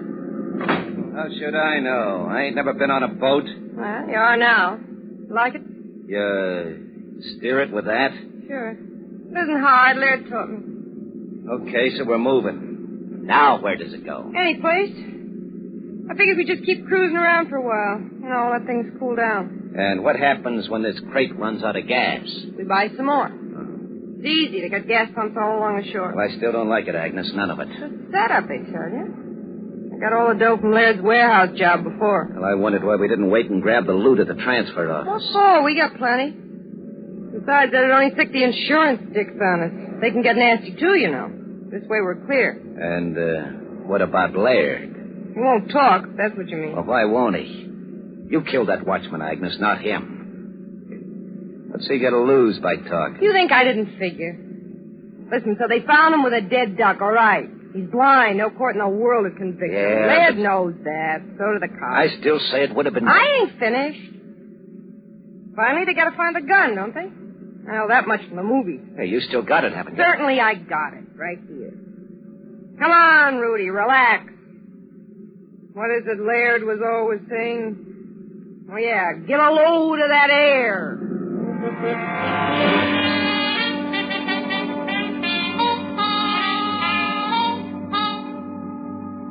Now listen to reason, Morton. That watchman was killed with a .32 caliber slug. He was. Look at the district attorney when you're talking, Morton. I'm tired of looking at him. We've been at this 4 hours. You're tired of looking, huh? With what? Are you really blind, Morton? You know, we'll be certain when the doctor gets here. Am I? What do you think, D.A.? I think you are. And so do I, Morton. Yeah, and I'll tell you how you got that way, too. From a cop's bullet right across your head where that scar is. That's so? Well, we'll know after you're examined, Morton. I can't see your point in delaying things any longer. Anything you say, D.A. Huh? What do you want to know? I'll read the last question, will you please, Miss Miller? Yes, sir. Listen to reason, Morton. That watchman was killed with a .32 caliber slug. All right, we'll start from there. Now, where's the gun, Morton? Who was with you, Morton? Come on, use your head, man. We've got you. Why shield the other? In a pig's eye, you got me. You were there, Sonny. Right there waiting for me. All right, smart guy. Go ahead on that. Go on, D.A. Tell a jury I did it. Tell them. And you can also tell them I'm blind.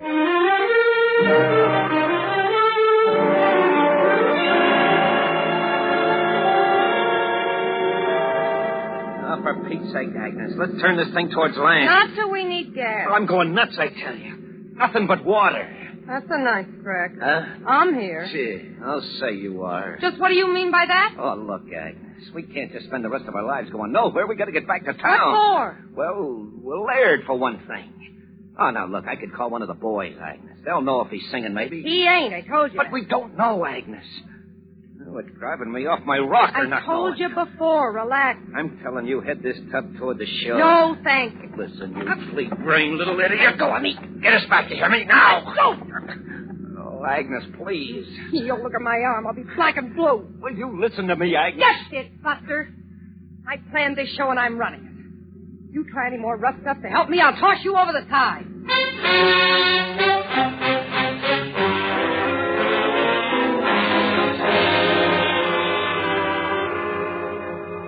What time is it, Miss Miller? It's 7:10, Chief.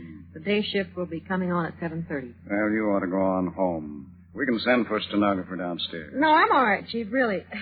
Is there any more coffee, Harrington? Yeah, plenty, Miss Miller, and that's it. Oh, thanks. How about you, Morton? Feel like talking some more?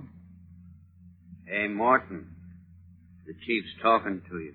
Aren't you guys tired yet? Boy, we got lots of time left, Morton. All day today, tonight, tomorrow, the next night. Who shot the watchman, Morton? Where's the gun, Morton? I'll get it, Chief. How'd you lose your sight, Morton? Yeah. Pulling away from that warehouse job? Why don't you give up, Harrington? Excuse me, that's the Harbor Patrol. Oh, let me have that. Yes, sir, right here. What's that, Miss Miller? Yes? The Harbor Hello? Patrol, Harrington. The Chief Right. phoned them about an hour ago from outside. You sure now? You sure? The number is 20Y205. Yes, I'll repeat it. 20Y205. What's the matter, Laird? No? You look excited. No, have a boat stand by, will you please? We'll be right out. Harrington, we've got it. Come on, let's go.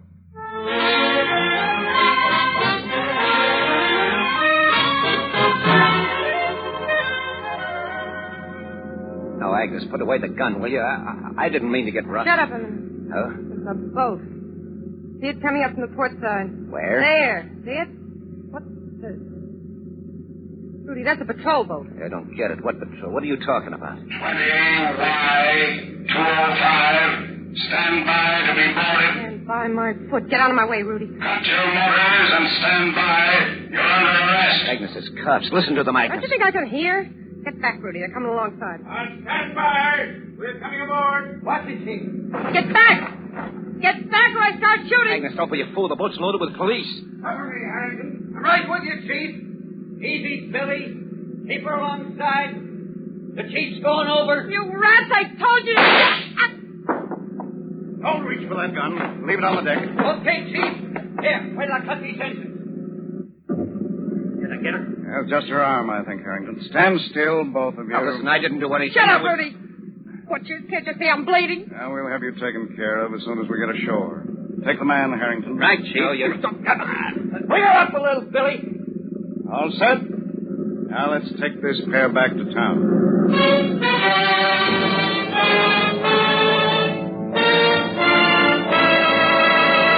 Your district attorney will return in just a moment with an explanation of his capture of Agnes and Rudy.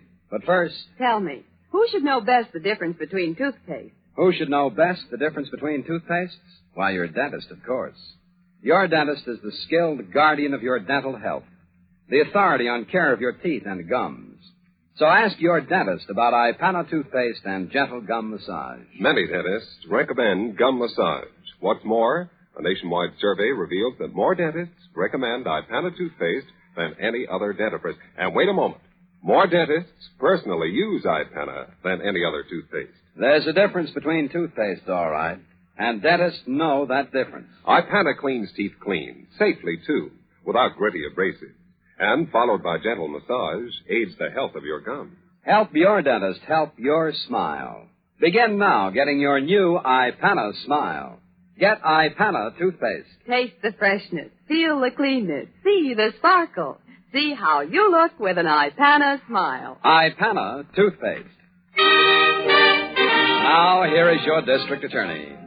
I should like to report, first of all, ladies and gentlemen, that all three of this unusual trio, Laird Morton, his wife, and Rudy Bowie, will pay the full penalty demanded for the murder of the watchman in the transfer company office. I'll say they will, Chief. And that's the end of all those safe-cracking jobs on the list. Yes, Harrington, it is. Oh, Chief, I think you'd better explain just how you knew Agnes and Rudy were on a boat and which boat to go after. Well, we have Laird to thank for that, Miss Miller. As you know, when we found him, he had a pair of very good binoculars around his neck. Sure, Chief. A blind man with spyglasses. Exactly, Harrington. He intended to bring them to the boat for his wife and Rudy. Fortunately, this particular pair of binoculars was of a foreign make. I don't understand, Chief. Well, during the war and before, Miss Miller, all such foreign binoculars had to be registered with the proper authorities. When we examined the pair on Laird, I checked the registration and found them assigned to his boat. With the Coast Guard number 20Y205, right, Chief? Right, Harrington. Then when the harbor police reported sight of the vessel, we went right out. You certainly did, Chief. Well, it just goes to show what you've said so often, Chief. The crooks don't have a chance of winning, ever. Indeed. For no criminal or criminal gang has the resources of the forces of law and order. And now what about next week? Well, our story for next week, ladies and gentlemen, is another colorful and exciting dramatization. It's the case of the House of Death, and I invite you to join us for it. And so until then, thank you and good night.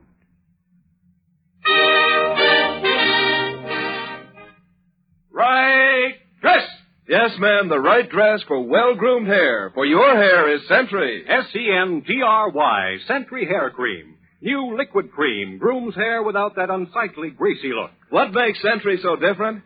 Well, most hair creams are made with mineral oil, but not Sentry. Sentry's the only leading liquid hair cream made without mineral oil. No wonder Sentry grooms without an objectionable, greasy look. Guard your grooming with Sentry. S-E-N-T-R-Y. Sentry Hair Cream, your right dress.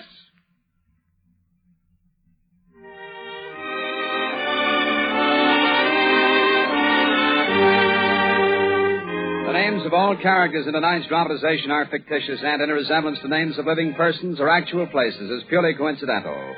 Our stars were J. Jostin in the title role, Len Doyle as Harrington, and Vicky Bola as Miss Miller.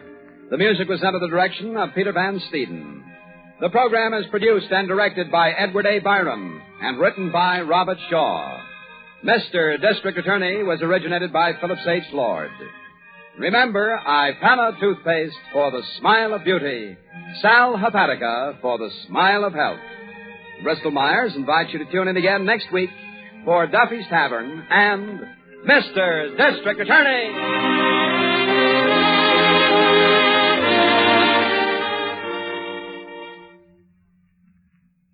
This is NBC, the national broadcasting company.